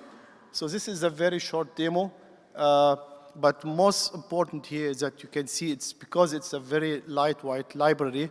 It works also in very performed way also on a low budget setup boxes. So this is just a summary about the different components. I'm not going to explain this in more details, but we have basically 3 components. So one is the DVB-I client, which parses all the DVB-I service lists. We have a dash player, or DVB dash player, which is based on ExoPlayer, but you can use anything else. And we have an HbbTV library, which can be integrated also in other OTT streaming services. We are also part of the German DVB-I pilot, and our focus is also on evaluating the integration of HbbTV and DVB-I, as you can see on this screen. I will not go in details here because we have tomorrow a dedicated talk about the German DVB-I pilot by Rainer Bien in the HbbTV services review panel in the morning. There are some challenges. They are not blockers, but some challenges. Usually on OTT streaming boxes, you don't have a remote control with full featured set of the remote control keys, especially the color keys, which are requested by most HbbTV applications. So there is a challenge how you can activate this kind of applications even on devices with limited keys on the remote control. Also, another maybe challenge is there are some features that can be implemented or they are implemented in OTT streaming service. Let's say one example is time shift. But many broadcasts are already providing this feature within the HbbTV offer, HbbTV services, and this can be confused for the end user. So how maybe we can do capability check that if this feature is supported by the underlying platform, how to not enable it in a HbbTV application. So that's it from my side. Thank you for your attention.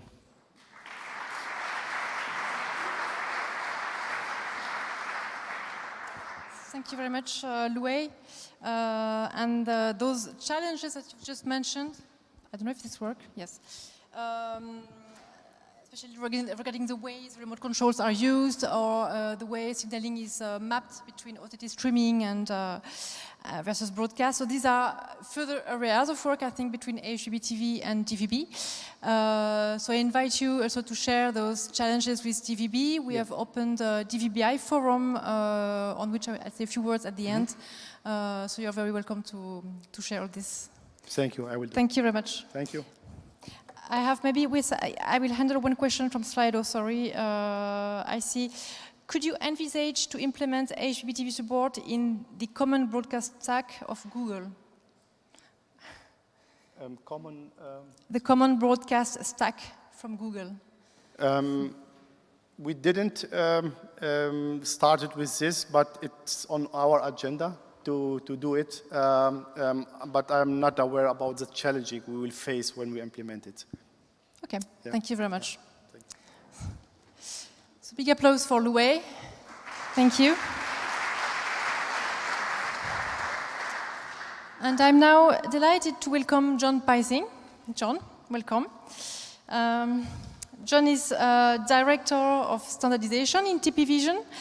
So I may not need to introduce you, but just in case, it's worth mentioning that you are Vice Chair of the HbbTV Association and Chair of its specification group. You played a major role in the creation of the HbbTV organization, by the way. On the DVB side, you are the chair of the technical module and member of the steering board. You're also a member of the steering committee of the TTA Wave project. Well, with all this, you have been a leading figure in standardization. And you share today with our audience some of the scenarios where an HbbTV application can add to DVB-I things. Thank you very much. The floor is yours. Thank you very much, Emily, and good afternoon, good evening, everyone. So, yes, I mean, given the roles I occupy in both organizations, I get a little bit confused when people present DVB-I and HbbTV as somehow rivals. I mean, if they were, I would have been spectacularly incompetent, and I don't think I am. So what I'm going to be talking about a bit now is how HbbTV fills gaps in DVB-I. So let's start. I suspect some of the people won't actually know what DVB-I is, so let's start with that. So DVB-I tries to be a simple specification.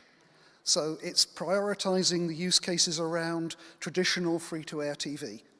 So the basic use cases and enabling, sort of transitions from a purely RF-based broadcast to a hybrid broadcast IP scenarios, or even pure IP. Although pure IP is a possibility with DVB-I, it's not the exclusive endpoint goal of a journey. You can stop at the hybrid one if you want to. And DVB-I deliberately doesn't try to cover all use cases as integral parts of the spec. So people may say, you don't do X, Y, Z, that's a bug. No, it's intentional. We are deliberately not trying to solve all possible problems. We are, a phrase I heard once used, we are deliberately not trying to boil the ocean. Now, DVB-I includes something called linked applications, and these allow services to be extended with an app for features that are not integral to the spec. There's two versions of these. So one is application with media in parallel.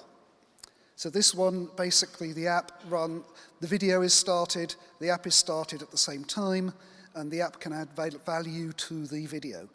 So this is a bit like a regular HbbTV broadcast-related app. Another one is application controlling media presentation, where the app takes over streaming from the DVB-I player. So if you look at your typical app on Android or an iPhone or whatever, where the app is doing the streaming, then that's the sort of thing we're talking about. On a TV, linked apps will likely be HbbTV. Now, they could also be HTML5, but then they would just run in the HbbTV browser and you probably wouldn't see the difference. On a mobile, they can be WebView or native. And yeah, with care, you could even use the same HTML5 and JavaScript code on both HbbTV and mobile. So with that introduction, next it's sort of a meandering journey through a set of use cases where a pure vanilla DVB-I client won't actually be able to do the job without the use of the linked applications. This is not an exclusive set of use cases. You may have others. It's just intended to inform and bring out some broad categories of things. And the first one is DRM. So if you go and have a look at the demos outside, you'll see that both the Italian and the German trials use DRM on some services. We've had some mentions about that. So basically, what the app does here is license acquisition. When you look into it, you find there's no standard DRM-independent way to request a license. So what works with PlayReady won't work with Videvine, etc., unless you've got an intermediate service provider doing it, and even then it probably won't work with anybody else. So this is all typically done by a JavaScript library, which has the advantage that it can be updated as needed. So you're not tied to a TV manufacturer doing a native software update for a TV set that they probably don't want to do. Also, some of the DRM use cases may not need a UI, but others will need a UI. So if the user's got to log in, then you'll need a UI. Any kind of personalization will need a UI. Subscriptions might need a UI. Although I think we heard earlier that subscriptions are going out of fashion and it's all advertising. Any kind of payment will probably need a UI. Now, yes, some native Dash players will request Dash licenses based on information in the Dash MPD. The details are a bit proprietary, DRM system specific. If you want, it's okay. If you want to do something that sort of is your country spec for the next 5 years, then they're not a very satisfactory solution. And in any case, if there's any risk that your DRM may need a UI, then you're going to need a linked app. So that was DRM. User login. Now, traditional broadcast TV doesn't have login, but if you actually talk to broadcasters, you find more and more of them are requiring viewers to log in order to access. So I got this off the BBC iPlayer website. So why do we need, I mean, this is a very consumer-facing explanation. Basically, they need to account to their government paymasters about age, gender, location, and actually demonstrate that the public broadcaster is delivering value to all of the public and not just to a particular segment of 40 and 50-year-olds in a particular socio-economic group. But yeah, if you want to do a UI with DVBI, you need a linked application. So showing UI, terms and conditions, etc., input from the user agreeing to anything. If the user's agreed to something, you need to store the results so that you don't ask them the same damn question again and they get irritated. Important also, you need to allow users to log out and delete their account. You're not allowed to forget that now. So user login, another example of where you need a linked application. Another one, I think we have somebody outside who is demonstrating a consent framework or something. So GDPR defines requirements for processing of personal data. And the most common approach, not the only one, there are others that give a better user experience, but the most common one is to obtain user consent. And consent, if you start reading up on it, you find it must be specific and informed. And informed is a key point. It's very hard for a TV manufacturer or a DVBI player developer to obtain consent on behalf of broadcasters. And actually, none of the parties involved would want the other one doing it on their behalf anyway. So, and if a broadcaster is going to obtain consent for processing personal data, then that's a linked app. It's got to show a UI, terms and conditions, same as with the just general login for statistics gathering, store the results, and you've got to allow the user to withdraw consent. So another example. I think you're getting a message by now. Ad substitution. We had some long session about ads earlier. So substituting ads in linear OTT can be done client-side or server-side. We had some explanations of that before the break. Client-side ad substitution in HbbTV requires an app. Server-side doesn't directly need an app, but there is this thing that, depending on who you talk to, could be called reporting or measurement, or maybe it's got another name in another group. But it's important for all forms of ad substitution because the advertiser wants to know that their advert was actually shown to the consumer. All of it, from beginning to end, without interruption, etc. Now, server-side ad substitution can either use client-side or server-side reporting. So the client can report, yes, this ad was played, or a server can say, yes, I delivered all the video of this ad to the client. So historically, client-side reporting has been seen to be more accurate, reliable, or trustworthy. This isn't my field. I deliberately wrote historically. I appreciate that things may have moved on a bit. People may have found ways to make server-side reporting more acceptable, but historically, the client-side was more trusted. Server-side ad substitution with client-side reporting might need a JavaScript library, so I threw in an example of one here. But again, 2 out of the 3 options here need an app. Another example, non-DVB- media playback. So there are plenty of reasons why somebody might want to use something other than DVB- for media playback. So HLS is an example. Now, in practice, basic HLS for VOD is probably built into the operating system of the device running the DVBI player. But the low latency HLS for live, yeah. And even if it is built in, will it actually be updated to fix bugs in 2 years' time? Not if it's a native TV, not if you're talking about a smart TV. Then you get new entrants. There's one called HESP. There may be others over the next few years. There could be more. You could have more recent versions of Dash than DVB Dash, or more recent versions of Dash than's included into a smart TV. But all of those would use a JavaScript library running in a linked application. So I'm going to summarize and give the next speaker a minute or two. Linked apps are important for many DVBI use cases. I mean, you can extrapolate the common elements of what I've said. You've got ones needing interaction between the service provider and the user. You've got ones using a JavaScript library to implement some kind of interface or technology. You've got ones implementing something that's unstable or dynamic, where you don't want to rely on a smart TV manufacturer doing software updates.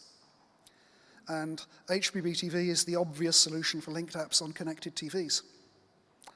And don't forget also, I mean, having HbbTV with DVBI, you also get the usual HbbTV use cases, so access to catch up and restart, information about the service and program, non-standard accessibility features, and so on. So there we are. A quick canter through, why does HbbTV add value and fill gaps in DVBI?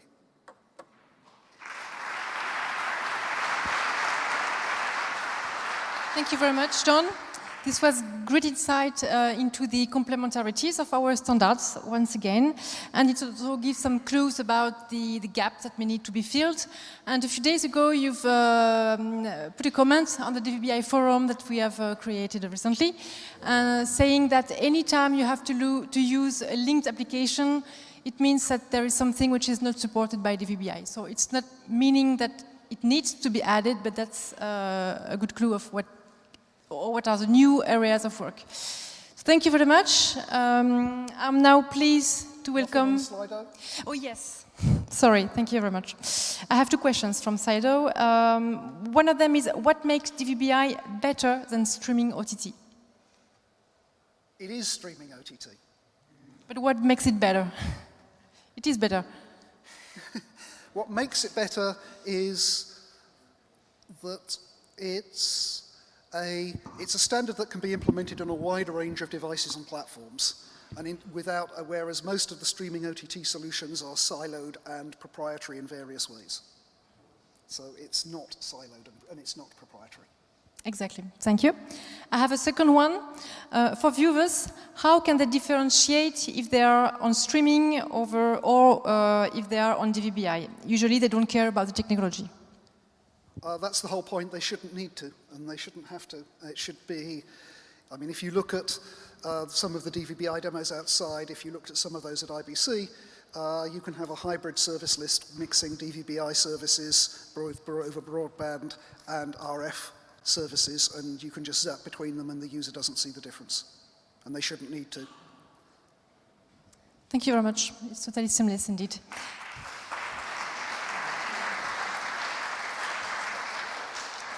So I'm now pleased to welcome two speakers from Sofia Digital, so Juha Joki and Mika Kanerva.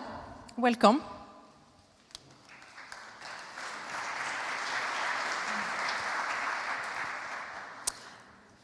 So first, Juha, you have over 20 years of experience in DVB and HbbTV technologies.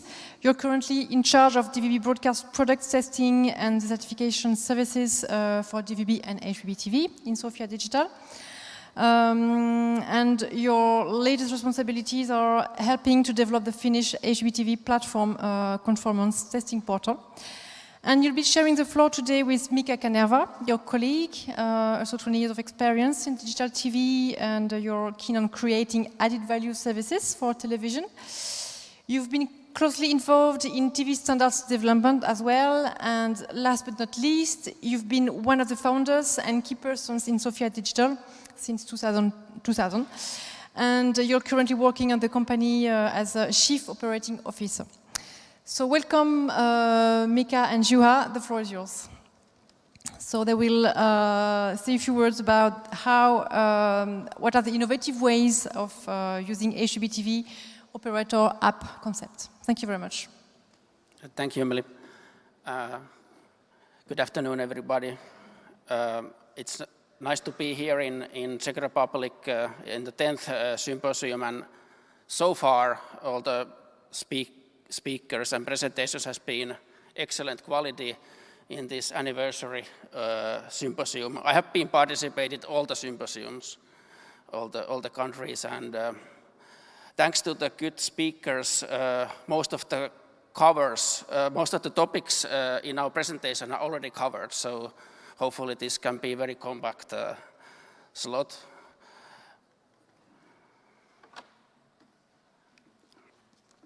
So because of the very good presentations earlier, I can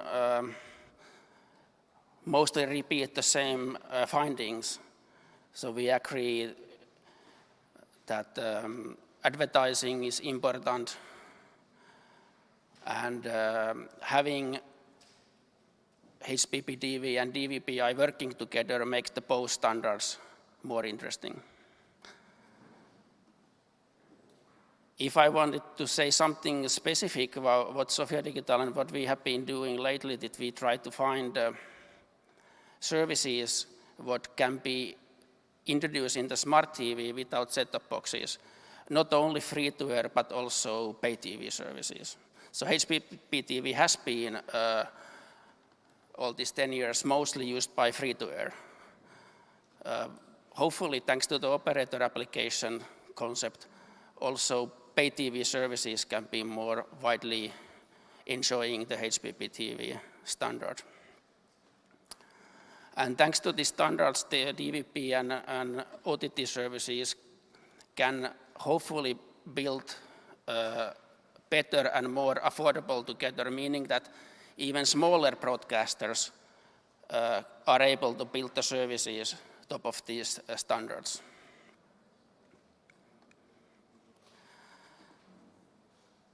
The operator application is the sister standard to HbbTV, and it also complements the DVBI standard same way as John Bising just explained you. But the operator application brings the user experience more closer to common IPTV set-top box user experience. It can have its own channel list, own services, but also coexistence of the red button application in the same device. Also, the operator application enable the same thing what DVBI is aiming to do and what is already doing, that can launch the application services without the broadcast signal. So then we talk about pure OTT environment. And build these set-top box-like applications which are available directly from the smart TV. And operator application may be a good alternative for some cases to avoid building vendor-specific smart TV applications, because of the standard, the same application is supposed to be able to run in many different devices. And of course, the hybrid delivery, using the broadcast network when applicable, but also working in the OTT environment. And at the same time in Bangkok, there is an Android TV summit. Some of our colleagues are there. Greetings to Thailand.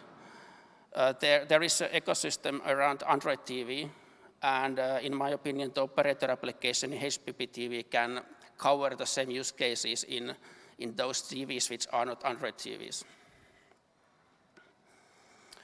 I will hand over to Juha. He will talk more about our use case with the pay TV and the module and operator application. Thank you, Mika.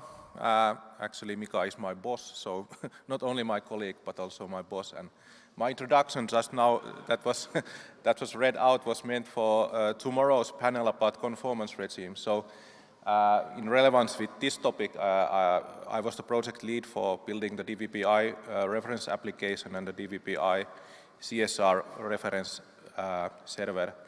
So that might be a more topical CV for this speech. But anyway, this is something on the slide now that we did at IBC together with a French company called Twice. So what this is this is a DVBI as an application, so an operator application, obviously running on a Panasonic TV, which is kind of transforms the Panasonic TV, which does not natively support DVB-I, at least not yet, a full-featured DVB-I client.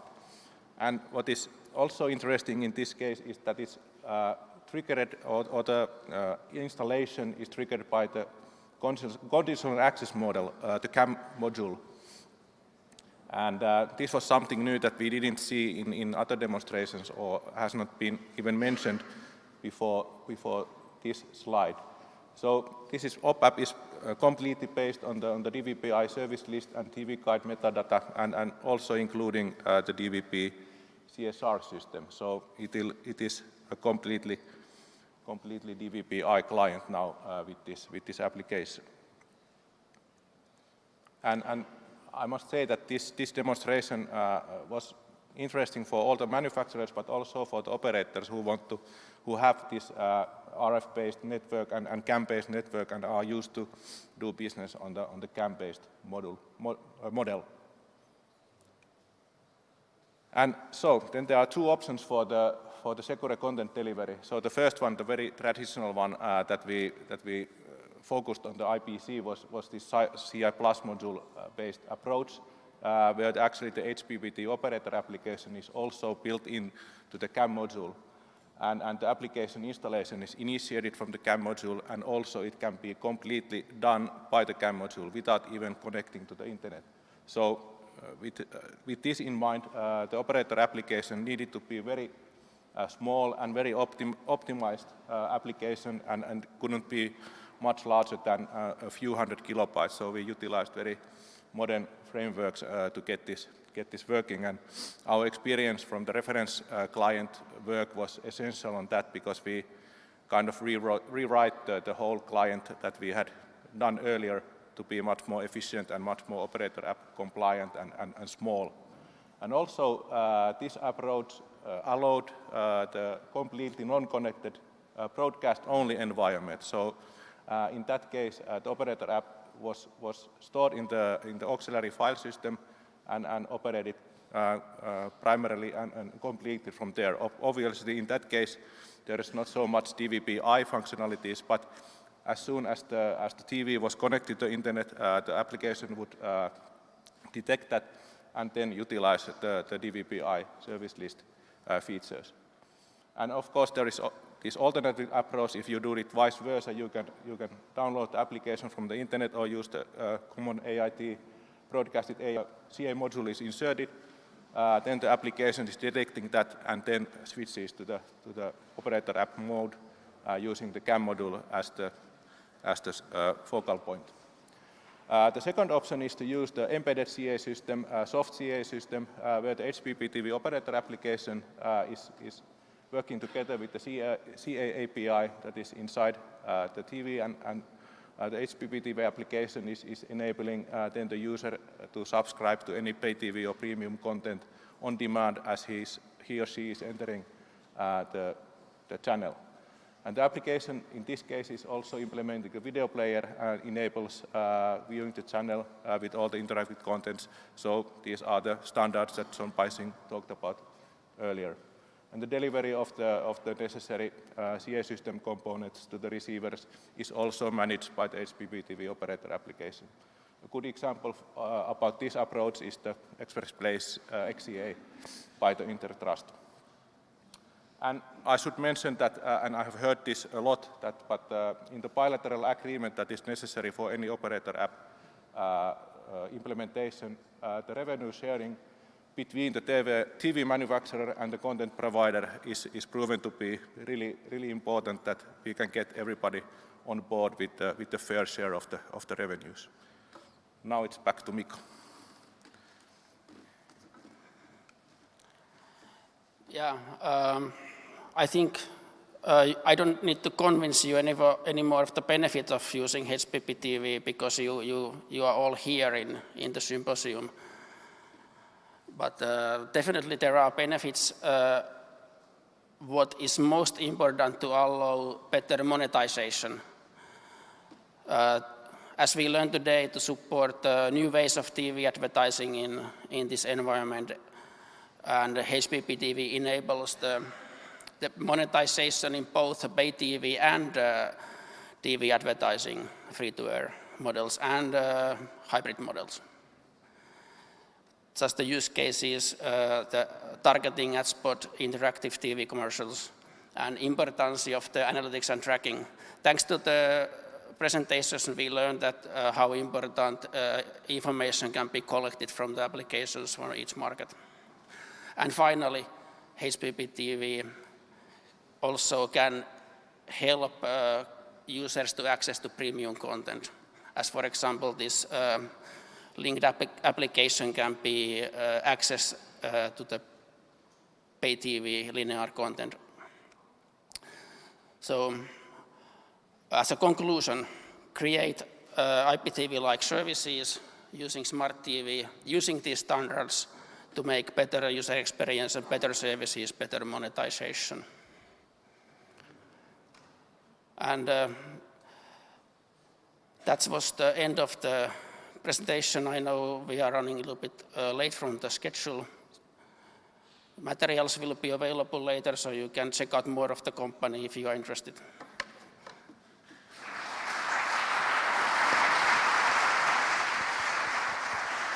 Thank you very much, Juha and Mika. So you've said that triggered by a CAM module, so conditional access module, operator app can convert any HbbTV receiver or 2.0 or more receiver into an DVB-I player. So it's very powerful once again. And for those who may be interested, there's been some work that just started in DVB about this operator profile. So the steering board approved the creation of one group to be awakened again to do some tweak in the CI Plus specification to help the CAM module in identifying the TV's capability. So if you're interested in this, please reach out. So I can't see any question for you for the moment on Slido. I may come back to you later at the very end in case you're released. Any questions, you can come to our booth during the breaks tomorrow. Thank you very much. Congratulations.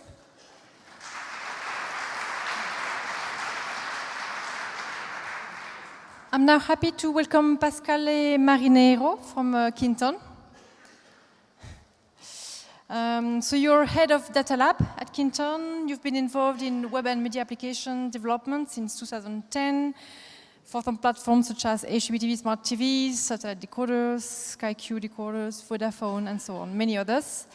In the recent years, your work has focused on the definition of solutions for the delivery of digital advertising, which is another very interesting area.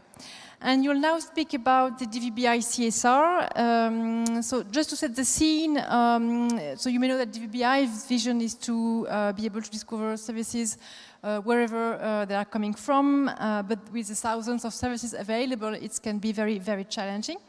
So the CSR is aiming to enable fast and efficient access to those services, especially thanks to the access to those services. So this is what it is all about. Thank you very much. Thank you. Thank you, Em. Good afternoon. First of all, what is a DVB-I service? DVB-I service is a service that be discovered by using the standard and can be used for play DVB dash, and the final user can switch between terrestrial channels, satellite channels, and IP channels with the same user experience. But also it's possible to add some metadata, for example, subtitles, multiple audio tracks, but also it's possible to add the URL of interactive application. And this kind of service can be used also from all devices that can be capable to play a DVB-H low latency. The core is the service list. What is the service list? The service list is an XML used by devices. This XML contains a lot of information regarding the LCN, the target country, the triplets, satellite triplets or terrestrial triplets, the URL of IP stream, and the URL of the interactive application. How this XML is discovered? There is a REST service that is the Central Service Registry. This is an URL that can be used by the device. The URL accepts several parameters, for example, the delivery type, dash, satellite, or terrestrial, the target region, and the device can call this URL to retrieve the XML.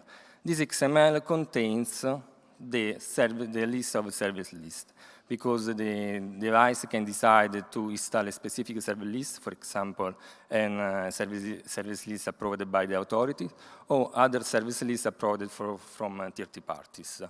In this case, this URL can be used for all devices that are connected.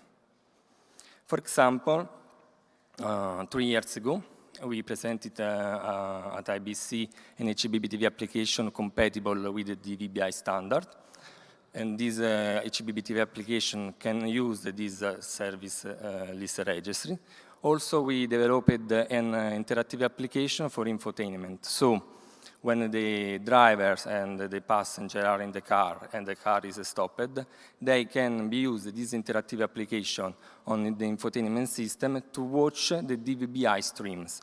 So, using the DVB-I and using a service list registry, all devices that are compatible can be playing the IP streaming. This is the relationship between a service list registry. Each service list registry can be contain more service lists. Each service list has a list of LSN, and for each service we can find the unique identifier, the provider name, the target country, and the other metadata can be used by the final devices. This is the end-to-end architecture regarding the pilot that will be able next year in January. And on the left side, you can see the all content provider that streaming, the triplets, and so on. On the right side, you can find the devices, mobile device or iOS devices, Android device, for example, but or smart TV. In the middle, there is the CSR. The CSR is the center because it's the relation between the mobile devices, smart TV, and the content provider. So, using the CSR, the device can retrieve the metadata regarding the contents. So, the CSR is a service on cloud that can be used from all devices. So, we are developing also a CMS to help the content provider to manage the service list and the other feature.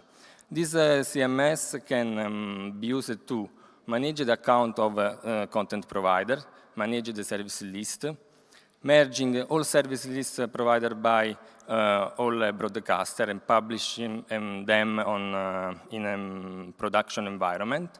Also, using this CMS, it's possible to create the service point that is the main point that is retrieved by the devices. And also, it's possible to monitoring the situation regarding the triplets on Italian territory. The first feature is for each provider is to upload the service list. Each provider, for example, has a set of channels, a set of IP streaming, and can use this HMS to upload the inter-service list or can create the service list from scratch. For each provider, we have the history of all service lists, and the provider can choose what is the service list candidate to the production phase. Then we have another role, a super user. The super user can collect all service list candidates for the production, and in an automatic way, these services are merged and published. For each service list, there is a check regarding the LSN, because a broadcaster can't decide what is the LSN that he wants to use, but there is a set of rules to respect. Then, when the final service list is ready, the super user can create, using the CMS with the user interface, the entry point. Inside the entry point, the super user can decide what is the service list candidate to the production, if this service list is approved by a regulator or not, or if this service list is provided by a third-party provider. At the end, we have another feature, because the triplets regarding the terrestrial channel or satellite channel change during the time. In Italy, we don't have an automatic way to communicate with all providers on the multiplexer when the triplets change. So we are developing a set of probes. These probes are distributed in Italy in different regions and sub-regions. Each probes every day scan the DVB-T signal and understand if there is a change in the triplets in the LCN, and in automatic way send this data to our CSR. So our CSR each day controls these triplets, and in automatic way can publish a new service list with an update regarding the channels and all services.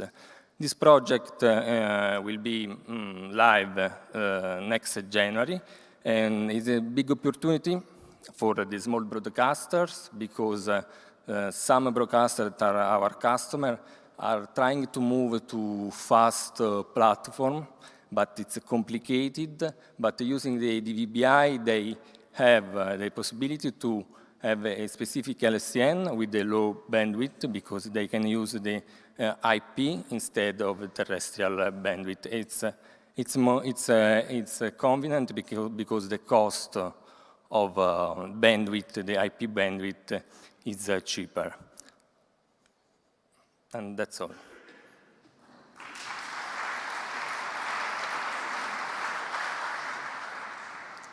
Thank you very much. So this CSR is one of the ways through which DVB-I receiver is discovering service lists, and another one is through the cam operator applications that you've heard about during the previous presentation. We have now a few questions for you. The first one is, yes, please. How do you make all parties use the same CSR? Would that be a law?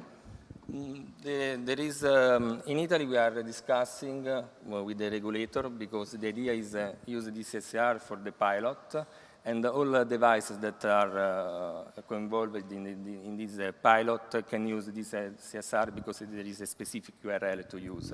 But it's under discussion how to decide what is the final CSR to use. I think, yes, each market will decide, and it's worth noting also that there is a flag in the specifications that says whether a service list is regulated or not. Other question, what territories will the CSR cover? Will there be national, European, or global? Difficult question. Yeah. Now, in Italy, we are covered the Italian territory with the region, sub-region, but there is not a technical reason. We can use the same CSR in different states. It's not is only a legal or commercial decision. Yes, it's also market dependent. So yes. It is intended that there will be only one CSR. It's pretty linked. Yeah. Yes. It's a marketing decision, but it's not a technical problem. We can have the same CSR, but maybe in the future each state can decide to have a specific CSR. Of course. Yeah. It's meant to be central, but more or less central. How is the CSR implemented? The CSR now is a cloud service. In Italy, we are using AWS. And there is a simple URL that can be queried by any device. The CMS is a standard CMS with the last technology, Node, Angular, and so on. Okay, and the last one, since we have some minutes left, how about the criteria to integrate channels into a CSR list? Who is taking care of that? Is that an authority? Is it open to any kind of channel? It's not open to any kind of a channel, but we are discussing also in Italy regarding the authority. We are deciding who can choose what are the channels that are included in the service list in the registry. Now in Italy we are trying to involve a lot of local broadcaster, radio and regional broadcaster, but maybe at the end an authority can decide what is the LCN, what is the content is possible to watch, to play or not. Indeed, it will vary according to the various implementations. So thank you very much. That's it. Big applause for Pedro.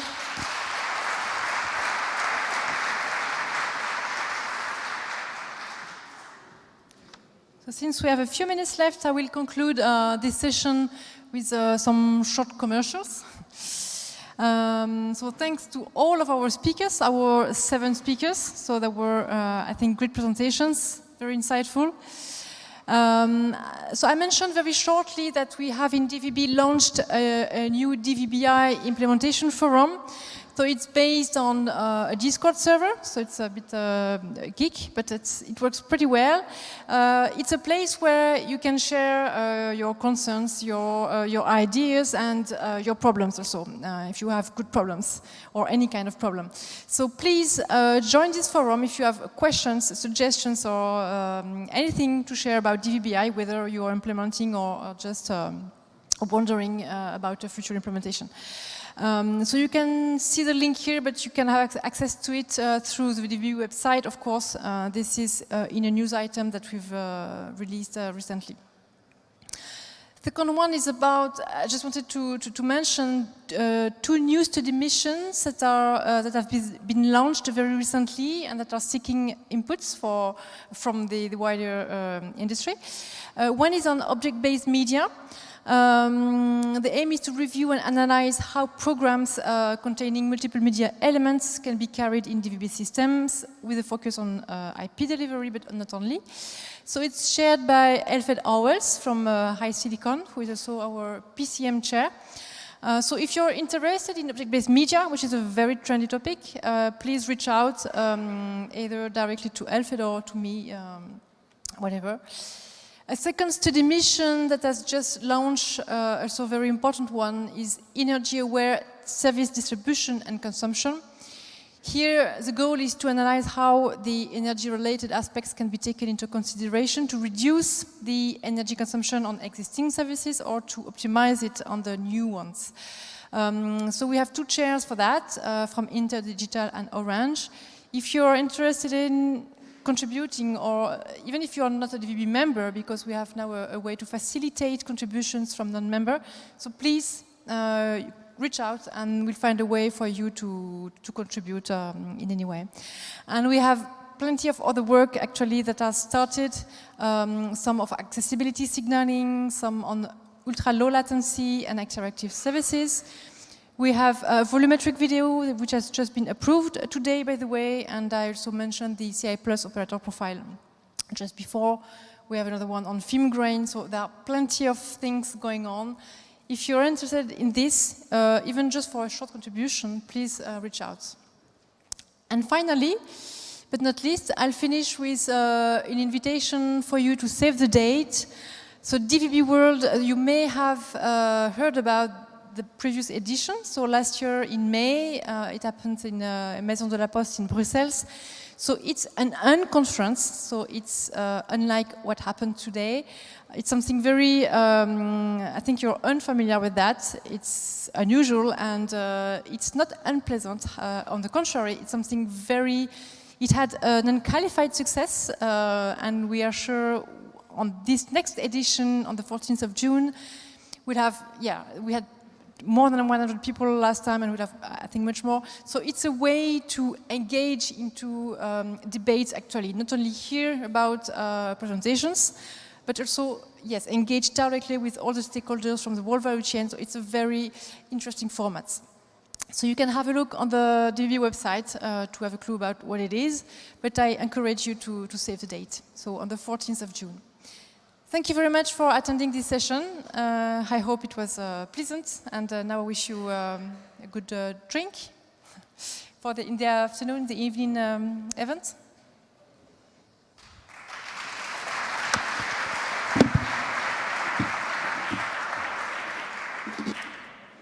Thanks so much, Emily.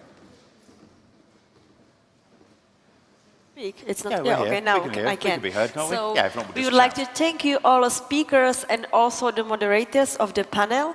And we would like to remind you that HbbTV Awards ceremony starts at 9 p.m. It's just over here. And don't forget, there will be food and drinks. Yes, I'm told there'll be duck pancakes if you're interested, and vegetarian ones if you're not. We'll be back again tomorrow. The conference itself starts at 9:30, but coffee will be served now earlier at 8:30. Join us for one or both of those. Thank you very much, everyone. We will see you, well, tonight at 9. See you at night.